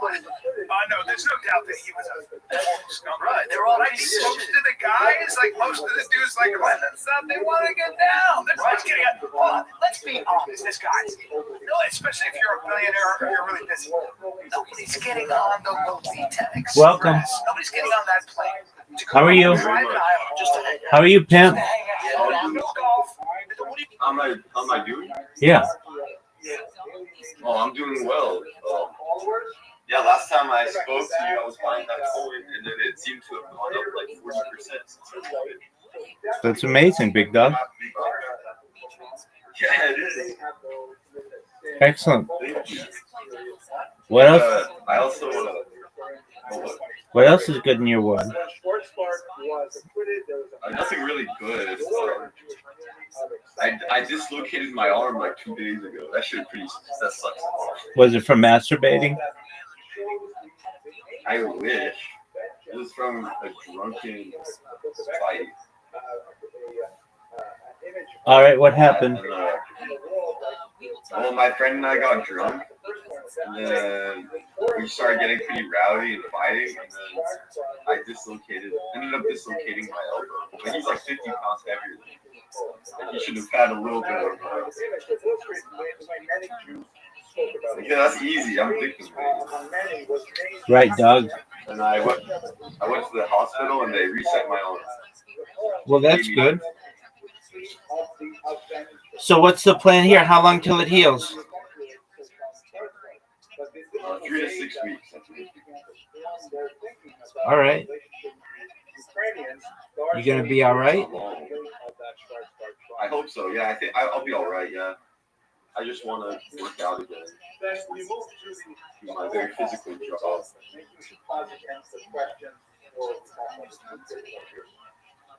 Very tight, man. Yes, sir. Yes, sir. Thank you. How about you? Anything new going on with you? Just chilling, man. I'm about to go to sleep. I have been up all night. So apologies if I'm not more exciting. Oh, no, I need to apologize, brother.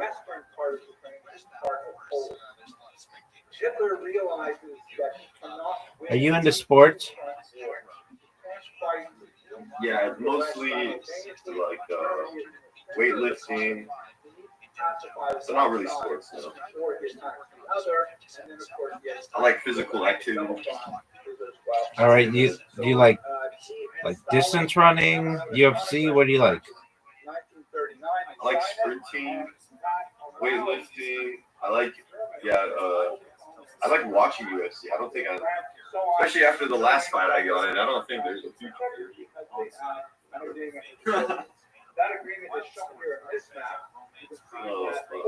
Well, I'm gonna take this rip now. You go for it, big dog. Thank you, big dog. I'm just watching you and your homies play and just go crazy. That's what I like to hear. $200. Good on you, man.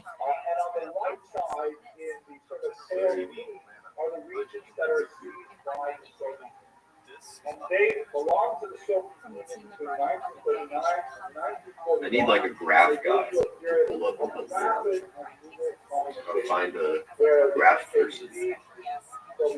Don't you know how to use like MetaMask? No, is that like the way you project the point? Oh, like yeah. So you use something called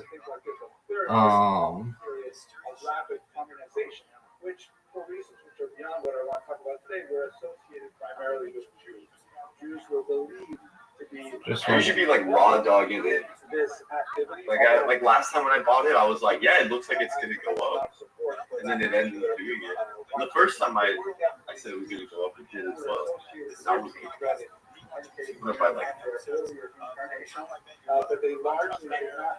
10 times, 10x. But be that as it may, the people living in these regions by the historian Timothy Snyder, the bloodlines harbored a tremendous resentment I'm looking. of the Soviets, not only for their domination of territories east, but also for the 2 years of incredible struggle for them. Many Jews were able to flee, about 600,000 fled to the east, surviving in places like Siberia, Tajikistan, and so on. But these regions here were just ripe for much worse. And that I think I'm happened gonna just throw money at it right now. June 22nd, when Hitler launched Whatever floats your boat, big dog. Can't guarantee anything. Yeah, it's gambling after all. Word, dog. Oh, it's called. Before you do it, download Dex Tools. Yeah. Okay. DEXTOOLS.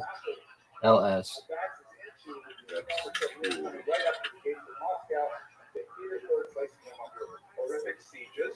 But what's significant for our part of the story in particular is that behind the Wehrmacht, behind the regular army, four mobile teams called Einsatzgruppen. And these Einsatzgruppen have the task of going into the small villages, rounding up, in particular, Jews, communists, homosexuals, Jehovah's Witnesses, anyone who represented themselves as an enemy and Hitler's bizarre vision of the world, bringing these people out to ravines or forcing them to dig their own graves and then massacring them with machine guns. An estimated 1.5 There's a lot of info on this. Word, dog. Distant farmlands all throughout this region, including the 33,000 killed in Baba Yar at this time. My own family, those that did not join my grandfather's family, Lithuania, also found their last resting place in an unmarked field outside the city of Kaunas. This is a marker that people put up afterwards to designate the spot where my own Well, I like the way it visualizes the movement too. Yeah, it's really nice. Yeah, it's pretty easy to see patterns in this one. Exactly. Rely on significant indigenous support for their attacks on the Soviet Union. Oh, looking at it, it's even it's reassuring me that I should buy it. not only Ukrainian, but also Polish, Lithuanian, Latvian, and Estonian, were willing to join the Nazis and push back the Soviets. One of the most difficult units associated with this period is not Israel, but the militia division, which represented a lot of Ukrainians in the western part of the territory, believed that joining with the Nazis was the best way to rid The community trust is a little off-putting though, because on Coinbase everyone's bullish, but on this thing there's only 30% of people that trust it. Weird. They were ultimately cleared. Are you in the Telegram? No, I don't use Telegram. We'll download it just for this. It's worth it. Okay. And then join the Telegram and you'll get all the memes and stuff. And whenever there are events, it has updates whenever there's a buy. I'm in there 24/7. Oh, hell yeah. See you in there then. Word dog, you'll see. I've got a VC going all the time.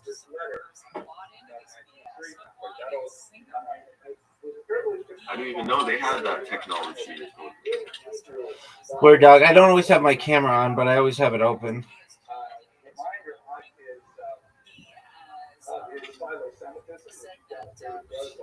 think one of the most fascinating elements of this letter is that the author is a very common spelling mistake. The transposed the silent letter Aleph with the thought of I in common with it. This is a mistake that no one would have done to do from a visual tape, but John did one himself. So there are some bright lights in the story, but otherwise for Jews it is inevitably. So that takes us through the vast majority of my presentation. I'd like to speak very briefly now about our current situation with the conflict in Ukraine, and then I'm trying to take growth on like speed up my humans too. Like fucking. Okay, let's go on. Here's a picture of Vladimir Putin in 1980 when he was a Like the outside. and Putin is slave to the idea that Ukraine belongs to Russia. That this is an idea that was very well felt in the 19th century. The notion that Ukrainian people, Ukrainian, by the way, is a fairly new coinage, like maybe late 19th century. Ukrainians themselves were not entirely sure what to call themselves, particularly in Western regions. But the Russians refer to them as little Russians. They're not quite the same as us. Their language is kind of plain, sort of country-like, maybe like someone from New York would listen to someone speaking from Arkansas, perhaps, sort of smile while they heard the accent. But they would say they're basically, they're our younger brothers, smaller brothers, and the idea that they could rebel against the elder Russians, separate themselves from this territory is unheard of. It's quite ironic because the origins of Slavic civilization really begins in Kiev, and Moscow only developed hundreds of years later. When I gave a version of this lecture, it was perhaps unwise enough to actually post it on YouTube. I got so many hate hits, lots of Russian bots attacking me when I made this statement.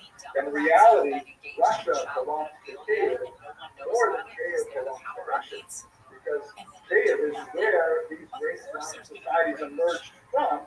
Russia was nowhere at the time when Kiev was already a principality.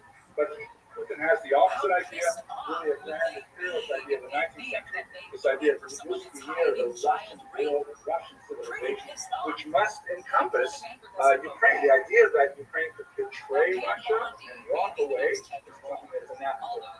And the vocabulary that he used, which I would actually in a criminal fashion, but I also believe at the same time, believe is that Ukraine was what exactly was that? Weird word. Everybody in the West got their head kicked around. We know the whole history. I've already described it in very big form. But the association of some collaboration. I must be too retarded for Telegram. I open it, I'm in the Harry Potter chat, but there's like 3 messages in it. No. 17,000 subscribers. Let's see if that's I selected it as a channel. let's see if that's the right one. HPOS 10i. Yeah, but there are a bunch of them. You want to make sure you're in the right one. It has 12,000 members. Just go to t.me/HPOS10i. Okay.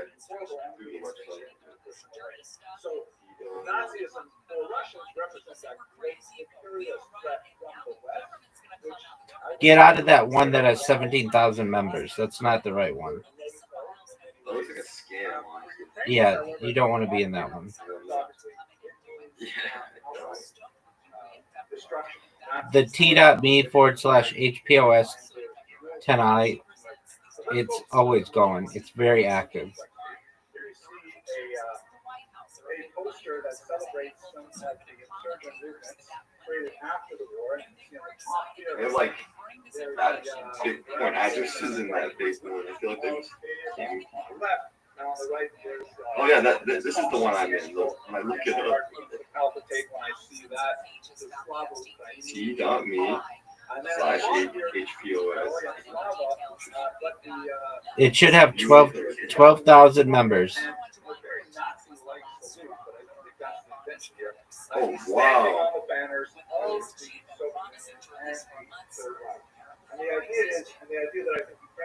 I'm gonna get it directly from their website this time. Yeah, that's what you want to do.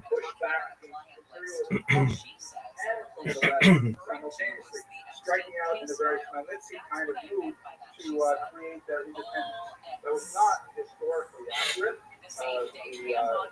I mean, I'll just send it to you. Much better chance of getting the Soviets out doing it as their own, with the exception perhaps of one particular group. But this is the Telegram. they made like create their own standing overnight. And one of the problematic issues, especially early in the war, was the association of at least some elements of the Ukrainian military, and certainly we can debate to what degree this is valid. But the Azov division, which has like well, it looks like it's just sending me to the same one. I could stream it too. Stream my phone. It's chilling though. Like I'm just confused. Like, I feel like there's a logical reason. Maybe they're still verifying me. Like showing me the rest of the channel. Oh, yeah. Hold on. You have to do a verification. Oh, I did do that. Okay. Safeguard. Yeah, you did the safeguard? Did you get the link from there? Oh, okay. Yes, now. Are you AM? Yes. All right, you just joined. Hell yeah. Do you see my profile picture at the top? It says video chat. Oh, yeah, that's the voice chat. Yeah, there you go. Now you're in the right one. Now I skipped the dick shrinkage box. Yeah, there's all kinds of shit like that.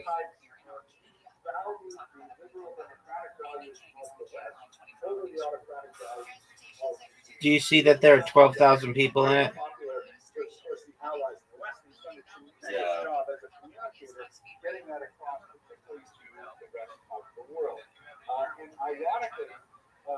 So if you just wait like 1 or 2 minutes, somebody will put something up that's interesting.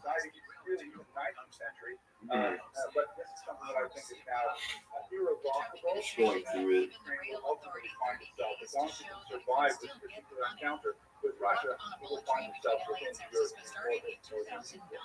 Let me conclude with some statistics and dramatic. This is a remarkable study that was done in 2015 by a very reputable research center. Make sure to follow the Twitter as well. And they wanted to ask Eastern Europeans, how would you feel about making Jews citizens in your country? And when you look at the map here, it's a startling number. Ukraine has the lowest measurable level of anti-Semitism in 2015. As by this very well-regarded research institute in the United States of America. Russia has about a 14% they would rather not have to be part of our country. My homeland of Lithuania, almost 1 in 4 Lithuanians are glad my grandfather left. I am too.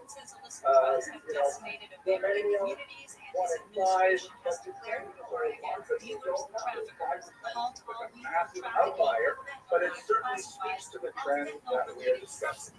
And we can see in so many of the things with Zelensky's tremendous love affair with the United States. Here's a photograph of him when he came to Congress most recently. Delivered, I think, a very dramatic address there. And even Israel, for a variety of great Because everyone's talking about semen retention.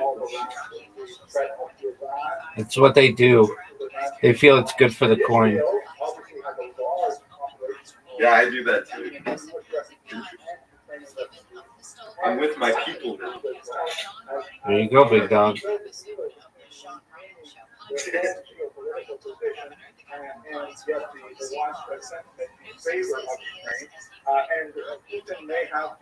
gonna try to smoke some weed with one arm. It's almost impossible. But I think the It's like light and cold, so it's dark. of this shift in attitude regarding Ukraine is illustrated by this article that came out just about a week and a half ago in the New York Times. It's a very sad article by Jeffrey Gettleman, accompanied by photographs by people from cricket, and it's about a young married couple, who decided to sign up. They were living like basic kind of yuppie lives, successful urban professionals, but they decided they wanted to fight on the front lines. They wanted to fight together, and they went to the front lines together, and they were killed together tragically. You can see that there's a photograph of them taken from their homes, and you see that they look like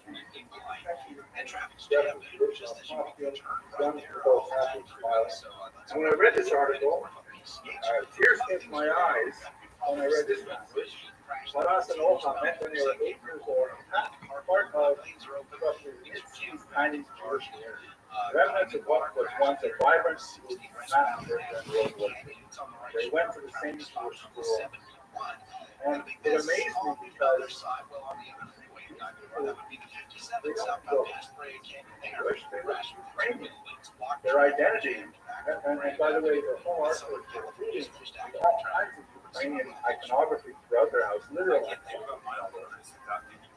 But they're just part of the thing. They're Jewish. And they stepped up and they felt the need to identify themselves with Ukraine. This, I think, is the most tragic, poignant illustration of the development of Ukrainian Jewish identity that we see is occurring in front of our eyes as this horrible brutal war unfolds. We hope that Ukraine finds peace, that they will reestablish itself, the Jews of Ukraine are able to reestablish their lives. I want to thank you very much for your attention.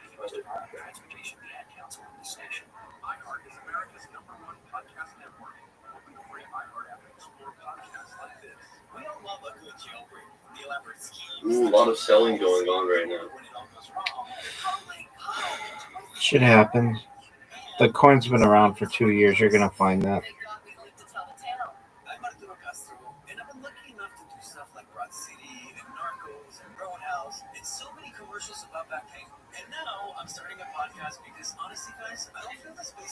Yeah. I think the selling is they're like selling large amounts, 20,000. Yeah, people buy large amounts too, though. Hello, 20,000 colleagues. I'm very grateful to Dr. Galazza and the conference organizing committee for allowing me the opportunity to participate in this august and important gathering. I'm very sorry that I can't be with you in person. I have a prior engagement in Europe. Word. It has a market cap of almost $100 million. I'm very grateful, however, to have the opportunity to respond in video format to Professor John Paul. I'm kind of conflicted because it looks like the corn is about to hit a street. And I hope that my comments will not be redundant. Now I see all this. Tremendous number of very important and knowledgeable knowledgeable speakers who will be presenting at the conference. In my humble opinion, Metropolitan Sheptitsky Kind of got a was similar trajectory to that, like last surge.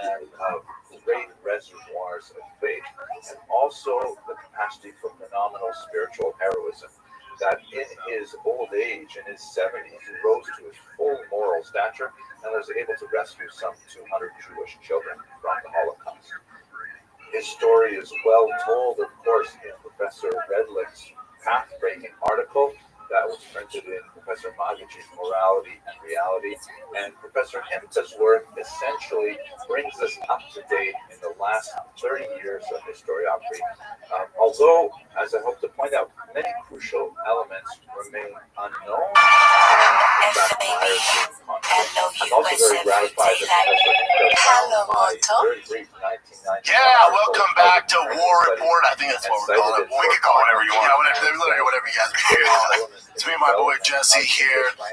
Big historiography on Sheptitsky and the Jewish community. It, of course, identified a 1903 letter that the Metropolitan had written to the Jewish community and, in fact, sent some funds to them. I'm very gratified that Professor Himta found that article sufficiently important to cite in this paper. And I think it identifies two very important points, especially relevant now, 3 decades since I authored it. The first is something that is really quite good, that it is just a lasting testimony, an actual artifact demonstrating the Metropolitan's long-standing philo-Semitism. And it also demonstrates another point that's not quite... welcome back to War Report. I think that's what we're calling it. We can call it whatever you want. Whatever you guys want. It's me and my boy Jesse here. Big UFC 318 is going down, so you know we have to do a show before the big pay-per-views. That's how we do this. We need the big pay-per-views. Me and Jesse are going to break it all down for you guys. And it just so happens that the same week that the UFC 318 is going down, but let's get to the second one. There's been a lot of Real Housewives of the UFC going down. And it starts with his masterful 2013 article pulling, quote, development of the North American historiography at essentially... He had some dick pics. At that point, First of all, before you get out there, dude has a dick on him. He attached a weight to it. How many people are trying that now? I've thought about that so many times where I'm like, I just never could think of a way where I could like test that out. It seems dangerous, man. He has a real dick on him. Because we were talking about how Fire the Kid and Chill was bring up the blur pictures, and Chill's like, I just can't find them because I want to see what he's working on, man. It's the worst. Let's see what he said to the strangers. Yes, and then finally, the fans saw that, like, because Chill's been on the internet, and I got like 30 counter dick pics. And I was like, man, this is impressive. There's ways to figure it out. There definitely is. You gotta get better at the internet. But our boys, and here's the thing, we're like, this is crazy, man. And I was like, here's my birthday with 50 Cent. They just cruise right through it, dude. And the craziest thing about the story, though, is who he sent those to. But do you know who he sent those to? She's a singer, right? Pretty girl, pretty gal. Completely, but she's a certified that shit crazy. That girl live streamed herself digging up a recently dead cat, and she boiled it on a live stream. Activity. That's what I'm saying. And like, she apparently, like, she didn't know each other. How is that the person that you're like, that is a good picture. Like I said, this tweet's all what's showing up there. I didn't know that. I figured she's just an artist. She's fine. You go look at her next account. It's like shorter. I think a bit of this is, I do think we're dealing with that addict. I think it's addict behavior. There are He's probably snoring all that devil's dandruff. It was just like, cool. Especially relevant given the later controversy. I saw her sometime and said to me, he's like, he's rolling the white lady. But also this is 2005 article that was written in Orange with a very provocative title, There's also, you know, if he has no relationship with her and they don't know each other, and obviously he's not familiar with her online, she can't be the only one who sees that all have that weight dick pic is a lot of effort. You're not just sending it to a slightly deeper look at that's exactly what I was thinking. Is like, if it goes to random random provided black tremendous singer amount he of doesn't material, know. and Imagine, it remains to be seen, imagine the because I haven't distribution of that. seen the books yet, And whether then she was like, Peter bro, and Jeff, Tyler they should just were able blast to them out. consult these She's like, bro, sources. aren't you running for I president? doubt that Did you see the rest of her tweets on that? Because like when people start blowing her up, she's like, are you kidding? She's like, yeah, parameters of what presidency we to win. know She's about funny. that Yeah. Trump Oh yeah, no, she's like, But I Bill Connor. believe Yeah, that Bill Connor. So she's kind of funny with it. And then, so you see this, and then pictures pop up him at the beach. Is it in Florida, Miami, or something? Just some random girl. And you heard that now after that, I know that I Miami happened to case stumble where across this he got accused by particular that letter heifer while in looking Miami through 2023. We saw the video in the bathroom. The judge decided yesterday, the day after those pictures on the beach came out, that they're moving forward with that case. Now, if have a I'm look. being, This is very important. you know, if I'm looking at this just objectively, and it's kind of funny, it's like the judge looks at that, he's all, Jesus, he's like, I didn't think there was any credibility in this case. Him walking into that bathroom with that 300-pound chick, but now that I see this shit on the beach, I have to entertain that he might have actually done this. I know, dude, he just can't get out of his own way. It sucks to see. Yeah, Tom Fan, like, come on, dude, just tighten up a little bit. And just a tad. He's in Fort Lauderdale. That's 20 seconds from Miami. That's your role in Miami at your car McGregor. There's a 10 if you throw a quarter in any direction, look at a 10 Miami. And like many things, they usually But also, dude, Connor's not a dumb dude. I think he'll be rational as an addict. But even, let's say he's on this crazy freaking Nicolas Cage binge that he's going on. Soviets, in particular, the He knows that people, he's one of the most recognizable faces in the world. So he knows being on the beach with this random side chick that people are gonna see you. There's a So, cloud that hangs over I have no idea about his personal relationship with Dee, but I kind of think she's like, yeah, that's our dream. I think when he's on the road, she doesn't care. Like, she's just like, whatever, you're on the road. And then, you know what, some fighters have that. I know a lot of athletes that do. But Bastard, he's like, my girl knew, like, when I was doing my thing, she was like, just don't fall in love. And yeah, come back home. Yeah. But what I mean, honestly, points out, any girl who actually understands the male experience and is married to a dude in that position, that's the smart one. 1942 I mean, if you want to avoid problems, like, I guess the girl is wired to like not get jealous of that thing, and they understand it's like this is an easy way to just avoid inevitable conflict with if you're married to Conor McGregor. Yeah, and then also remember they've been together since what, middle school, some shit like that, since high school, like literally forever. So they grew up together. So who knows? Maybe she's doing her own thing. Maybe they have an agreement like, right, we have a great family, kids, we built all this. We've been together since we were 15.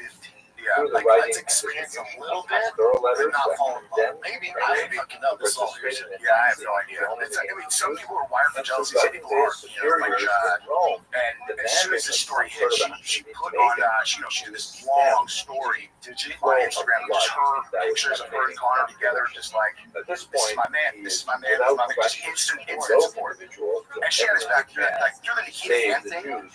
I mean, she not only supported him the whole way through, was there every single day, but she went hard to pay. She went hard to pay the thing, you know. And also, I mean, if that's not an indicator that they have an agreement, it's like, you know, she's like, yeah, because the info that came out, like, she's Warsaw.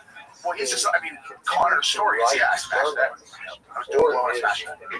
So, you know, the only thing that was, you know, up for debate was whether he beat her up and took it or not. And through this real-time writing, is designed for a public audience, which we can track from September of 1939 all the way up until January of 1943, when he signed these documents to the like, there's a lot of guys that have this agreement, and they're not shoving it in his face every once in a while. Like, there's ways to do this where you're not just shoving it out. It's true, especially if kids. If you're Conor McGregor and you're in a public place, especially in like clubs, you just aren't talking to the girl. You do it quiet and not, you know, you're just like, so you want to get out of here later? And then, you know, yeah, he does not. He just does whatever he wants to do at all times, wherever he is, no matter what it looks like, including like, I just feel like I kind of want to punch someone in the face. I'm just going to punch this dude in the face. Like, no, it's not good. It's out of me. It's not good. If he gets in the gym. And then apparently at BKFC, he whispered to Mike Perry, was like, I'm back in 1942. When escape me from the concentration camps. Is that true that he's in the testimony? Because I heard I saw someone said that John Jones said he's in the testimony. What a check is not happening. Gas chamber. So I don't know. Can you check? Can you check if someone's in the testimony? Yeah, but then also that fight's not supposed to happen next year. Yeah, July of 26. So and you have to have 6 months. So they could be like, I'm jumping back in, and they're just waiting. Who knows what's in their system when they get out? That my mentor, 6 months before, so they're eligible, they can jump back in. Were you saw the era? No. Yeah. Because they just show up, right? Like show up anytime, whatever. If you go on vacation, let them know. It's nice. You'll test guys on vacation in Hawaii. I would like to say even historians. But there's a reason why you see some guys on boats. The moral sphere, Mediterranean and shit, or guys are tired. Metropolitan Chapitsky's biography illustrates those things. It only confirms John Joe He has has this officially long taken huge step. Bible-Semitic history.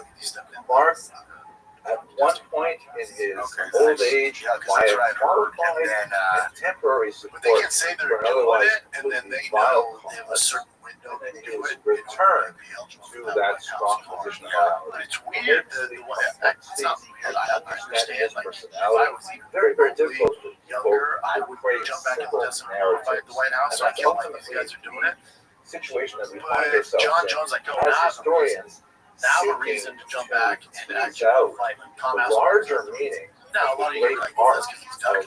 this So this is the shot. This is what I think is happening in the White House on the one card. of the most It painful was on aspects record with our this boy momentary Robbie lapse from in Barstool. He his goes, this is going to be the biggest battle judgment going of on. Nazis, which is something Okay, that he's like, bigger than a sphere. many, one might argue in So some I'm like, sense, what fights could they make? Rabbi Well, Shapiro, I guarantee you is it's that going to be Yad a Vashem has title. still to So recognize if Connor's towering fighting, he's not just going to fight as just one of the someone. righteous That's going to be BMF. It is So it's something 5 rounds. that Swings to 5 has rounds. gained support But from so many if Connor and John Jewish say that audiences. the For chance of example, both of here's them an doing it, article the by odds the are high. prominent We're going to get journalist one. Lipschitz So with on BMF, Metropolitan Chapitsky that this is appeared where it quite gets super recently. dicey. Because at the end of the day, If Connor does come back and fight the new Connor for BMF, children, champ. three of which are It's like, all right, that's fine. photographed Let's say here Connor doesn't in get his shit together, keeps monasteries. doing all And those those children title later went on issues. to join the And Jewish John's like, community. oh, I want to come back now. So with your permission, I'd like to take a moment to Just reflect reason on to come what back. this I'm means for motivated. us. You're going to get Alex Pierre, century Century, reflecting on the life of Metropolitan I think Chapitsky. they're going to royally I'm sure you're all familiar with the If things they, both if I don't know, man. If they do that, I think the fans would the past like, is never if dead. they do though, I don't know. I honestly like the existential for issues BMF that title, Metropolitan Alex Pierre, Chapitsky because faces are Alex still versus with us Tom, it's today, like, albeit in very different form. I'm sure that Now many of Sean us been out for a hot second, a little following slower. wars Alex very at 240, closely. BMF title, The White war House. in If Ukraine Alex, and okay, the so war if Alex in comes back and beats Mohammed, both of which okay, have he wins his tremendous title back, consequences and then they're like, here, you can fight the White House heavyweight, you don't have to risk your light heavyweight title, and you fight against John Jones. And I And cannot think the help fans will but be like, see fuck Tom. very Yeah, you know, parallel that's what I think is gonna happen. But he would have to win. He would have to win the belt back. Yeah, that would be wild. very different. But I do think you're gonna get a BMF title on that White For House card, example, right? we are poised here in the United States So it's on either the cusp of a if very both of them significant come back, election, it's gonna go to Connor while and the then House of John might fight Representatives and Tom. most Americans Fine, are maybe the right united on the nation of But less if than Connor doesn't get his shit together and they want that BMF title, children, you're for gonna get example. John. But when it comes to the question of aid for People who are Ukraine, doubting that this card comes together, I was gonna say I have a real common sense take on that. It was like Dana said that he was going to go out to an island during COVID and build out all of the COVID protection. Got it done. territorial And in this integrity, case, especially to the return. U.S. tax base is getting paid for it. So Dana can literally go, okay, this is what we need budget-wise, and they'll get all of those expensive guys on the card. And Dana was like, we don't care if there's 5 fans or whatever, 30,000. I'm talking about I want to Jonathan Deckard Payne, who is an American-born Israeli. And I knew about this from a super reliable source. Specifically the This has been, oh really? Yeah, this isn't some of that last week. Trump was like, hey, let's do a card. They've been working. Separated on this. He's one of our colleagues. And like I was saying, I was talking to someone else about this, about Dana and Trump's relationship. You're like, hey, these are the 2 decision makers, and And these two guys are such good friends. These guys probably text each other like porn memes. They're like, boys. Love to see that. It's gonna get done. Oh yeah. Well, even Derek Lewis, like he wins his fight, and Dana's cage said, "Hey, it's my buddy Trump." So he's talking about it now, like they're super close. It's gonna happen. Yeah, it's gonna happen. Yeah, and people are upset, like, oh, UFC's become this MAGA far right. It's like, man, I hate to tell you, the majority of the fighters, and the majority of the fan base, is proud to be American and loves, the UFC and Trump and the American shit. Like, if you think that they haven't always been like this, or your favorite athlete's not more on the right than on the left, man, I know what you feel. It's just like the culture has kind of become one where if you are a heavy patriotic American, we've been pushed into this one where it's kind of like, lots of people were independents, some people were Democrats, like whenever. I'm in the middle, like conservatives, whatever. Yeah, it's like now liberals means you're on the right. So it's like, all right, I guess we're in this team. It is what it is, dude. It's like, and even if, gosh, I was thinking about this, is like, if I had been a Democrat my whole life, and then now the UFC and Trump relationship was what it was, like if I had previously hated Trump, it would be so hard to maintain the hatred for Trump. Like I'd be like, damn it, I want to be in that crew so bad. I thought about that because Thomas talks about this a lot. He's like, you're pushing the fan base away. I'm telling you, outside, like our niche bubble new of fans, version from of Masil Tisharm was discovered in the former Soviet archives. That was written in the Ramchal's own hand. It's a dialogue. It's a play. It has characters. It has drama. There's one character who is called the Chacham. He is a earner. He's interested in, of course, learning Torah. He's completely observant and so on. But he's interested in the broader world of intellectual inquiry. And one of his interests is he wonders, what is it that those Haredim do with their time? And then one day, early on in the book, he looks across the room and he sees an old high school friend of his who he hasn't seen for very many years. And he sees that his friend has become one of the Haredim. He says, listen, I'm really curious. I have all these questions about what you do. Why did you become this way? They tend to be more this way. It's an anomaly, like a guy who's super into fighting, who's also still over there. He's like, I got no issues with anybody having any opinion, as long as they're not. No, the reason I like to listen to Luke is because if it wasn't for him, I wouldn't hear any other days from him. He's sharp. I listen to. He has a new channel actually that's like politics, and I listen to it every time that I listen to a smart person who is a Democrat. Fellow students. We don't even disagree on anything. I'd like to invite you to participate in a new online. And I was expecting us to be like course that I've created on the history of the Holocaust. I've received a lot of feedback that these lectures, which I put on YouTube some time ago, have been very well received by individuals who just want to expand their awareness of this dark period of Jewish history, but especially from middle school and high school teachers who have used these lectures in part or in whole to supplement their social studies curriculum and to give their charges an awareness of what exactly happened in the last century and why it is relevant for us even today. So please have a look at the information box below. There's a link to this online site, and I don't agree with that. Yeah, but they're so loud, and I hope you find it meaningful. Thank you very much for watching. We're like, all Democrats are gay, pro-trans around kids. They want women to compete against men in sports. Yeah. But then you listen to like, you guys say gays and blacks. Yeah, not talking about. I don't know. You talk to a normal Democrat, you're like, okay, like, don't get me wrong, he's done a lot of terrible shit. But Newsom on Sean Ryan, I'm scared to watch that because I don't want to watch him. Like, because I know he is an exceptional politician, and I say that in a way where I'm like, this dude, I can't ever forget what this dude did during, not to derail this conversation, but it's according to some news accounts, a woman took a brick and threw it through a bakery window.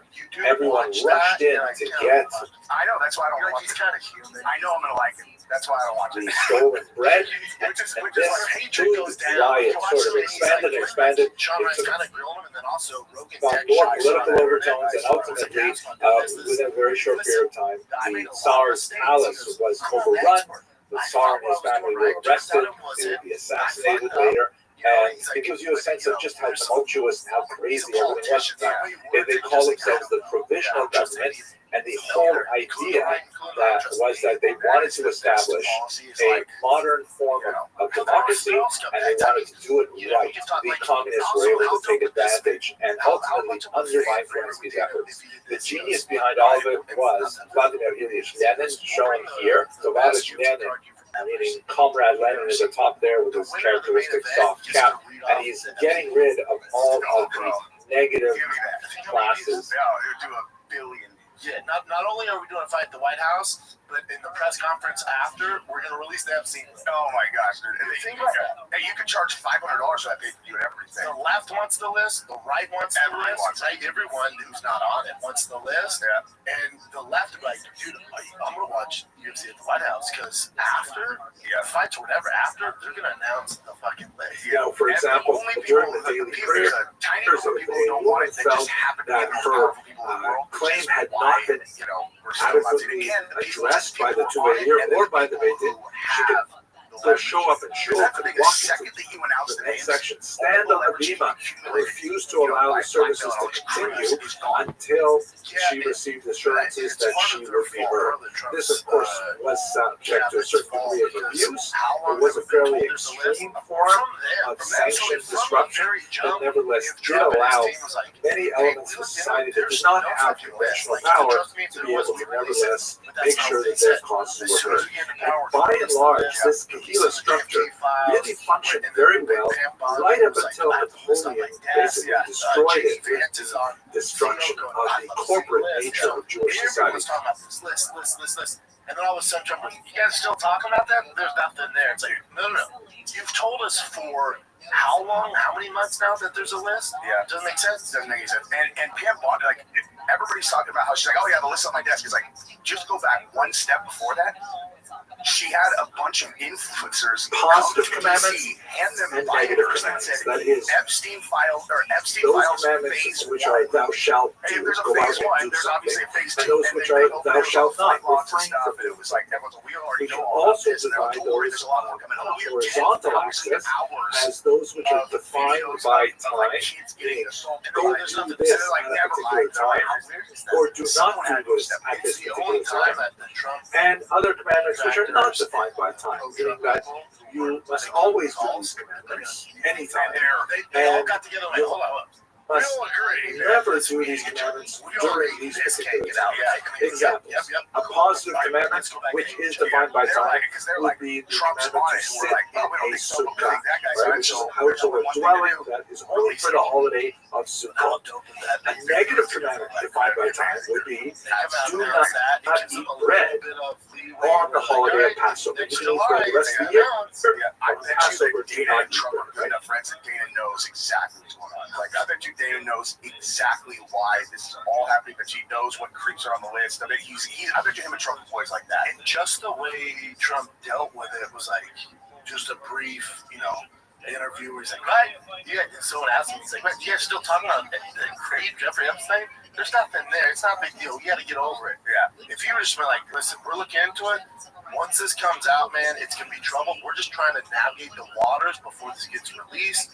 It's going to take some time. Yeah, we will get there. Just some we got to examples of this, by the way. Some of the most amazing artwork that comes from the Hereford Ford that we looked at a few weeks ago. You guys are still talking about this? This is one of the marriage rings that was, it's hard to imagine exactly how this ring would have been used. It's hard to imagine a single person with only it looks like maybe it was used for marriages and shared. I don't know, that's a fantastic piece of art. From 14th century Germany. Here you can see the underside of how the hands are clasped from the bottom.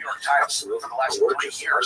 Really, I think it puts to shame modern videos. And now we acted like you didn't know that. Judge these aesthetics, just think it's fascinating. Yeah, but then also, you're crazy if you don't think they like.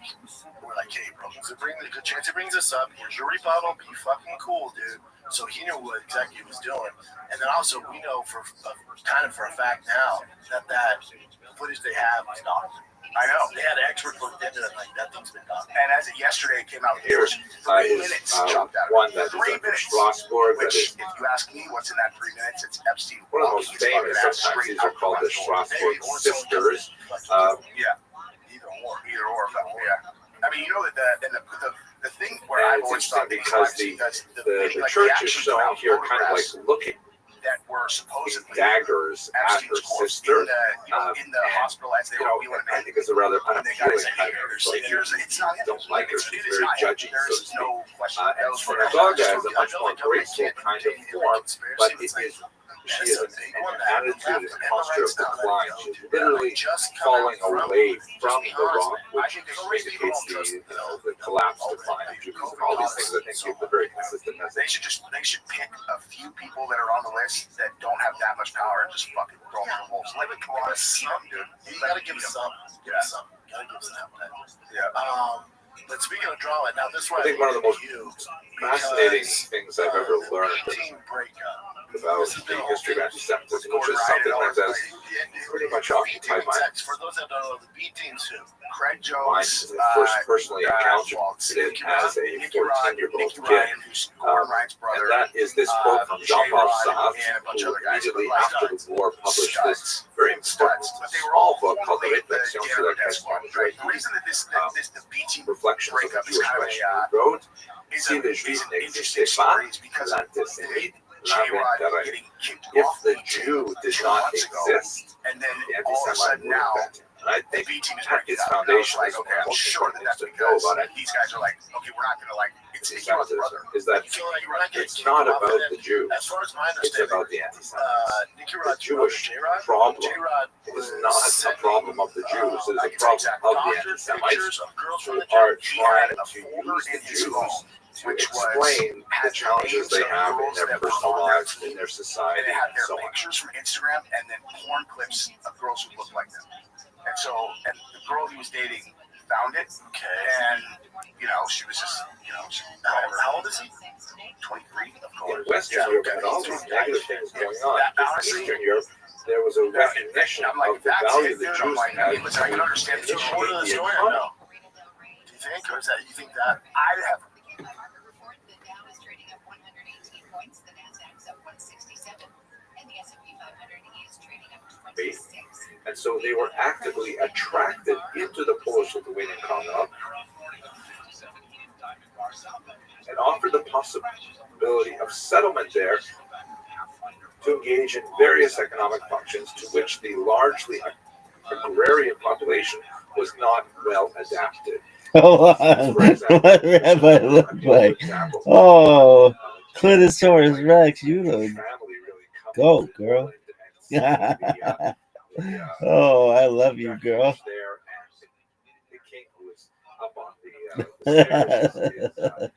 You are hilarious. Why don't we let them in? I mean, they seem like nice people, right? So this is especially noted in the various charters and extended. Yeah, I go.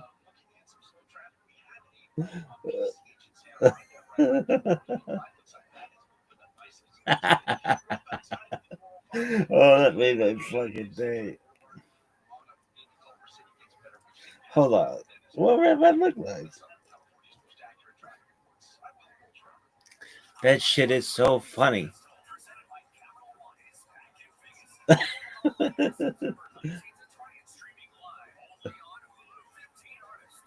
what exactly did Protestantism have to say about the Jews? This was the question that was posed to Martin Luther.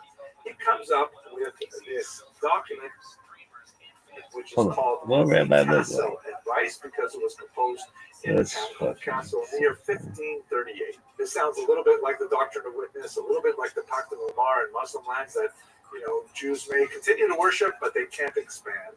Third, this is one of my favorites. No Jews may argue with a Christian about religion unless the Christian is duly licensed to argue with them.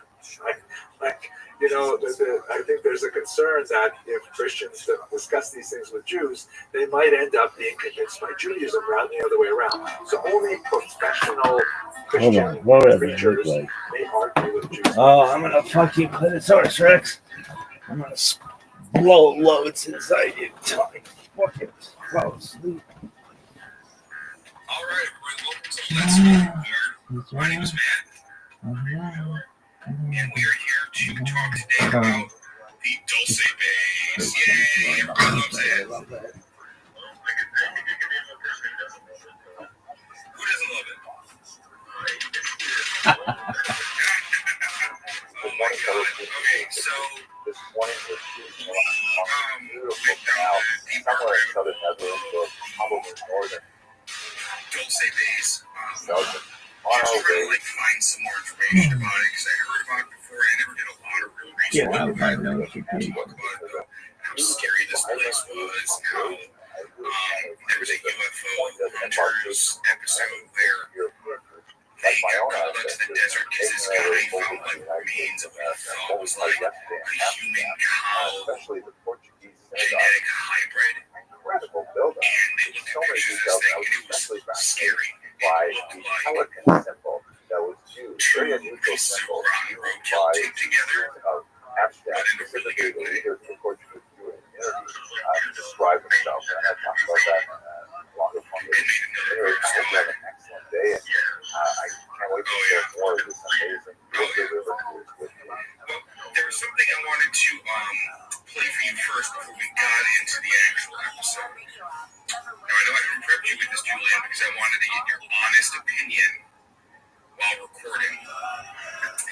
It's this thing that they found, it's called the Aztec Death Whistle. And I don't know how recent the discovery of the whistles were. I don't think it was all that recent, but they finally figured out what it was. It wasn't just like a fancy little thing, like a little sculpture. It actually had a purpose. So I'm going to play you some. Think of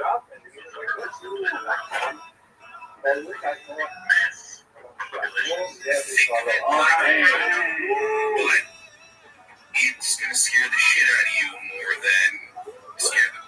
Just make poo fall out of you. So I'm going to play this right now and give me your reaction to it. Okay, I'm gonna focus in on the. So this is a tornadic instruments. Get the hit. Get the hit.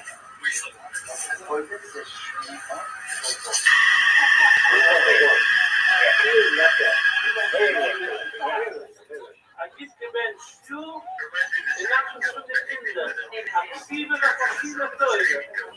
He was just warming up there. Okay? There's more. Hold on to your britches.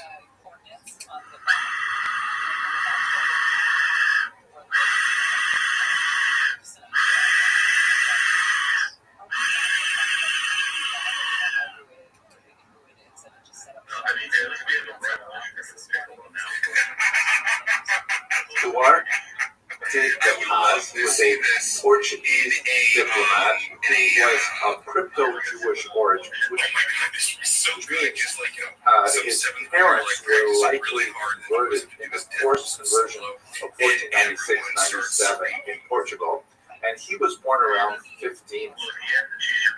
But he had this remarkable career lobbying popes to hold off persecuting other Portuguese crypto-Jews. It's just mind-boggling what he got away with. And he went It was used to for Pope Clement VII and actually got the they Pope also used it in war. to cancel the Inquisition in Portugal. This is amazing. Basically, had like Because this on a necklace. he was able to get Pope Paul III to actually pardon 1,800 Portuguese crypto-Jews who had been arrested for secretly practicing Judaism and have them released from these Portuguese dungeons. 1,800 people.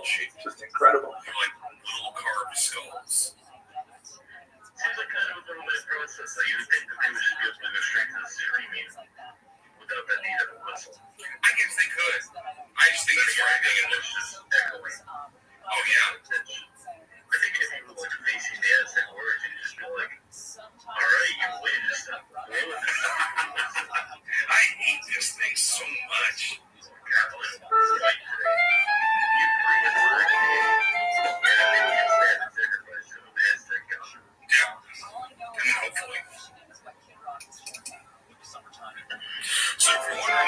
fellow students of Jewish history, this is the first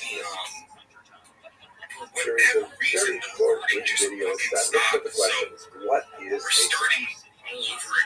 And our first topic is a place of prayer. Where does this term synagogue come from? It's Greek, and it means basically to gather together. Don't say base was first basically That's the talked about translation of the term base, or literally a house of entrance, meaning a place where many people come in to gather together. This is one of the great gifts of the Jewish people to the broader world, because this institution of the synagogue, which really began with the Jews, was later widely imitated, in particular by Christianity and Islam, so that if you go not only to your local neighborhood synagogue on Saturday morning, but if you go to a mosque on Friday or a church on Sunday, you are really going to an institution which was based on an early Jewish innovation. A synagogue is distinct from the temple, right? In ancient Jewish history, we have the central location of worship, the Beit HaMikdash, a permanent settlement of the temporary traveling tabernacle that described in the Torah. That was called the Mishkan. And during the ancient period, all other kind of sacrificial altars that may have been set up for individual families across the land of Israel were phased out as this central location for worship was established. But the synagogue is quite different. The synagogue is not trying to compete with the temple. The synagogue is kind of like, we're too far away from the temple, and we still have a desire to express our need for closeness to God, and we need some kind of place to do that. When did this beautiful institution start?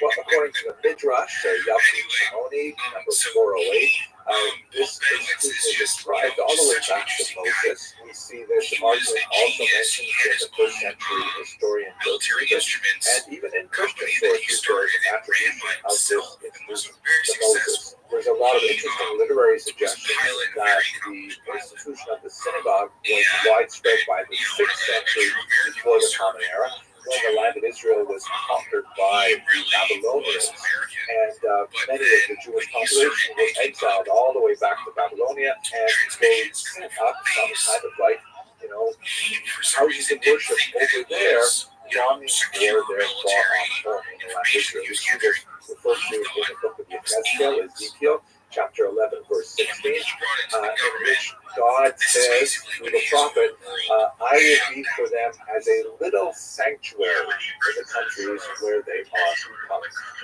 The Hebrew is the Mikdash Mahat, right? A small sanctuary. And this certainly encapsulates the idea of what a synagogue should be. There are interesting passages in the Talmud that talk about ancient synagogues from this period, one in particular called Shafayati, which was built in part by putting together some of the ruined bricks from the first temple itself, brought to Babylonia and used in the construction of another temple. And so the idea is that the synagogues today represent some little part of that ancient tradition of the temple itself. It's not hard to imagine why the synagogue would be especially associated with diaspora. The great distances that often separated diaspora communities from the central Jerusalem meant that Jews wanted an outlet to express their desire to be closer to God. And so creating a special location that is designated as a place of sanctity, that seems to make a lot of sense. So we see synagogues popping up all over the diaspora. Over the course of these series of videos, I'd like to show you some of these gorgeous examples of synagogue art and architecture where Jews focus their thoughts and express them in a concrete manner to allow this function to take place. It's true that other functions were layered on top of the synagogue, but the central function was simply one of prayer. So thank you very much for watching, and here's a brief message from my Rabbi Rothschild. After hearing that incredible perspective from Dr. Emerson about what needed to be the centrality of the synagogue in Jewish life throughout the ages, come and join us as we celebrate our show, our Jews, the Young Israel Synagogue. We celebrate two very special couples, Dr. Emerson and his wife Ilana, together with our young couple, Abby and Gila Goldberg, on February 12, 2022. As we celebrate special people in a special community. See you then. If I could describe rebellion, it would be in two ways. One, he looks like if you took a mushroom as the basis for a human skull and then built on top of it. He's just weird, but then also he reminds me of like a really nice, kind pediatrician who molests kids on the weekends.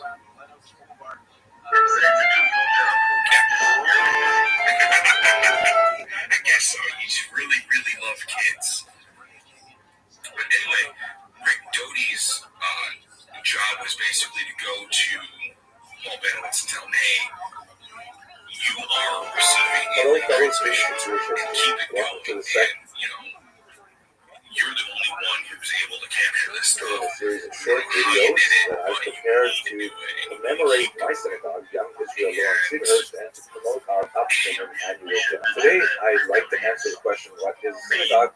With the response, it is a place of kindness. In the first video, we talked about the synagogue as a place of prayer, but the synagogue actually serves a very, very useful purpose as a communal gathering space. Bear in mind that, especially in pre-modern Europe, it was not so common to have like large public spaces that could be easily rented for communal functions. I mean, especially if you're living in a ghetto with very, very restricted space requirements and people living in multi-story apartments, such as in Venice, for example. So having a free space that can be designated for communal meetings and for communal discussions and for communal activism is very, very useful.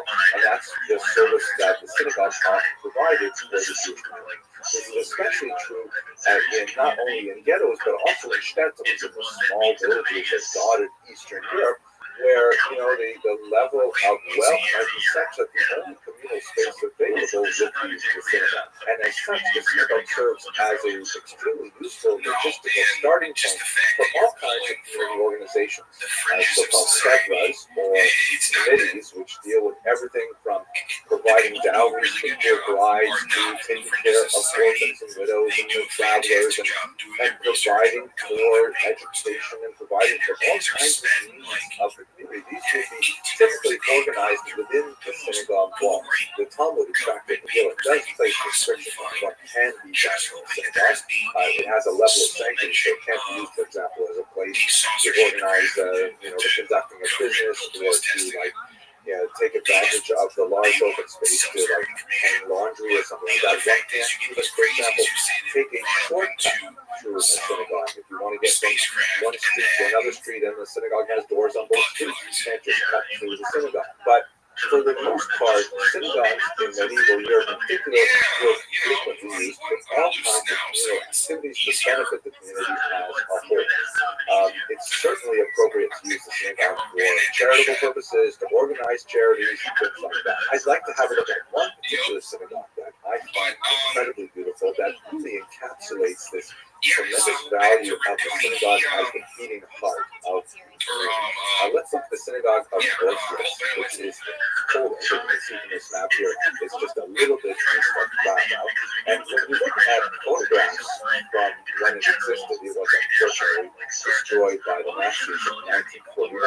It had kind of like a barn-like appearance. I mean, it was a little bit more majestic on the outside because it had this sort of pagoda-like architecture, but it really didn't give any sense as to the community that was within this wooden synagogue. I'd like to say two things about this remarkable synagogue. First of all, like many of the wooden synagogues that were constructed throughout the villages that dotted Eastern Europe, the simple, almost barn-like exterior was disguised really for far more opulent, inviting portrayed the exterior hid an ingenious internal controller. If you look at this cross-section here, it's actually like a totally distinct interior. When you're looking at it from the outside, it looks like a rather large kind of, the simplistic, somewhat ramshackle structure. But when you walk inside, you felt the grandeur of this curving, gently sloping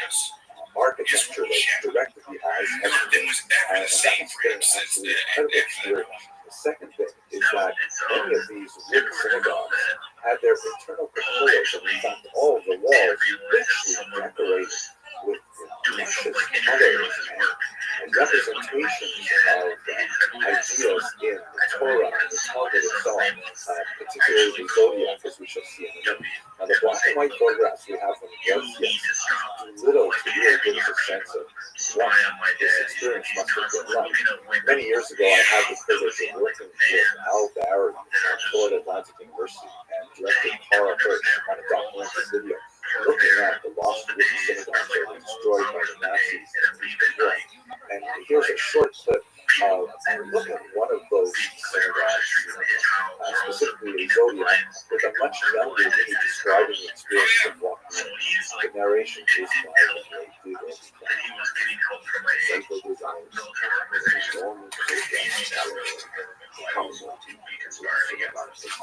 We asked pretty hard.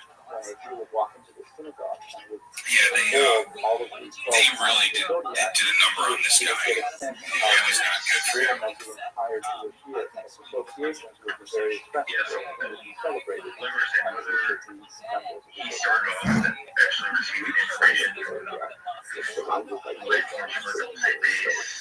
underneath it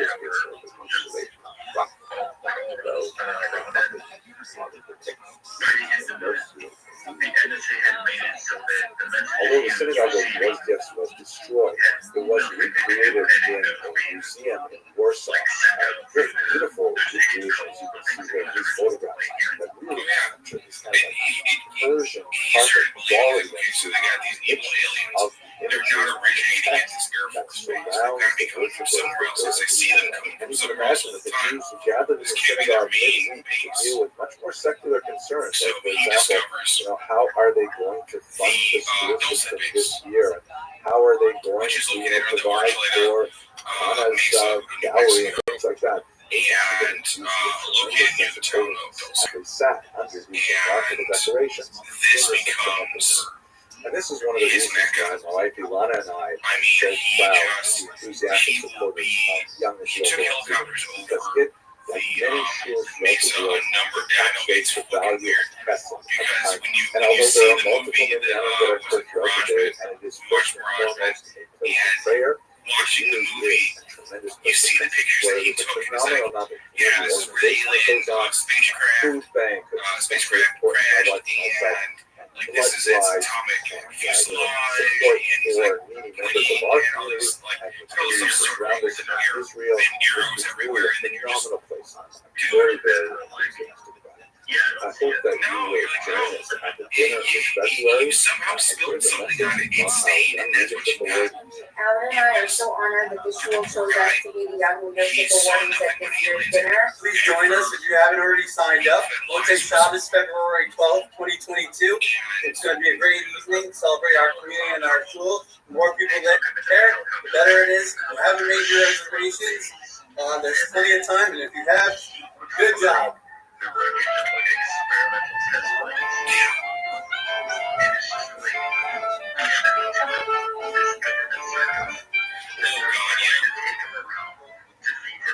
Misinformation, and that he's actually finding more details about secret operations that they created. He is just the unluckiest. You're right, that is a space.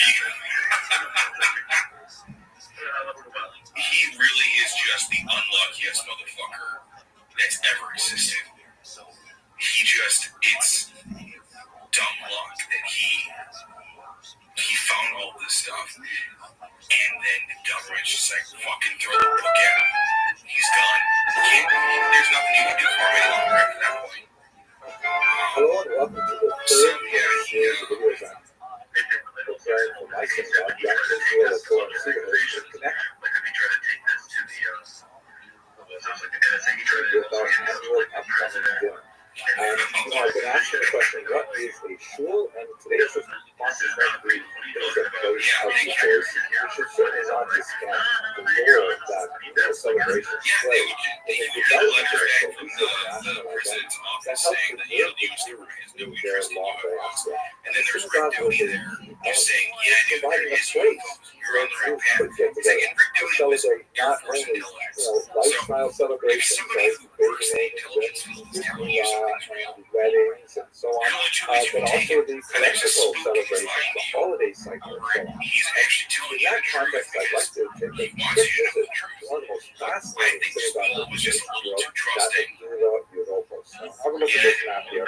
This is where it's located on the Euphrates River, not too far from the Talmudic city of Nahar. It's a rather unusual association with the ancient period because it was actually lost for about 1,700 years. Here's an aerial view of Europos, and this is especially fascinating because the entire city was basically lost until the 20th century, when it was accidentally discovered by a British military patrol just digging up places in connection with the post-World War era. The city, which was known in the ancient world, was destroyed in the year 256 by the King Shapur I of the Sassanid Empire. This is, by the way, for those who know the comic, the famous Shapur Malka. And when it was discovered, it was actually preserved in a remarkable condition.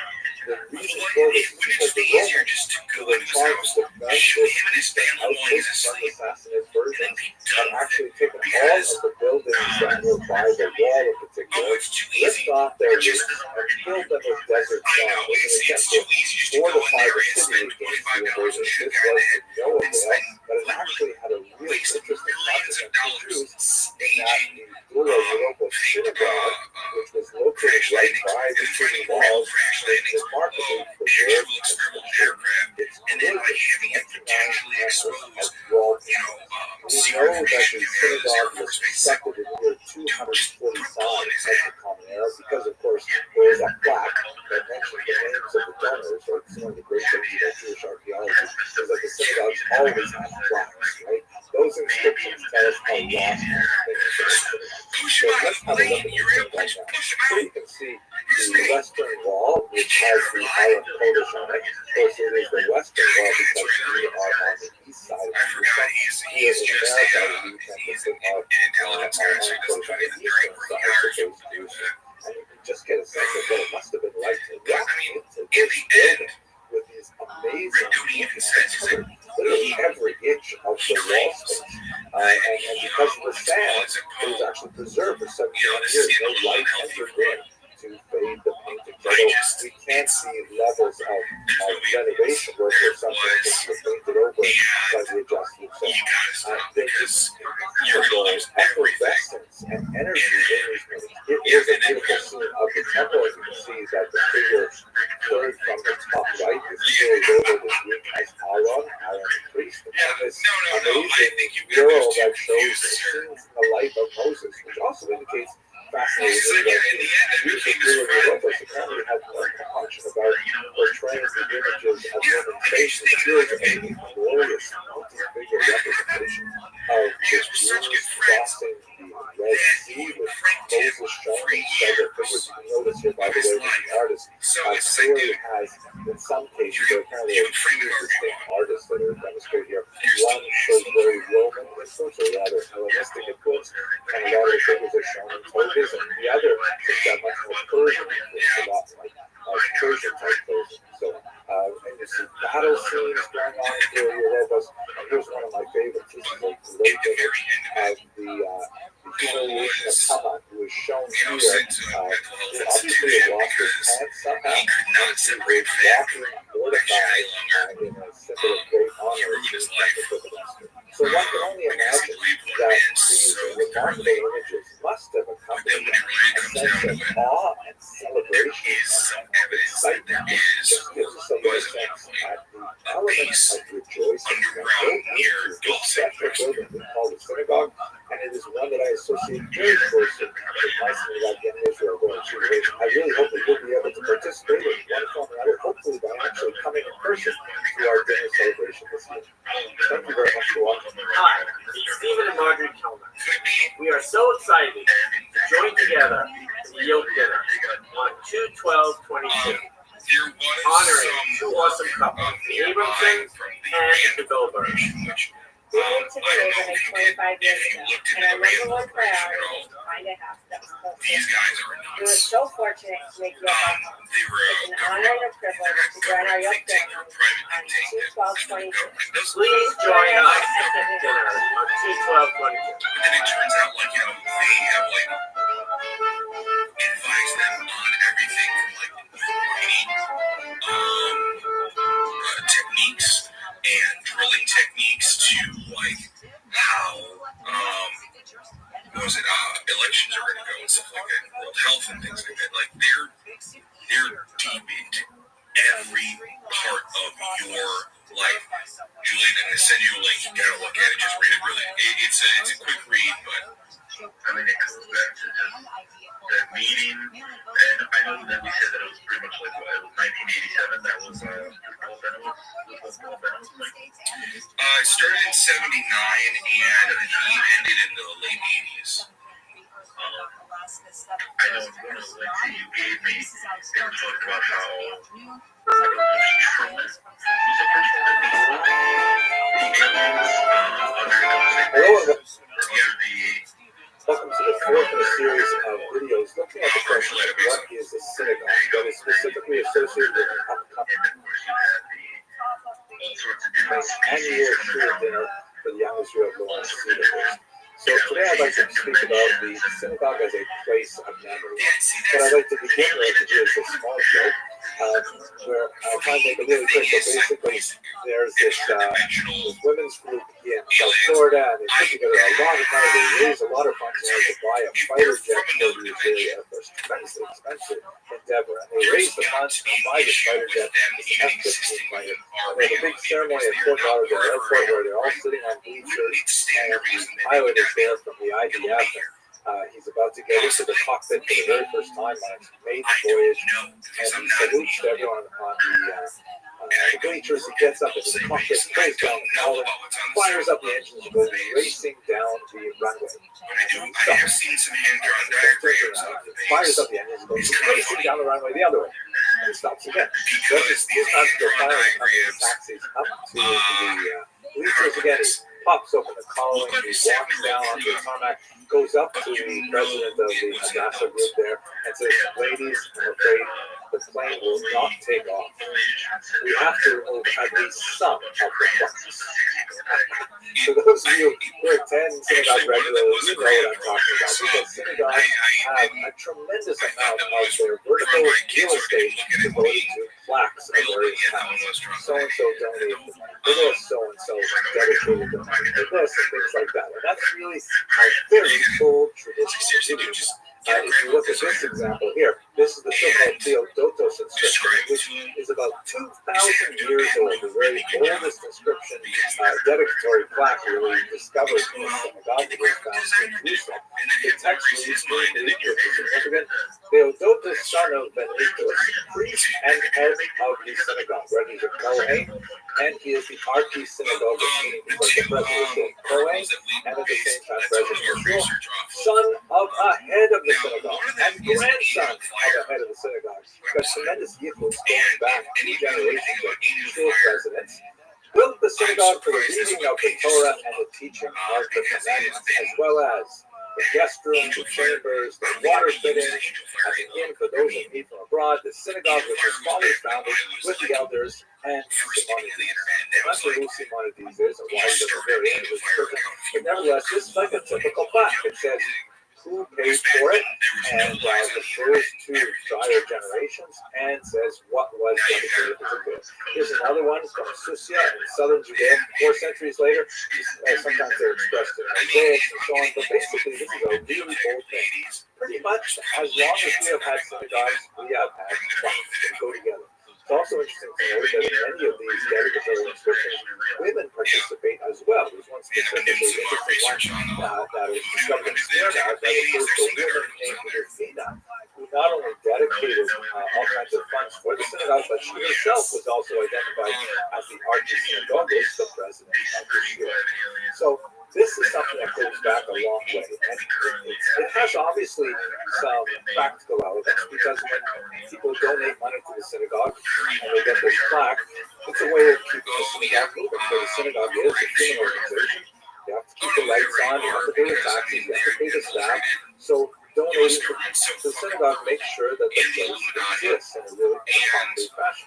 But it's not, one of the things that's amazing about these plaques is that it's something that allows for a very democratic participation, meaning not only those who dedicate like the foundation or the major halls, but people can dedicate amounts to really small, even ephemeral things like prayer cards for Kiddush Urbana, or even more ephemeral things like when my wife suggested that we should make a donation for the daily coffee expenses each year by the coffee shop. But I think one of the most moving elements of the evolution of the plaque in Jewish tradition is the yard side door. And this is very affordable. Every family can do this. You buy a small little plaque that lists the name of a beloved one who is deceased. It goes up on this board, and then on the anniversary of their death, it's a really nice innovation. I don't think they did this before electrification, but they would just screw in a little light bulb a little bit deeper so that it makes the electric connection, and it lights up. So specifically, as it were, it calls attention to the name of the person who died on that particular day. This is their yard side, their death anniversary. Unfortunately, the Holocaust is such a different kind of memorial that represents the collective 6 million losses that Jewish people suffered. It's a very moving thing. And what I think is so meaningful about it, and I have one there as well from my own beloved father who passed away a few years ago. It helps bring a memory of my father into a public place because, it's a wonderful thing to donate to create, let's say, a sculpture or an art installation that is located somewhere, let's say, outdoors, or maybe in a museum during an exhibition and things like that. But it's so beautiful to have a concrete reminder of the existence of a loved one in a place where people gather, in a place where they come together. I often, at the end of the day, just walk over to the plaque, small plaque that my family and I dedicated to my beloved father, just to think about him, remember him, and to know that in some symbolic way, he's there with me, God bless. So it means a lot to me. I hope you found this useful, and I would really love to see you at the dinner. I hope you'll be able to participate. Thanks very much. He goes by the name of Grant, and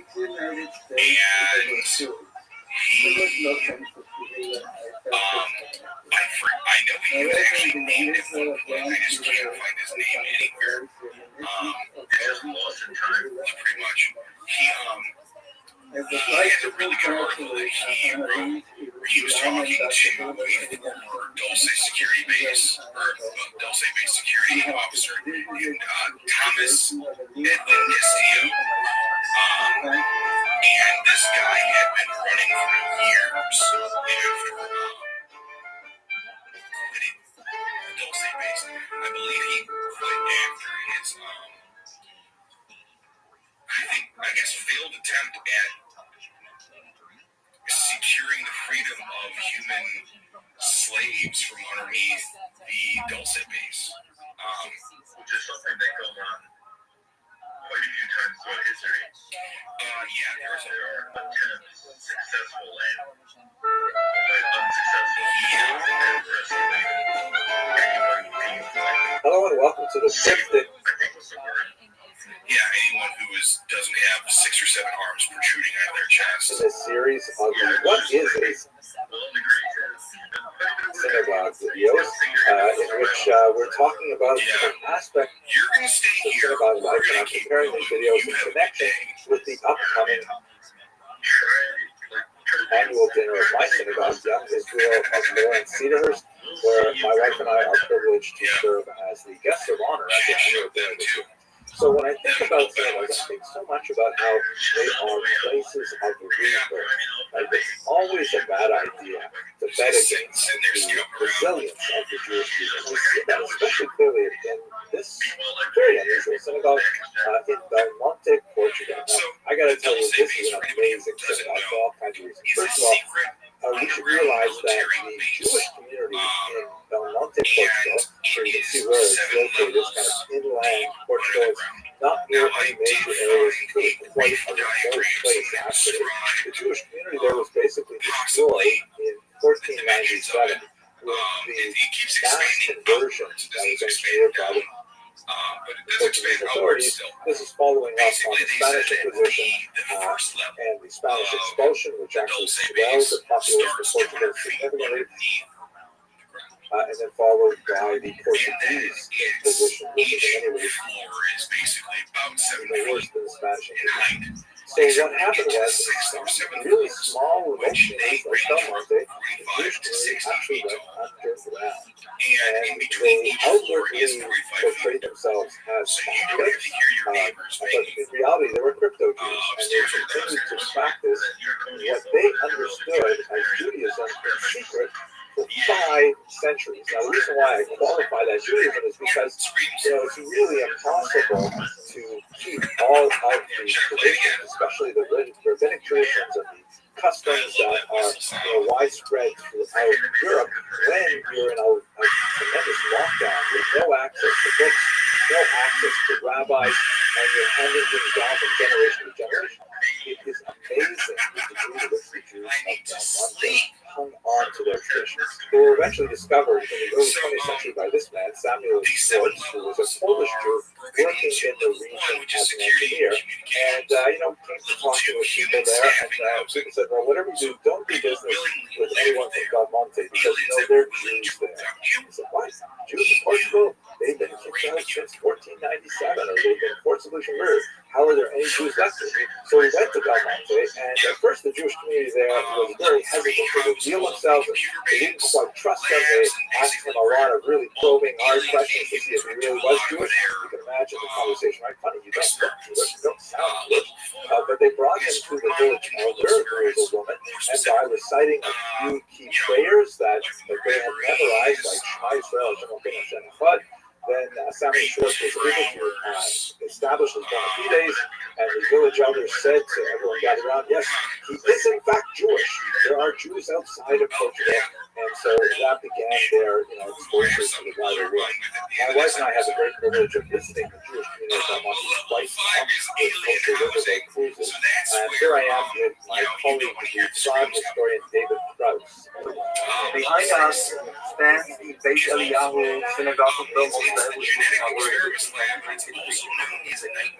And this is really like the pinnacle of the renewal of the crypto Jewish community at Belmonte. The gentleman behind me is the president of the Jewish community of Belmonte.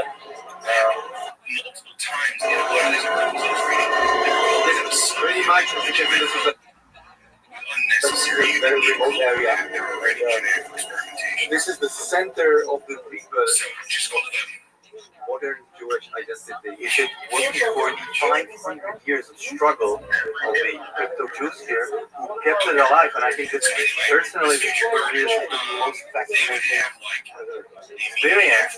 Obviously, this synagogue is a late 20th century addition here, but it has a lot of features that are very specifically and subtly designed to reduce the unusual history of the community. First of all, it has a mikvah, of course. It has a beautiful aron with the 10 Commandments standing out of the side. But this is the aspect of the synagogue architecture that I find most fascinating. Have a look at this there, the eternal light, which in most synagogues is, it's designed as a tradition to be evocative of the appurtenances of the temple, the sanctuary in Jerusalem. In most synagogues today, you'll see that there's some kind of electric light there. Sometimes it's like a little more beautiful, designed to look like a flame, or maybe evoke the burning bush of the book of Exodus. But what is this thing here? What are we looking at? That is totally different. You can see they have another one over here on the far wall. What exactly is that thing?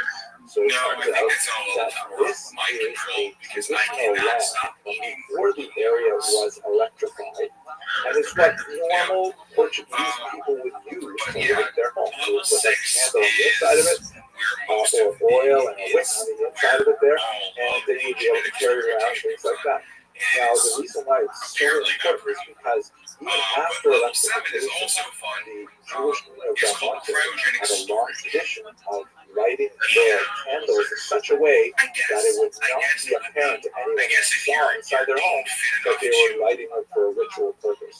So this lamp, which would look, let's say 100 years ago, like a totally ordinary lamp, meant so much to the Portuguese Jews of Belmont, the crypto Jews, because it really symbolized their identity.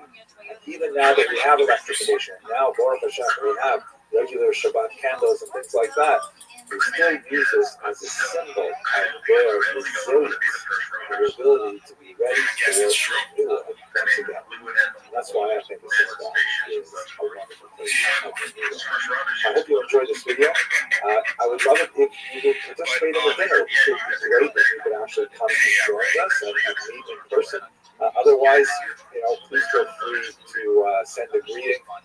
Thank you very much for watching. Can you imagine having a sukkah here with that view? Like, oh my gosh. I'm coming to Belmont with sukkahs next year. God willing. Especially if, you're in Brooklyn or something.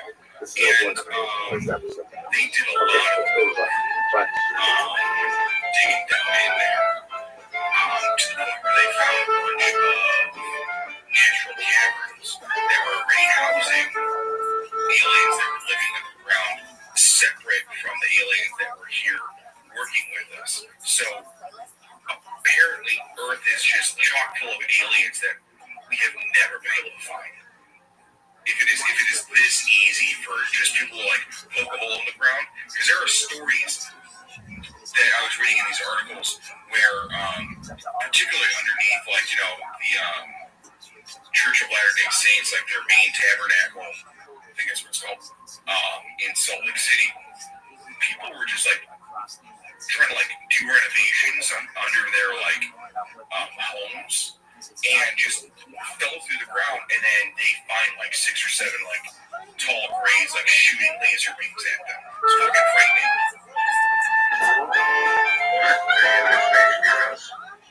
No, the government came in and hello and welcome to the 6th video in this series in which I asked down the house and then moved the family away. So the question, what is a synagogue? These videos are prepared to promote the upcoming annual dinner at my synagogue, the Young Israel of Lawrence Seahurst, where my wife and I are very privileged to serve as the guests of honor. So today I'd like to talk about the synagogue as a place of security. And it's been kind of in 2 senses. The first sense of that phrase is a place where one can go in order to feel secure, where one can go in order to pour out one's heart before God, to engage in fellowship with friends and community, and all kinds of very positive things. At the same time, the second meaning of that phrase is the place where you have to have security in order to feel safe. This is something that goes way back in Jewish history, that synagogues, particularly in the diaspora, were places of refuge for Jews from physical attack. Let's recall that Jews were always minorities in the places in which they lived. Jewish communities were attacked from invaders from without. In fact, as we shall see, most of the so-called fortress synagogues were built in connection with architecture designed to protect populations against the Mongols and the Tatars. And by the way, this architecture was used by non-Jewish organizations as well. But also Jews had a special reason to create these fortress synagogues because there was always a concern of peasant uprisings, of anarchy, which could always affect Jews very negatively, sometimes fueled by anti-Semitic ideologues and so on. During the Crusades in the 11th century, there are actually many episodes in which Jews sought refuge more or less successfully in Christian houses of worship. The upper clergy, bishops, and so on tended to look askance at the rapacious activity of renegade crusaders who chose to attack the local populations of Jews rather than make their way to Jerusalem, where ostensibly the crusade was to be prosecuted. But in the Middle Ages, Jews began building these synagogues for themselves. Here, let's have a look at a few examples. Most of them are in Eastern Europe because of the waves of invaders from the east. Here's a 15th century example from Krakow. This photograph dates from 1929, but if you go on Wikipedia, you'll see it's still there. You get a sense of the massive walls that enclose this basic player. Here's Husiata in Ukraine in the 16th century. Again, not only the big heavy walls, but also like the multiple layers of walls to kind of protect an inner sanctum, quite literally in the sanctuary. Here in Yoruba, fascinating exterior structure that also, had that strange kind of renovation. In some of these synagogues, you actually have like archery windows and things like that to protect the area. Here is a fascinating reconstruction of the synagogue themselves, a very important site for Hasidic Jewry, and you can see that on the left, here's the pre-war version of it, and on the right, you can see how it is set up in Jerusalem. Now, internally, the most important designator of a fortress synagogue style, as it came to be called, is the 9-bay design. You can see in this architectural drawing of a bird's eye view of the Vorstadt synagogue in view or the Vogue, which at the time was in Poland. Now is in Western Ukraine. And you can see that right in the center there are 4 pillars which surround the bima. These pillars would go straight to the ceiling to give the building more structural integrity. So that meant that surrounding the bima and including the space within the space that the bima itself represents, we have 9 bays. That is a very common structural design of the synagogue. Reinforces the halakhic imperative to have the bima in the center. Are you having a totally joyful day, Rabbi? Yeah, baby, I'm just trying to get some sleep. I've been up all night. Apologies. Yeah, baby. How you living, Pimp? Space within the space, right within the very middle of the synagogue. Are you an Israel child? Looking at it crossways. This is the fortress Ukraine. Laterally, I'm for world peace. Of the room like that. You also see the Yahweh knows I am. There you go, big dog. These architectural designs tend to exude strength and stability, which is precisely what you want fortress to do. So what are you? Modern era, unfortunately, just going on. I'm Jewish. No, I would love to answer any questions that you have, but I'm trying to get some sleep. I've been up all night, so if you don't mind, I'm going to get some shut-eye. Excellent. Take care, my man. Come back soon. Thanks, buddy. Did not open for their attacker Yom Kippur 2019, and his attack was foiled, at least in terms of people who were inside the synagogue, people who were outside the mosque. And of course, here in America, we have the same kind of situation where the Tree of Life synagogue was tragically attacked in Pittsburgh 2018, also attacked in Colway, California. And just 2 weeks ago in Colorado, Texas, a man comes in and takes the people in the synagogue hostage. Terrifying kind of things that continue to happen. You're saying you're telling me that they wouldn't stop dealing like if you security is a reality for synagogues, historically and unfortunately even today in our country. When I was making this video, I made the kind of sad realization that actually the very first person I say good morning to is the security staff at Young Israel, either Bob or Chris or whoever happens to be on duty that morning. They're the first person who is at the door, making sure that I'm safe when I get into the synagogue and helping preserve the safety and integrity of everyone in the building. And this is just part of what it means to have religious freedom in this country. There's a price associated with it, a psychological price, a sociological price, and an economic price. But when we are united, that's when we can manage these costs. And in that context, we invite you to participate. If you're able to attend the dinner, it will be great to meet you in person. If you're watching this from far away and it's not convenient for you to come to the dinner, then consider supporting the security costs and many other things that go along with the running of this wonderful synagogue, Young Israel of Lawrence East. Okay, I hope you found this video interesting, and thanks for watching.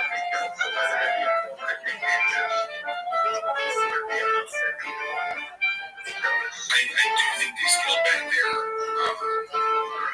their operations, and they're just keeping it low key because I think the Draconians are already in all the high level positions. It's not like it was in the 80s even.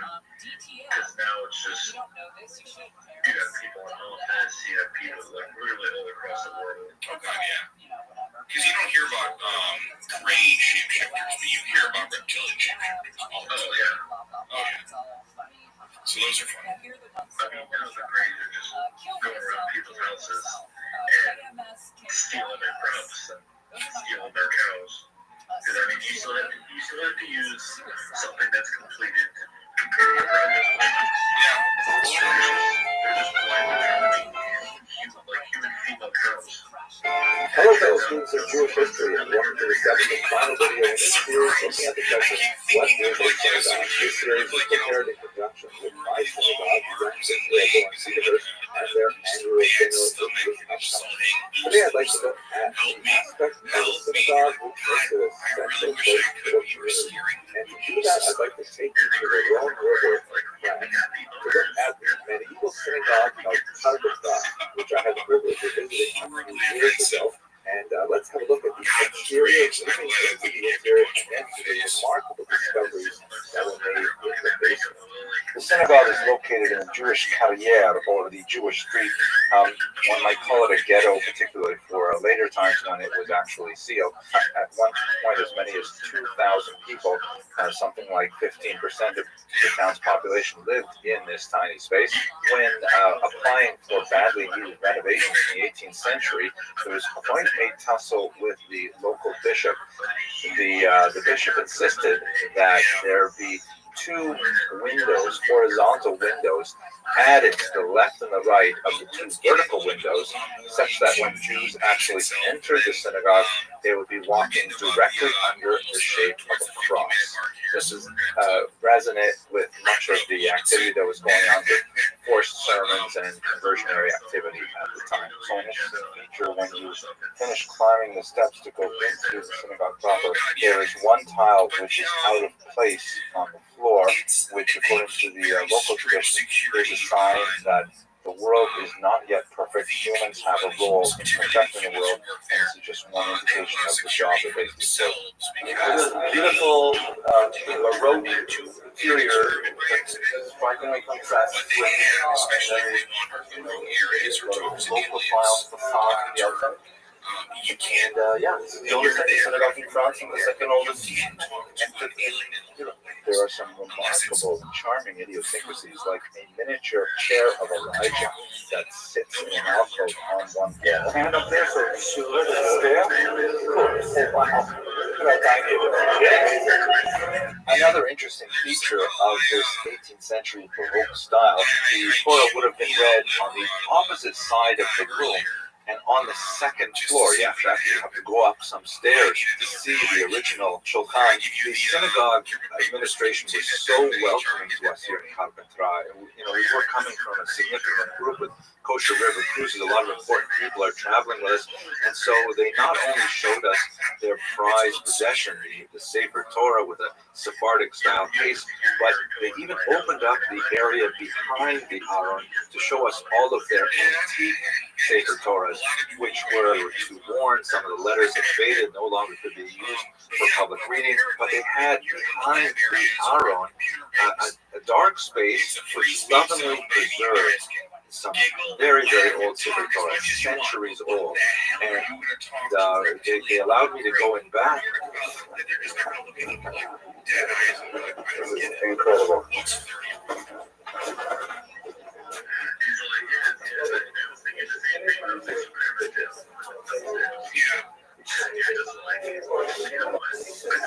Salomon, say something to the camera.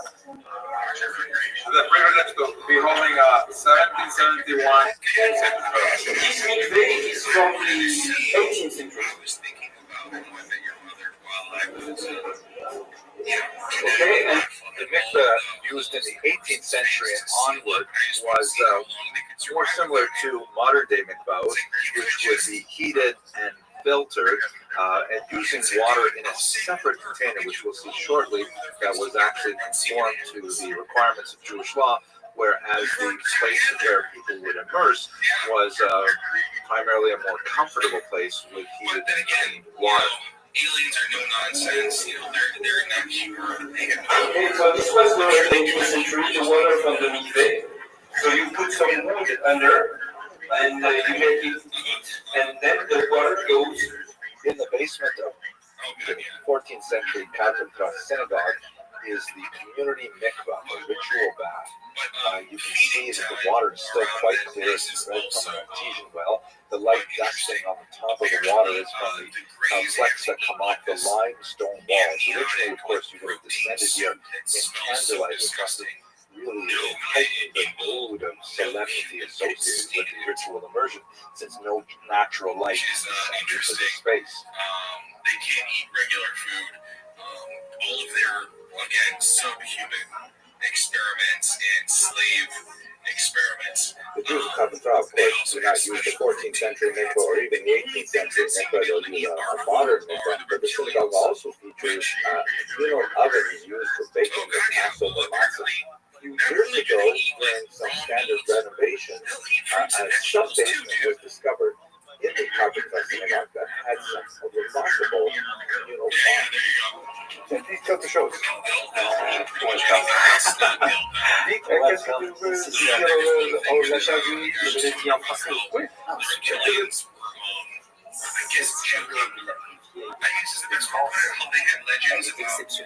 Some of their ancestors eating a whole flock of geese in one sitting. Et c'est unique dans le monde, mais qui quand même date de 1376. Et vraiment, si vous pouvez venir le voir, je serais superbement accueilli. Il mérite vraiment cette visite. Et shalom à tous. Qu'est-ce qu'il y a ici? Voilà ce que je voulais dire. Il y a une Kenisa ici. Ok. C'est une Kenisa de document.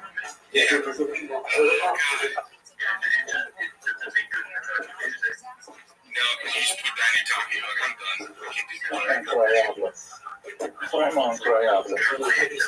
Non, c'est la première fois. C'est les habitations.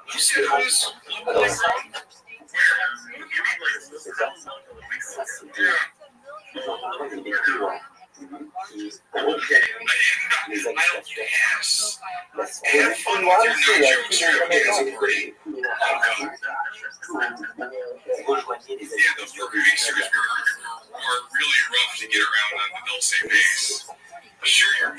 On pense que c'est la guérilla de la synagogue. On a retrouvé beaucoup de livres, des vieux, comment on appelle ça,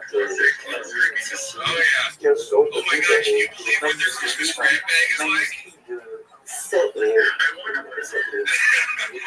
c'est 1589. Oui.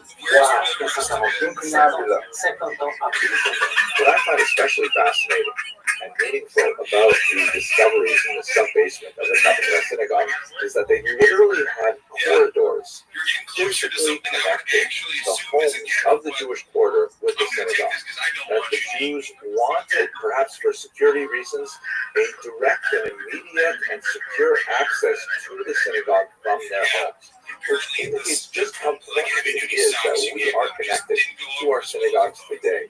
That's especially true in an era when we are increasingly fractionated as a people and spread out across a wide variety of geographic locations.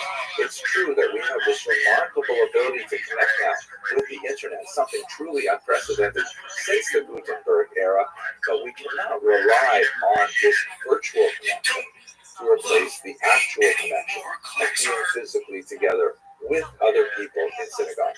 So I hope that this short series has been meaningful for you. If you are able to make it physically to the dinner, then I would love to meet you in person.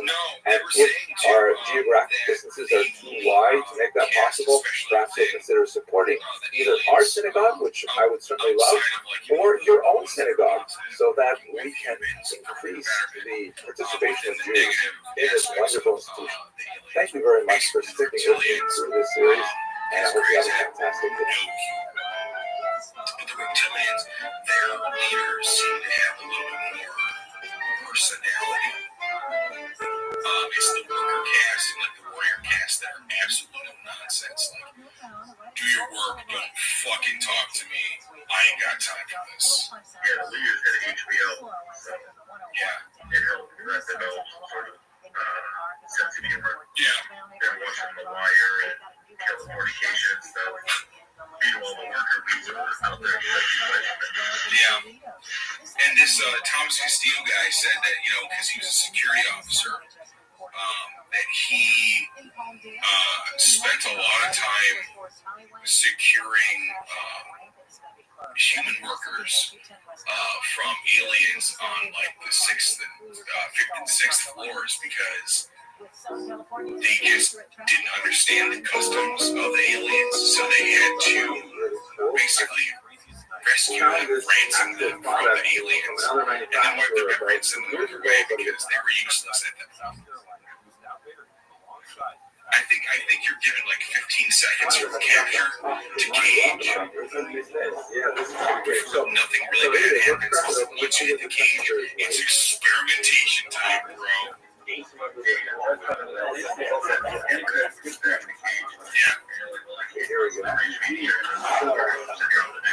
Yeah.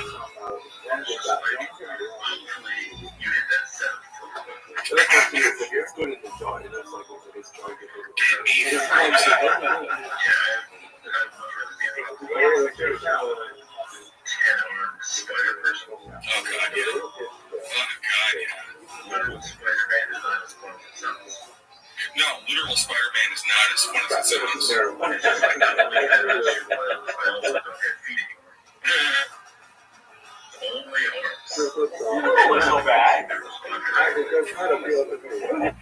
Well, I think we did a good cursory episode of Dulce Base.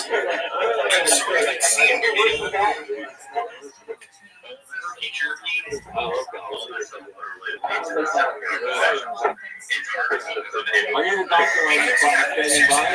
I do like 2 sentences in this one. I got more to Google, and then like, and then I sent you something on the Movie Fan Project. I didn't want to prove that. Today, that's got to be its own separate episode. But if you guys haven't heard of the Movie Fan Project, can't wait. It's too early. read as much as you can, and then I guess come back to us and tell us how you feel about it, because it is actually really cool. It's mostly written for like the secret journals of these 2 what were they called? I guess scientists who were in the know, but they wrote down everything they could, and then once one of the guys was discovered, he was killed, and the other guy ran. Yeah, that was pretty nuts.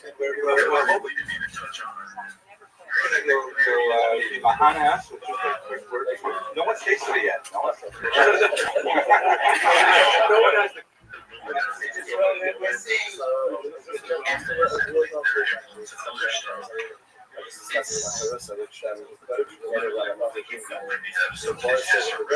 Anybody can keep shy, but I think I'm going to these basic Babylonians, they're done. They're eating bread with bread because this is really an extension of bread. So not the big aspect of the problem with the earth is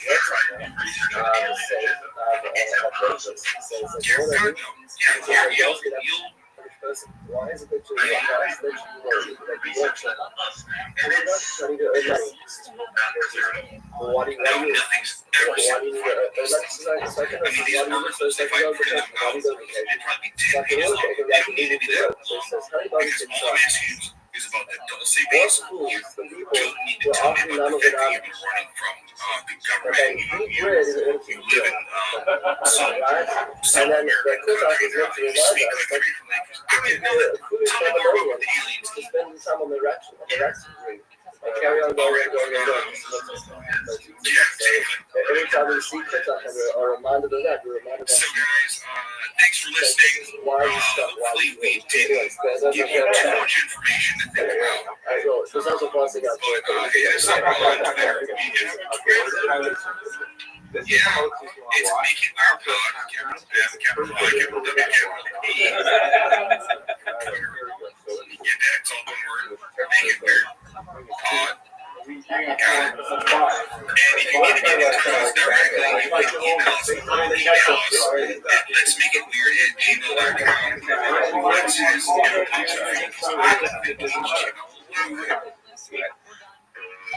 This has got to come out sometime. Julie, you got anything to say? I think there's the worst.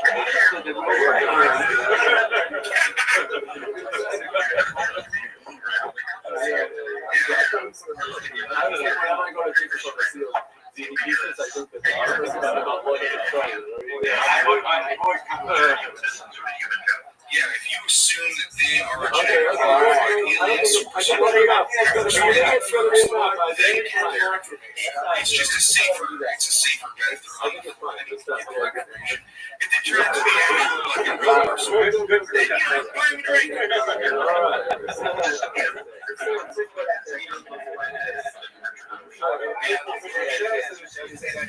It's very good to be honest. Okay, I would like to take this opportunity to. Well, I don't think I'm on this, but I would like to take this opportunity. And thank you for listening to Let's Make It Weird. And why don't you keep making it weird? We're also going to. We gotta make sure we really do. We're going to take out on my favorite sound in the world.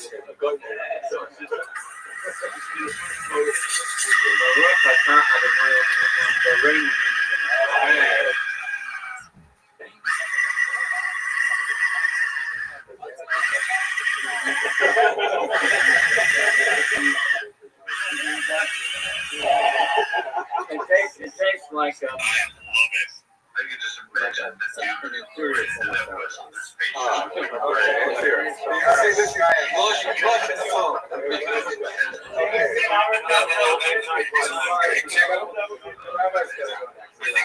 it was actually filmed someplace outside of Chicago. Like the enemies, like you mentioned, if I took this to downtown Chicago down over there, but man, that would be a mess. You know. All right, man. I'll see you later. Okay. The Dulcie Book by Brandon. Forward. Have respect to the covenant, for the dark places of the earth are full of the habitations of cruelty. Psalm 74:20. Small bullet what's going on near Dulcie, New Mexico. Small bullet above top secret military industrial black projects. Small bullet headquarters for a Bavarian-backed New World Order. Small bullet vanguard for alien infiltration and invasion. Small bullet massive intelligence agency disinformation. Small bullet collective mind control or mass hallucination. Small bullet all or a combination of the above. For several decades, researchers of paranormal phenomena have devoted themselves to specialized fields of French scientific investigation.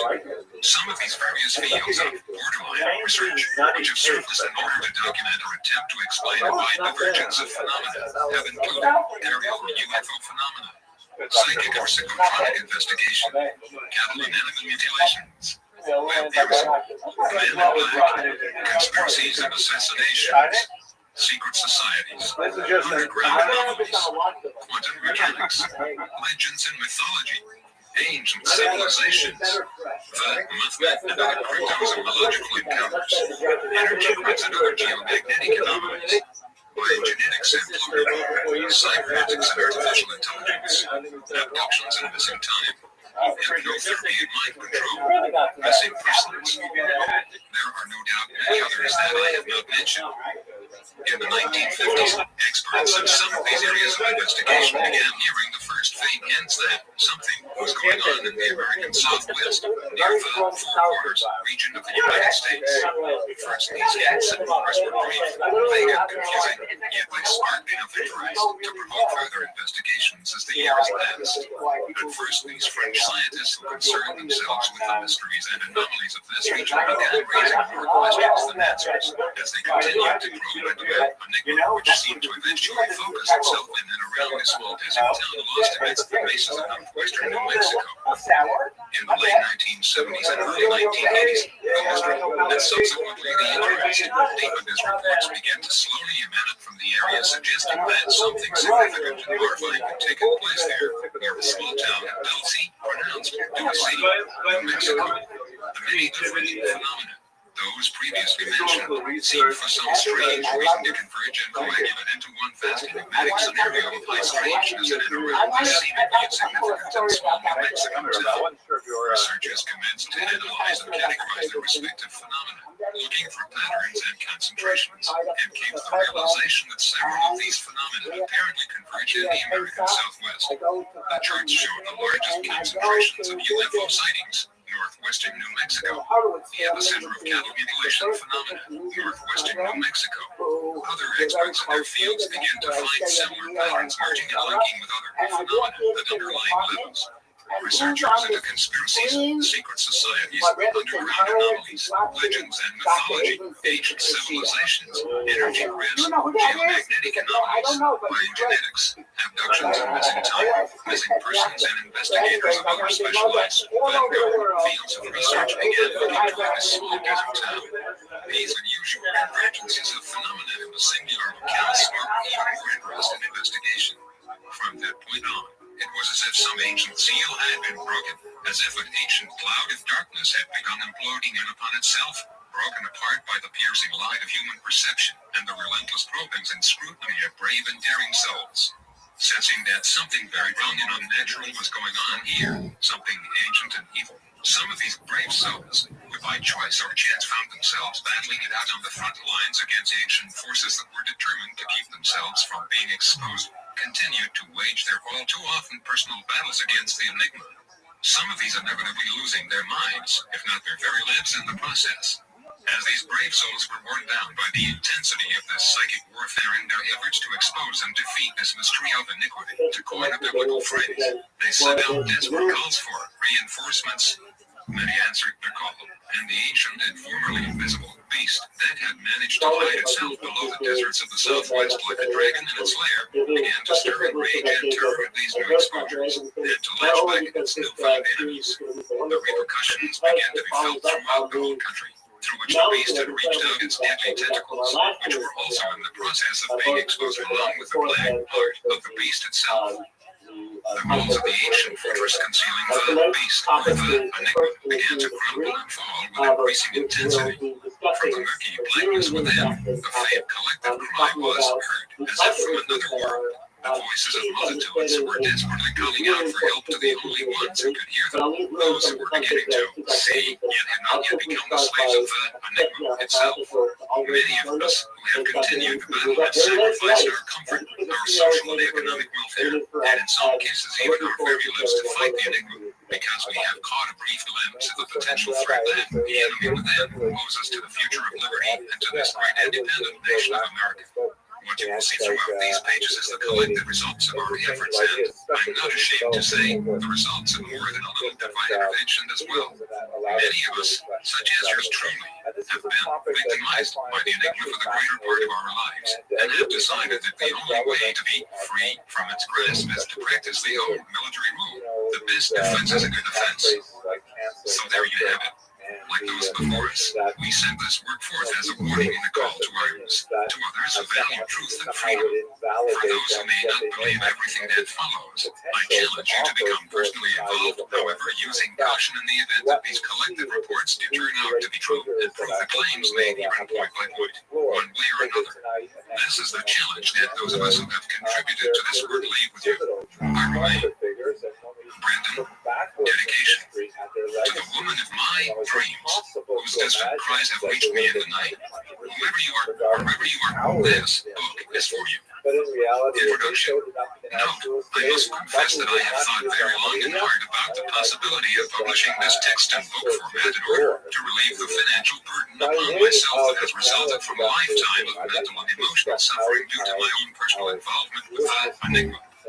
Angry at the personal loss, I justified to myself that if I could make a profit by selling the innermost secrets of those hidden and insidious powers working behind the enigma as its overlords, then there would be nothing wrong with benefiting at their expense. I still believe this to be so. However, realizing that events in this world are quickly leading to a final apocalyptic crisis, understanding the pain that millions of abductees around the world have felt and are feeling, and hearing the distant cries of those who are lost deep within the labyrinthine depths of the enigma itself, I have decided that the right thing to do would be to send this information forth at no cost, other than the heavy price that all those who have brought this information to you have paid. Consider it my patriotic duty. All I ask in return would be for your prayers, for the many abductees who have been rejected by an unbelieving and cynical world. For myself and those who have contributed to this work, that our sacrifices will not have been in vain, and especially for those who are the most desperate of all, those who have become lost within the cruel dungeons of the enigma itself. Pray that they might be protected and preserved even in the midst of the fearful hopelessness and despair which they face, so that they might once again see the light of day. Disclaimer. Much of the information in this volume is of an incredible and, some might say, an unbelievable nature. I have decided not to hold back any information or claims regarding the Dulce Enigma and related scenarios. The reason for this being that underground or earth-based anomalies are always there for anyone who is interested or daring enough to probe and investigate. UFO events often appear and disappear, along with the evidence, when the object or objects depart. Underground or earth-based anomalies, on the other hand, cannot and do not disappear at will, and because of this, they are far more vulnerable to being exposed, as legitimate or not. Throughout this volume, I have nevertheless offered my own opinions and perspectives based on circumstantial evidence, true reports from different sources, which reveal identical themes, and so on.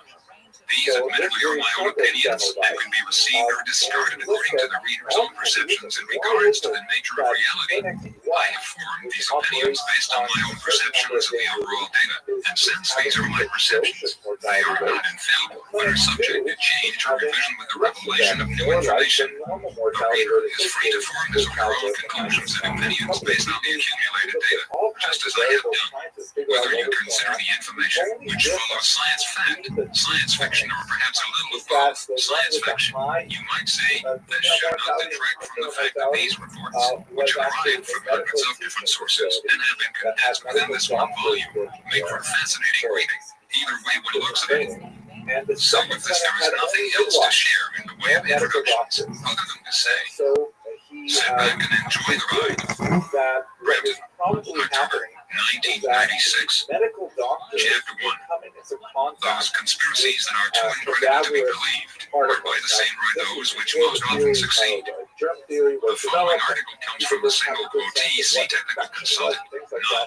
Deck, 1991 issue, the death of a journalist in West Virginia, plus the killing of an alleged CIA computer consultant in Washington State may be elements of a much wider scandal that could have serious implications.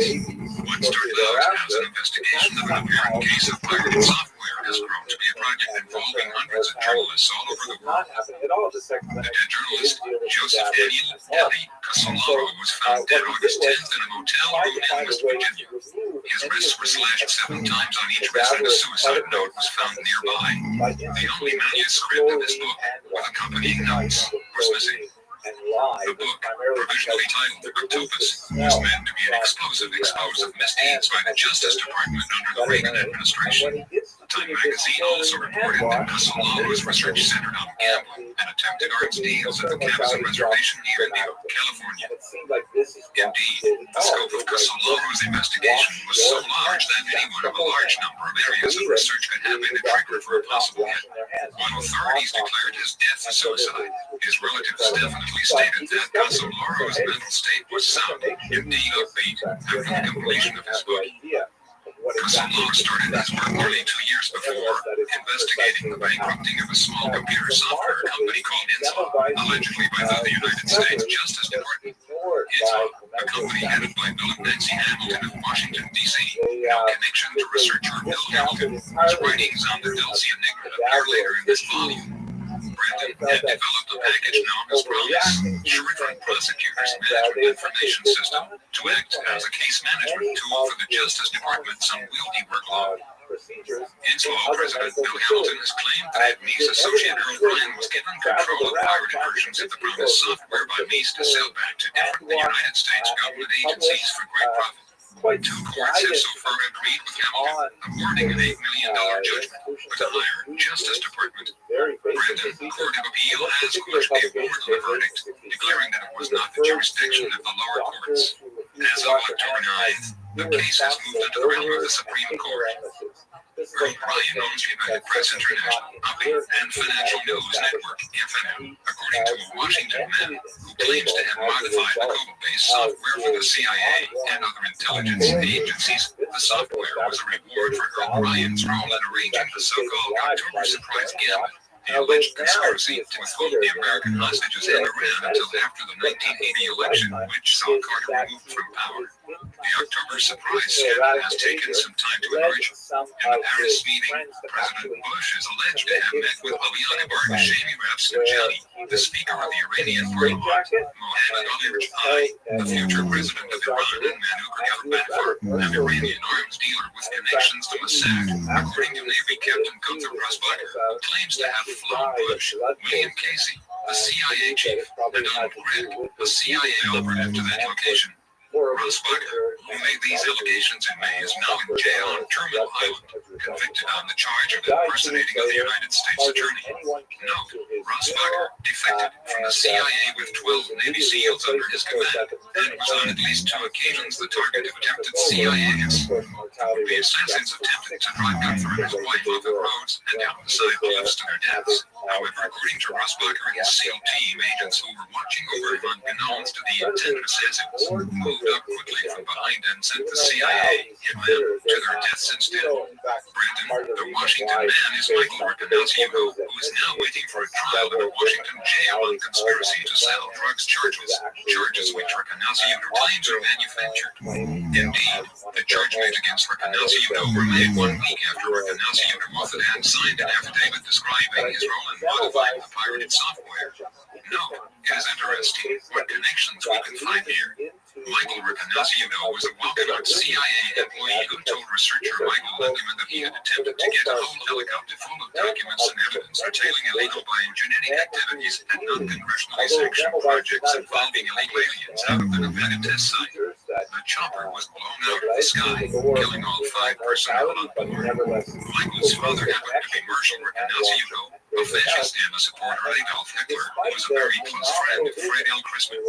Chrisman was involved in the Maury Island UFO sighting incident in 1937 near Tacoma, Washington, which researcher Anthony Kimori believes involved the test flight of hybrid CIA project paperclip Nazi aerial discs. There are several sources which claim that by the early 1940s the Nazis had succeeded in test flying windless lenticular craft powered by rotary devices, rocket power, and dual configuration jet turbine engines, rather than cylindrical, with the cabin stabilized by gyro, the compressors rotating in one direction and the expansion chambers and vectored exhausts rotating in the opposite direction. In fact, the movie, The Battle of the Bulge, directly implies that this, one of the largest military battles during World War II between American and German forces, was an attempt by the Germans to buy time and prolong the war just a little while longer. For within a few more months, the Germans would have been mass-producing jet fighters, bombers, and other super weapons that would have been invincible to the turboprop fleets of the Allies. With the Allied invasion of Germany just before mass production began, many of the prototypes and plans of the Nazi military machine were captured.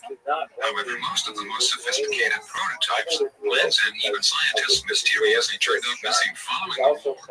We will reserve further discussion on this subject until later in this volume. After the war had ended, several of the Nazi scientists who were captured and who had helped to develop the revolutionary aircraft were recruited by the CIA as a result of a secret deal that had been made between Helen Dulles, a member of the Bavarian Illuminati, and Nazi SS General Reinhard Gehlen, a member of the Bavarian Thal Society. The deep connections between the Bavarian Illuminati, which sponsored the CIA, and the Bavarian Thal Society, which sponsored the Nazis, allowed for the upper covertops levels of the CIA to be manned by nothing less than the core of the Nazi SS itself, with the help of fascist sympathizers and fifth column double agents working within American intelligence, although some leading Nazis were sacrificed to the Nuremberg trials to appease the Allies and establish the illusion that Europe had been denazified.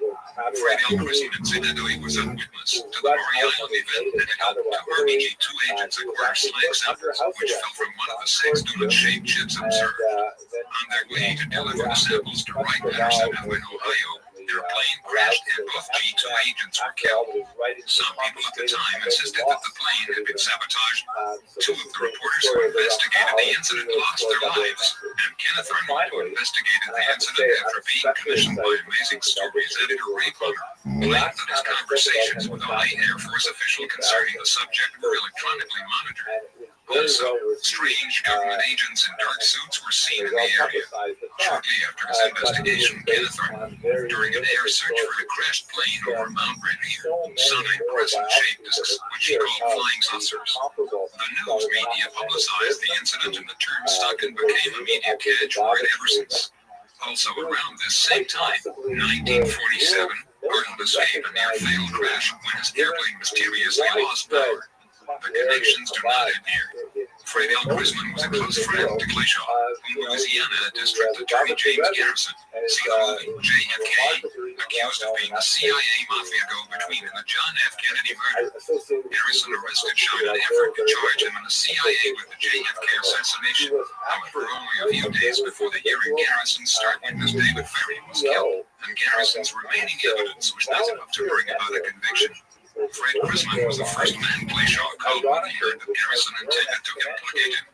Garrison also believed that Clishaw himself was involved with Project Paperclip, a secret operation to bring Nazi war criminals into the United States by the hundreds, some say thousands, and give them immunity and new identities in such institutions as the United States intelligence, the military-industrial complex, the space agencies, and the various Rockefeller-connected oil cartels such as Arco, Standard, Exxon, Zapata, etc. Corporations that were supported by the Bavarian-based secret society lodges, corporations that had actually sold oil to the Nazis during World War II and helped keep the Nazi war machine operating.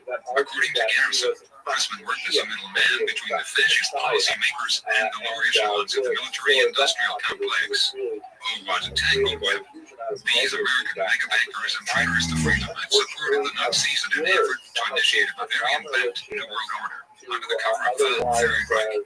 Read the book Nonderco IT Conspiracy by the late Gary Allen for more of the Rockefeller connection, and also the various works by Dr. Anthony Sutton. Brandon, the affidavit also claimed that he, Michael Riccanaccio, had been contacted by phone and threatened by Peter Vitanieks, a Justice Department employee and customs official who Riccanaccio alleged had intelligence ties as to the possible consequences of his going public with certain information. According to Riccanaccio, Vitanieks was a frequent visitor to the Cabazon Indian Reservation near Palm Springs and visited with tribal manager John P. Nichols. Nichols was in essence Riccanaccio's boss, and a number of enterprises conducted on reservation land, and the promised notification was just one of these projects. According to Riccanaccio, in an interview with TEC conducted from jail, the promised software was modified to install a backdoor access for use by American intelligence services. The software was then sold to 88 different countries as a sort of Trojan horse package enabling us to access their intelligence systems. According to Riccanaccio, these countries included Iraq and Libya. Correspondence between Nichols and other companies, if authentic, indicates that Riccanacio's claims of his expertise in the area of electronics and armaments appear to be true. Marshal Riccanaccio, Michael's father, is a reputed former business partner of Richard Nixon. According to Riccanaccio, the fuzzy status of reservation land as sovereign allowed elements of the CIA and organized crime to conduct business uniquely. Among the projects worked on during this time were joint projects with Wakanut, a company loaded with former CIA and NSA personnel in business ventures with the Saudi Arabian royal family and other unusual projects. A joint venture with Southern California Edison will soon be generating power from biomass drawn from local waste outlets. Biological warfare projects were investigated with Stormont laboratories looking into the creation of pathogenic viruses, and enhanced fuel-air explosive weapons were created and tested in league with Meridian Arms at the Nevada testing range, which matched the explosive power of nuclear devices. These enhanced weapons gained their power from polarizing the molecules in the gas cloud by modification of the electric field, a technology developed from exploring Thomas Townsend Brown's suppressed work, a knowledge which Riccanaccio claims he gained from working at Reno, Nevada. Riccanaccio is said to have worked on the enhanced fuel-air explosive weapons with Gerald Bull of Space Research Corporation. Bull, now deceased, later became an arms advisor to Saddam Hussein. It is said that Hussein possesses the fine technology. In July, Edson G., a reporter for the Financial Times of London, was shot and killed in Guatemala. He had reportedly been trying to interview an American there named Jimmy Hughes, a one-time director of security for the Cabazon Indian Reservation secret projects. In April, A Philadelphia attorney named Dennis Seisman was found dead, killed by a single bullet in his chest. According to a former federal official who worked with Eisman, the attorney was found dead in the parking lot where he had been due to meet with a woman who had crucial evidence to share substantiating Riccanaciuco's claims. Both Eisman's and MG's deaths were declared suicides by authorities. Fred Alvarez, a Cabazon tribal leader who was in vocal opposition to the developments on the reservation, was found shot to death with two friends in 1981. Their murder remains unsolved. The leader of the House, Thomas Foley, announced last month that a formal inquiry will be initiated into the Inslow case. Foley appointed Senator Terry Sanford as co-chairman of the Joint Congressional Panel. Prior to his election, Senator Sanford was the attorney representing Earl Bryan in his 1985 takeover bid for United Press International and was instrumental in appointing Earl Bryan, a medical doctor, to the board of Duke Medical School, of which Sanford is president. However, despite repeated requests from journalists to produce photographs showing Riccanaciuco together with Bryan, and requests to produce his passport showing his alleged trip to Iran, he has not yet done so. Also, Riccanaciuco failed to be able to describe Rivervidity to CNN's Moneyline program, claiming a medical condition which prevented him from remembering clearly. This led one former intelligence operative to speculate that we may be witnessing a very sophisticated intelligence operation being played out in public. Former FBI Special Agent Ted Gunderson speaks for Riccanaciuco's credibility. Gunderson, who lives in Manhattan Beach, has worked with Riccanaciuco for many years in his capacity as private investigator. Together, according to Gunderson, they were responsible for thwarting a terrorist operation during the Los Angeles Olympics. According to Gunderson, Riccanaciuco was well known in certain circles as a genius in almost all sciences. The so-called drug operation broken up in Washington State was an electro-hydrodynamic mining operation, claimed Gunderson, using Townsend Brown technology. A videotape viewed by this journalist revealed metallic powders and apparent processes unrelated to drug manufacture. Indeed, a government analysis of soil samples revealed the absence of drug contamination, but a high concentration of barium. Barium is often found in high-voltage related work. Unsubstantiated information from an intelligence source claims that the current situation is the visible effect of a war currently going on in the intelligence community between a group centered in the CIA called Aquarius, around the powerful center known as MJ-12, and a group known as COM-12 centered around naval intelligence. COM-12 is reputedly trying to sustain or regard action to sustain and preserve constitutional government and is deliberately leaking information damaging to the former group. In the same publication, same issue, there appeared a follow-up article just following the one given above. Written by Thomas said, the article, titled Walkenhut's Connection with the Black Project World, stated, the Walkenhut Company has a very close connection to the world of Black Project projects. Besides being connected with the Cabazon venture mentioned in this issue, is also responsible, according to jail computer consultant Michael Riccanaciuco, for the secret projects being undertaken in Dulce, New Mexico, where the Jicarilla Indian Reservation is being similarly used. After sending two of my colleagues there recently and receiving confirmation that there was a top-secret military-type installation, I decided to call the newspaper office and make an educated bluff. I identified myself as a freelance reporter from Los Angeles and told the newspaper that I was doing a story on the Cabazon Reservation biological warfare projects that had been undertaken there on behalf of the CIA. I told her that I had heard that there were similar things being done in Dulce and would like to know what was going on. The official I spoke to became frightened and said, I can't talk to you about that. It would be very unprofessional of me to talk to you about that. You have to speak to the president of the tribe. She then hung up. I have yet to call back and ask the president of the tribe, but will report on that in the next issue. Walkenhut is also responsible for security of a lot of underground facilities in California and Nevada, including the notorious S4 Area 51 in Nevada, where Townsend Brown flying disc technology, written about in a TC recent issue, has been flying and developing for decades. A recent helicopter crash at the area, where two pilots and three security guards from Walkenhut flying in a Messerschmitt 105 helicopter were killed, was not at all accidental, claimed Riccanaciuco, who said that the individuals aboard the helicopter were traveling with sensitive documents. Groups are now investigating Riccanaciuco's claims. Chapter 2 High Strangeness on the Argolida Plateau. In the spring of 1990, researcher Jason Bishop sent copies of the following report to a select few investigators, and later gave permission for the report to be distributed among a wider readership. Small bullet is the object described within the report, the product of secret technology being developed by the military-industrial complex as part of some covert or deep-cover space project. Small bullet, does it involve something a bit more alien than mere top-secret flight project research in top-of-the-line vanguard aircraft designs, the stealth series, the Aurora, etc., which are being developed at the Nevada test site? Small bullet, could it be a combination of both? The transcript, title, Recollections and Impressions of Visit to Dulce, New Mexico, October 23rd, 24, 1988, single quote, is reproduced in its entirety below. Upon arrival, I was introduced to Dr. John F. Gill, a French national. Dr. Gill has a PhD in math/physics from the University of Paris. He had worked very closely with the French government on the UFO phenomenon in that country. Side note, Dr. Gill had also released a report on another Dulce-like base near Pine Gap, Alice Springs, Australia. This base is a massive multi-level facility run by the Club of Rome, which, like the Bondi Burger organization, is reputedly a cover for the Bavarian Illuminati. The article spoke about gravity disk research and plans to make Pine Gap a major control center for New World Order. Pine Gap is equipped with whole levels of computer terminals typed into the major computer mainframes of the world, which contain the intimate details of most of the inhabitants of industrialized nations.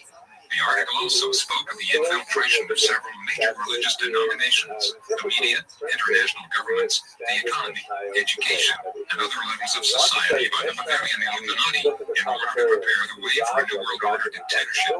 The report also stated that the workers at Pine Gap are highly indoctrinated and programmed so that they do not threaten or sabotage the security of the Illuminati projects being carried out there. Granted, he told me, Bishop continues, that he has not worked in his chosen field for 15 years, having devoted all of his time to research on UFOs. Dr. Gill is an amiable, forthright man. He has no reservations about expressing his own views on the subject. He does hold several beliefs that border on the paranormal. Dr. Gill had his wife, Elaine, with him. My personal view of him is one of caution. Until I get to know him better, I feel that I should be very careful. Edmond Gomez is a rancher. His ranch is 13 miles west of Dulce. Note, accounts given by others state that the ranch is 13 miles east of Dulce. However, whatever the case may be, it's safe to say that the ranch is 13 miles from Dulce. Brandon, from 1975 until 1983, the Gomez Ranch was the scene, epicenter of most of the cattle mutilations that took place in the northern New Mexico/southern Colorado area. He told me that his family homesteaded the Dulce area 111 years ago, and that as a result of these mutilations, they lost $100,000 in cattle over an 8-year period. One of these cases occurred only 200 yards behind his home. He showed me the area. Edmond was very open and discussed with me the various mutilation cases that had occurred on his ranch and on those of others. Upon our return from the mountain trip, he invited me to his home, where he shared with me various photographs, clippings, letters, etc. relating to the cases. He loaned me several overhead photographs of the Mount Arculeta area. I hope to be able to have them examined through image intensification techniques. Edmond also told me about the many times that combat-ready troops had been spotted in the area. Some of these troops were found in areas that are only gotten to through four-wheel drive trucks or on foot. This is very rugged country. The troops were also spotted in areas that only the Apache has permission to go. When the reported experimental aircraft went down in 1983, there were hundreds of troops, armed to the teeth, reported in the area. When approached, the troops would run and disappear. Participants in the Mount Arculeta expedition were Gabe Valdez, Edmond Gomez, Dr. John Gill, name deleted, Manuel Gomez, Edmond's brother, Jeff and Matt Valdez, Gabe's sons. Because of Gabe's position as head of the state police in Dulce and Edmond being a part of the community, we were given permission to go onto the mountain. It is located on the Apache Reservation. We left about 14:30 hours, Sunday the 23rd of October 1988. We used Gabe's four-wheel drive pickup truck to get up the mountain. The road was incredibly difficult. At one time, we had to dig out the side of the mountain in order to allow the truck to pass. At about 17:30 hours, we arrived at the proposed campsite. It was on a relatively flat area about 300 yards from the peak of Mount Archuleta. Ava and Mount both told me that in 1978 there was an agreement between the Ute Indians, Colorado, and the federal government. This agreement consisted of the Ute Nation receiving all the territory now occupied along the New Mexico/Colorado border with the explicit agreement that they would strictly enforce a no trespassing regulation along the border of their territory. Therefore, it is not possible to even cross the Ute reservation without special permission from the tribal headquarters.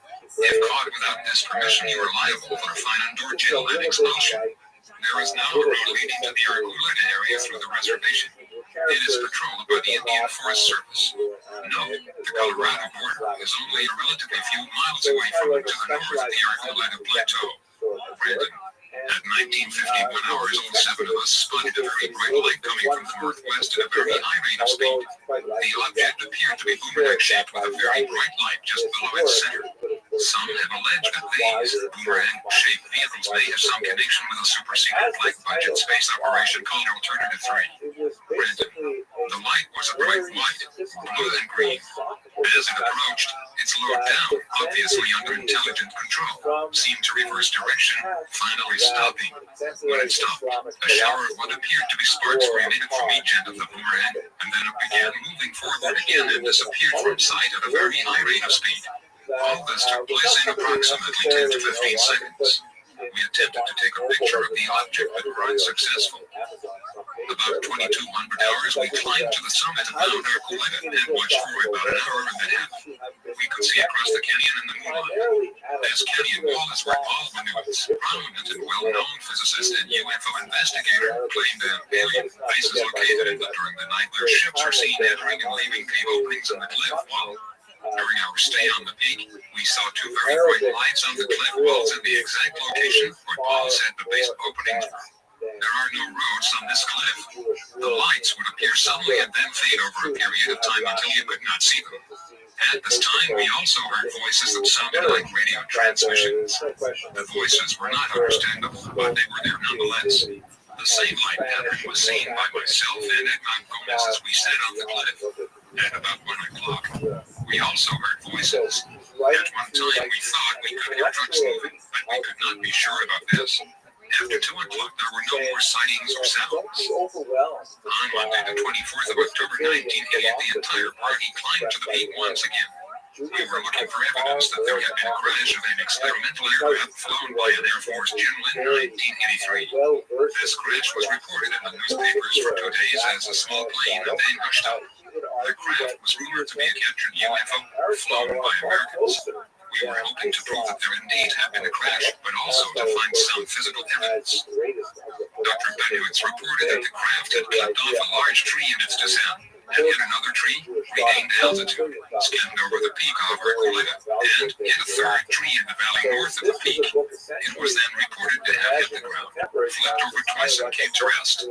We found the trees as reported by Benowitz. They were all in line with each other and the final resting place. The first tree was about 40 inches in diameter. It was hit about 30 feet off the ground. There was no fire. I have taken samples of this tree for analysis. The other 2 trees were smaller, approximately 12 to 20 inches in diameter. There was evidence of fire release. Samples of these trees were also taken. Between the second tree and the third tree, we found large pieces of what appeared to be part of the first tree. One piece was burned while next to it was one that had not been burned. Samples were taken. While searching for physical evidence, a standard issue style ballpoint pen was found. This is of the same type used by the United States government that can also be purchased by the general public. Strange to have been found in such a remote place as this canyon. The alleged crash area showed a large semicircular area with new vegetation. The area above the semicircular area was covered with new vegetation also. Samples of the soil of this area were taken.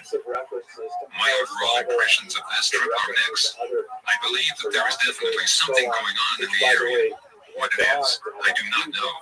Perhaps there is a base there. Perhaps it is jointly operated by aliens and the government, as claimed by John Lee. Then again, it could be of the United States base so super secret that there are no fences around to arouse any suspicion. Then again, I cannot say for sure. I do know that the evidence that we found in so definitely points to the fact that something is going on in this area. In apparent confirmation of the above, Gabe Valdez, a former state police officer in Dulce, New Mexico, who was a part of the expedition described above, was contacted by researcher Alan B. Walton in 1990 in an attempt to confirm some of the information concerning his involvement in the UFO mutilation investigations. During a telephone conversation with Valdez, the following was learned. He and others had seen strange flying objects in the area. However, he himself was unsure whether these were UFO signal of alien origin or some type of top-secret aircraft being tested by some secret faction of the government. Something DID crashed near Mount Archuleta several years ago, but again, he did not find any evidence conclusively proving whether it was an object of human or alien origin. There is another road leading to the Mount Archuleta area at Mesa, aside from the one which goes through the Ute Indian Reservation. As for the Ute Reservation Road, much of it is in good condition. Only the area around the Archuleta region itself requires four-wheel drive vehicles. He did investigate cattle mutilations, and at least in some cases a known nerve agent was discovered in the carcasses, and other indications suggesting that the cattle were being used for research in DNA experiments. Quite by accident, while scanning the internet, I was surprised to discover yet another confirmation of the events described earlier by Jason Bishop. This third confirmation of UFO activity near Dulce, New Mexico, by members of the expedition team was given by none other than John Gilley, one of the Mount Archuleta expedition team members mentioned earlier. Gilley's own report follows. Subject: UFO report from Dulce, New Mexico. File: UFO 749. Summary: report of UFO sighting over Mount Archuleta, New Mexico on October 23, 1988 by John F. Gillett. Location and time: southern slopes of Mount Archuleta, 5 miles NW of Dulce, New Mexico. Location of the phenomenon: south to north trajectory for about 2 miles, stopping very close to Mount Archuleta summit. Estimated closest observer's distance: 480 yards. Distance from observers to spot where the UFO stopped: 510 yards. Time: 7:51 p.m. Mountain Time. Duration: ST5-6 seconds. Witnesses: Ileana Allegri, RN. Gabe Valdez. Edmund Fred Valdez. Jack Sullivan, PhD. Manuel, local kid. Greg, son of Valdez. Jeff, another son of Valdez. John Gill, PhD. Note: Jack would probably be Jason Bishop, which is itself his pseudonym used by a researcher and a friend of mine who uses this pseudonym because of his deep-level research into some very dangerous areas of investigation. That is, if one considers the revelations such as those contained within this volume to be dangerous information under certain circumstances. Brandon, circumstances of sighting. I, John Gill, was interested in the Dulce area because of rumors related to a jointly CIA area occupied underground facility under Mount Archuleta and to numerous UFO sightings, as reported by local residents. The night of observation in the mountains had been planned under the leadership of Valdez. Since about 7:30 p.m., we had been playing Ouija at the instigation of Valdez.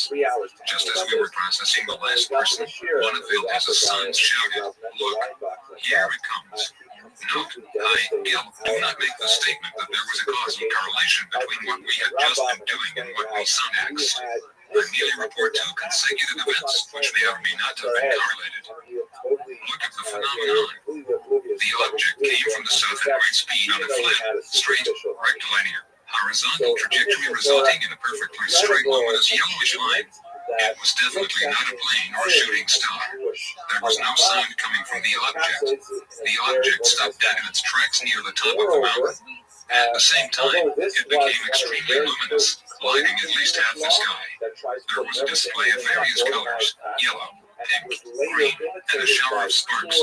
Then the object folded on itself and disappeared. Annexes, maps, New Mexico maps, the United States Geological Survey maps, Lord Canyon.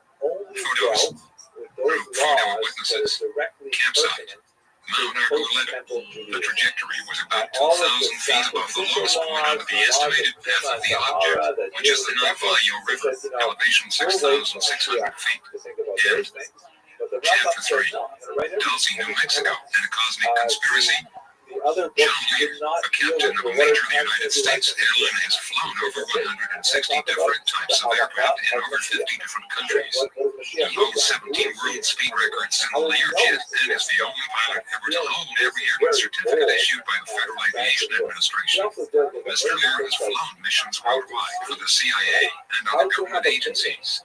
He has flown clandestine missions in war zones and hot spots around the world, often engineering their breath escapes under dangerous conditions.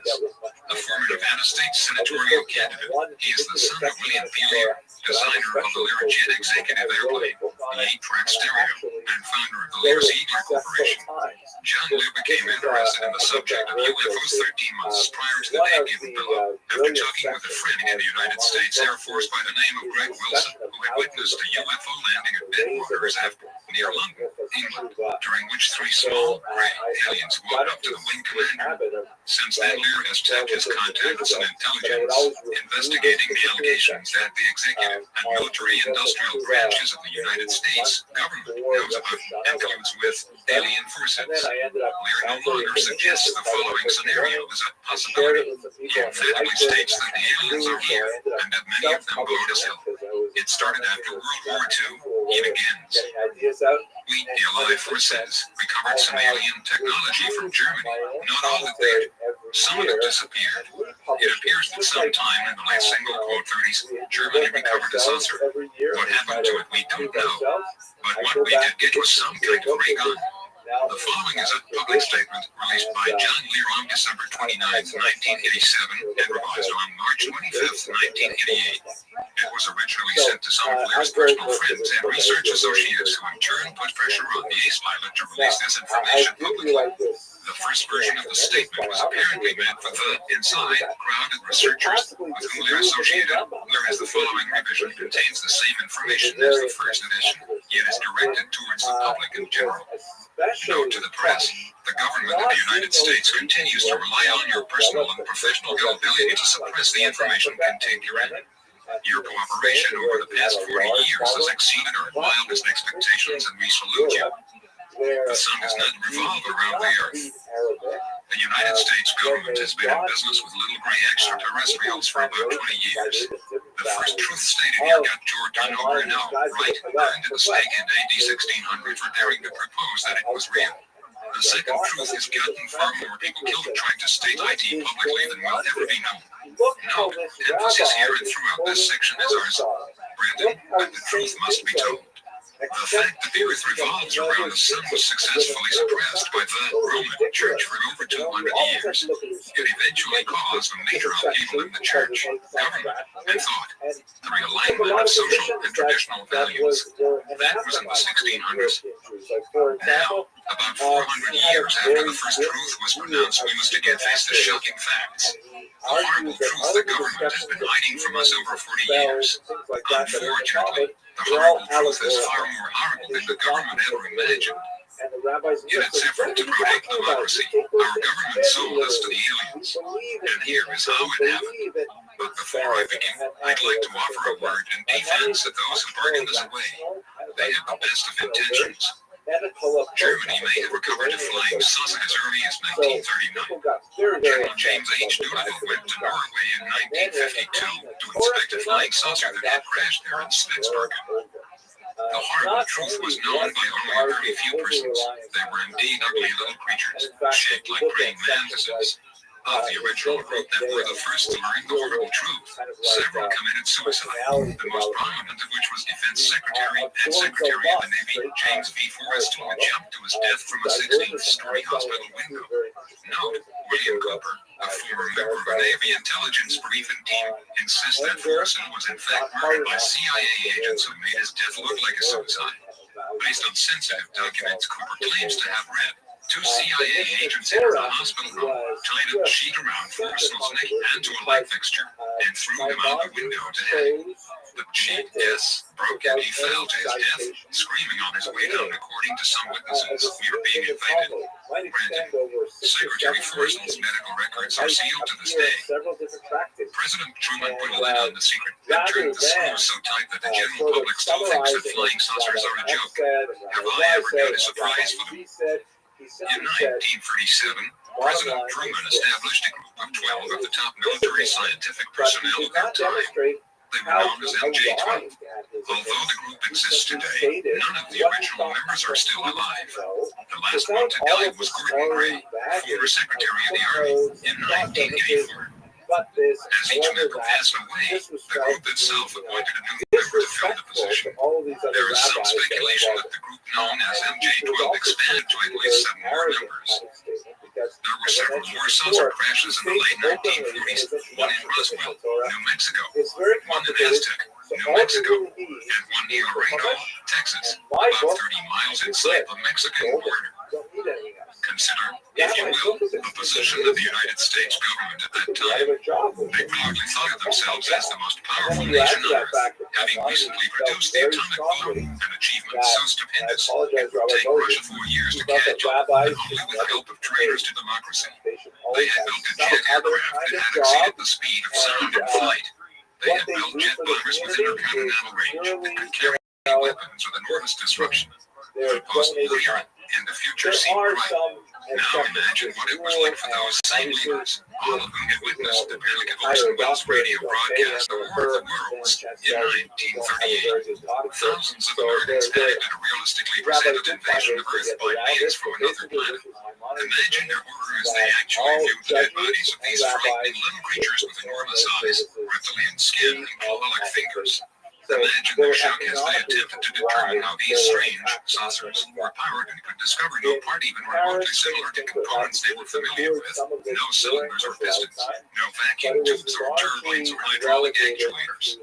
It is only when you fully understand the overwhelming helplessness the government was faced with in the late 40s that you can comprehend their perceived need for a total, thorough, and sweeping cover-up to include the use of deadly force. The cover-up was so successful that as late as 1985, a senior scientist with the Jet Propulsion Laboratory in Pasadena, California, Dr. Hal Gibson, would look at a videotape of an enormous flying saucer and state the record. I'm not going to assign anything to that UFO phenomenon without a lot more data. Dr. Gibson was looking at the naked emperor and saying, single quote, he certainly looks naked, but that doesn't prove he's naked. In July 1952, a panicked government watched helplessly as a squadron of flying saucers flew over Washington, D.C., and buzzed the White House, the Capitol building, and the Pentagon. It took all the imagination and intimidation the government could muster to force that incident out of the memory of the public. Thousands of sightings occurred during the Korean War, and several more saucers were retrieved by the Air Force. Some were stored at Wright-Patterson Air Force Base. Some were stored at Air Force bases near locations of the crash site. One saucer was so enormous, and logistic problems in transportation so enormous that it was buried at the crash site and remains there today. The stories are legendary on transporting crashed saucers over long distances, moving only at night, purchasing complete farms, slashing through forests, blocking major highways, sometimes driving 2 or 3 low-rise in tandem with an extraterrestrial load 100 feet in diameter. Note, it is alleged that Alpha teams out of Wright-Patterson were the ones who were most often mobilized to carry out crash retrieval operations. Brandon, on April 30th, 1964, the first communication occurred between these aliens and the U.S. government. Note, others claim that there was an even earlier contact communication in 1954 during the Eisenhower administration. Brandon, during the period of 1969 to 1971, MJ-12 representing the United States government made a deal with these creatures, Codeb's extraterrestrial biological entities, named by Deadly Wrong, original MJ-12 member and 6th president of Johns Hopkins University. The deal was then in exchange for technology that they would provide to us. We agreed to ignore the abductions that were going on and suppress information on the cattle mutilations. The Abs assured MJ-12 that the abductions, usually lasting about 2 hours, were merely the ongoing monitoring of developing civilizations. In fact, the purposes for the abductions turned out to be 1. The insertion of a 3mm spherical device through the nasal cavity of the abductee into the brain, optic and door nerve center. The device is used for the biological monitoring, tracking, and control of the abductee. 2. Implementation of hypnotic suggestion to carry out a specific activity during a specific time period, the activation of which will occur within the next 2 to 5 years. 3. Termination of some people so that they could function as living sources for biological material and substances. 4. Termination of individuals. WHO represent a threat to the continuation of their activity. 5. Effect genetic engineering experiments. 6. Impregnation of human females and early termination of pregnancies to secure the crossbreed infant. Note, or perhaps a better term for it would be a genetically altered infant, since there has been no evidence forthcoming that an actual hybrid between humans and the or gray species has been successful. In other words, the offspring would tend to fall to one side or the other, a reptilioid or gray entity possessing no soul energy matrix, or a humanoid being possessing such a matrix or soul, although somewhat altered genetically in its outward physical appearance or characteristics. Brandon. The United States government was not initially aware of the far-reaching consequences of their deal. They were led to believe that the abductions were essentially benign, and since they figured that the abductions would probably go on anyway whether they agreed or not, they merely insisted on a current list of abductees be submitted on a periodic basis to MJ-12 and the National Security Council. Does this sound incredible? An actual list of abductees sent to the National Security Council. Read on, because I have news for you. Yabs have a genetic disorder in that their digestive system is atrophied and not functional. In order to sustain themselves, they use enzyme or hormonal secretions obtained from the tissues that they extract from humans and animals. The secretions obtained are then mixed with hydrogen peroxide to kill germs, viruses, etc., and applied on the skin by spreading or dipping parts of their bodies in the solution. The body absorbs the solution, then excretes the waste back through the skin. Note, urine is also excreted through the skin in this manner, which may explain the ammonia-like stench that many abductees or witnesses have reported during encounters with the gray-type aliens. Brandon, the cattle mutilations that were prevalent throughout the period from 1973 to 1983 and publicly noted through newspaper and magazine stories and included a documentary produced by Linda Alfred and her CBS affiliate KMGH-TV were for the collection of these tissues by the aliens. The mutilations included genitals taken, rectums cored out to the colon, eyes, tongue, and throat all surgically removed with extreme precision. In some cases, the incisions were made by cutting between the cells, a process we are not yet capable of performing in the field. In many of the mutilations, there was no blood found at all in the carcass, yet there was no vascular collapse of the internal organs. This has also been noted in many mutilations. One of the first of which was Sergeant Jonathan Pilavant at the White Sands Missile Test Range in 1956. Who was found 3 days after an Air Force major had witnessed his abduction by a shaped object at 0300 while on search for missile debris downrange. His genitals had been removed, rectum cored out in a surgically precise plug up to the colon. Eyes removed and all blood removed with, again, no vascular collapse. From some of the evidence, it is apparent that this surgery is accomplished. In most cases, while the victim, animal or human, is still alive. No, according to former Green Beret Commander Bill English, this incident was also mentioned in the top secret Grudge/Blue Book Report No. 13, which was never released with the rest of the innocuous and voluminous Project Blue Book reports. The blue teams who were sent on crash retrieval operations were reportedly working on behalf of the covert branch of the Blue Book operation, and mythological legends that the secret warehouse with multiple underground levels exists right Patterson in Ohio, one which is literally packed with alien craft, hardware, and even alien bodies on ice. Frank Patterson was, and is, the headquarters of Project Blue Book. Brandon, the various parts of the body are taken to various underground laboratories, one of which is known to be near the small New Mexico town of Dulce. This jointly occupied CIA area facility has been described as enormous, with huge tiled walls that go on forever. Witnesses have reported huge vats filled with amber liquid with parts of human bodies being stored inside. After the initial agreement, a room like less than Yuvesquid, in which some of the fire/SB underscore HTM single quote 773,500 greater than one of the nation's most secret test centers was closed for a period of about a year.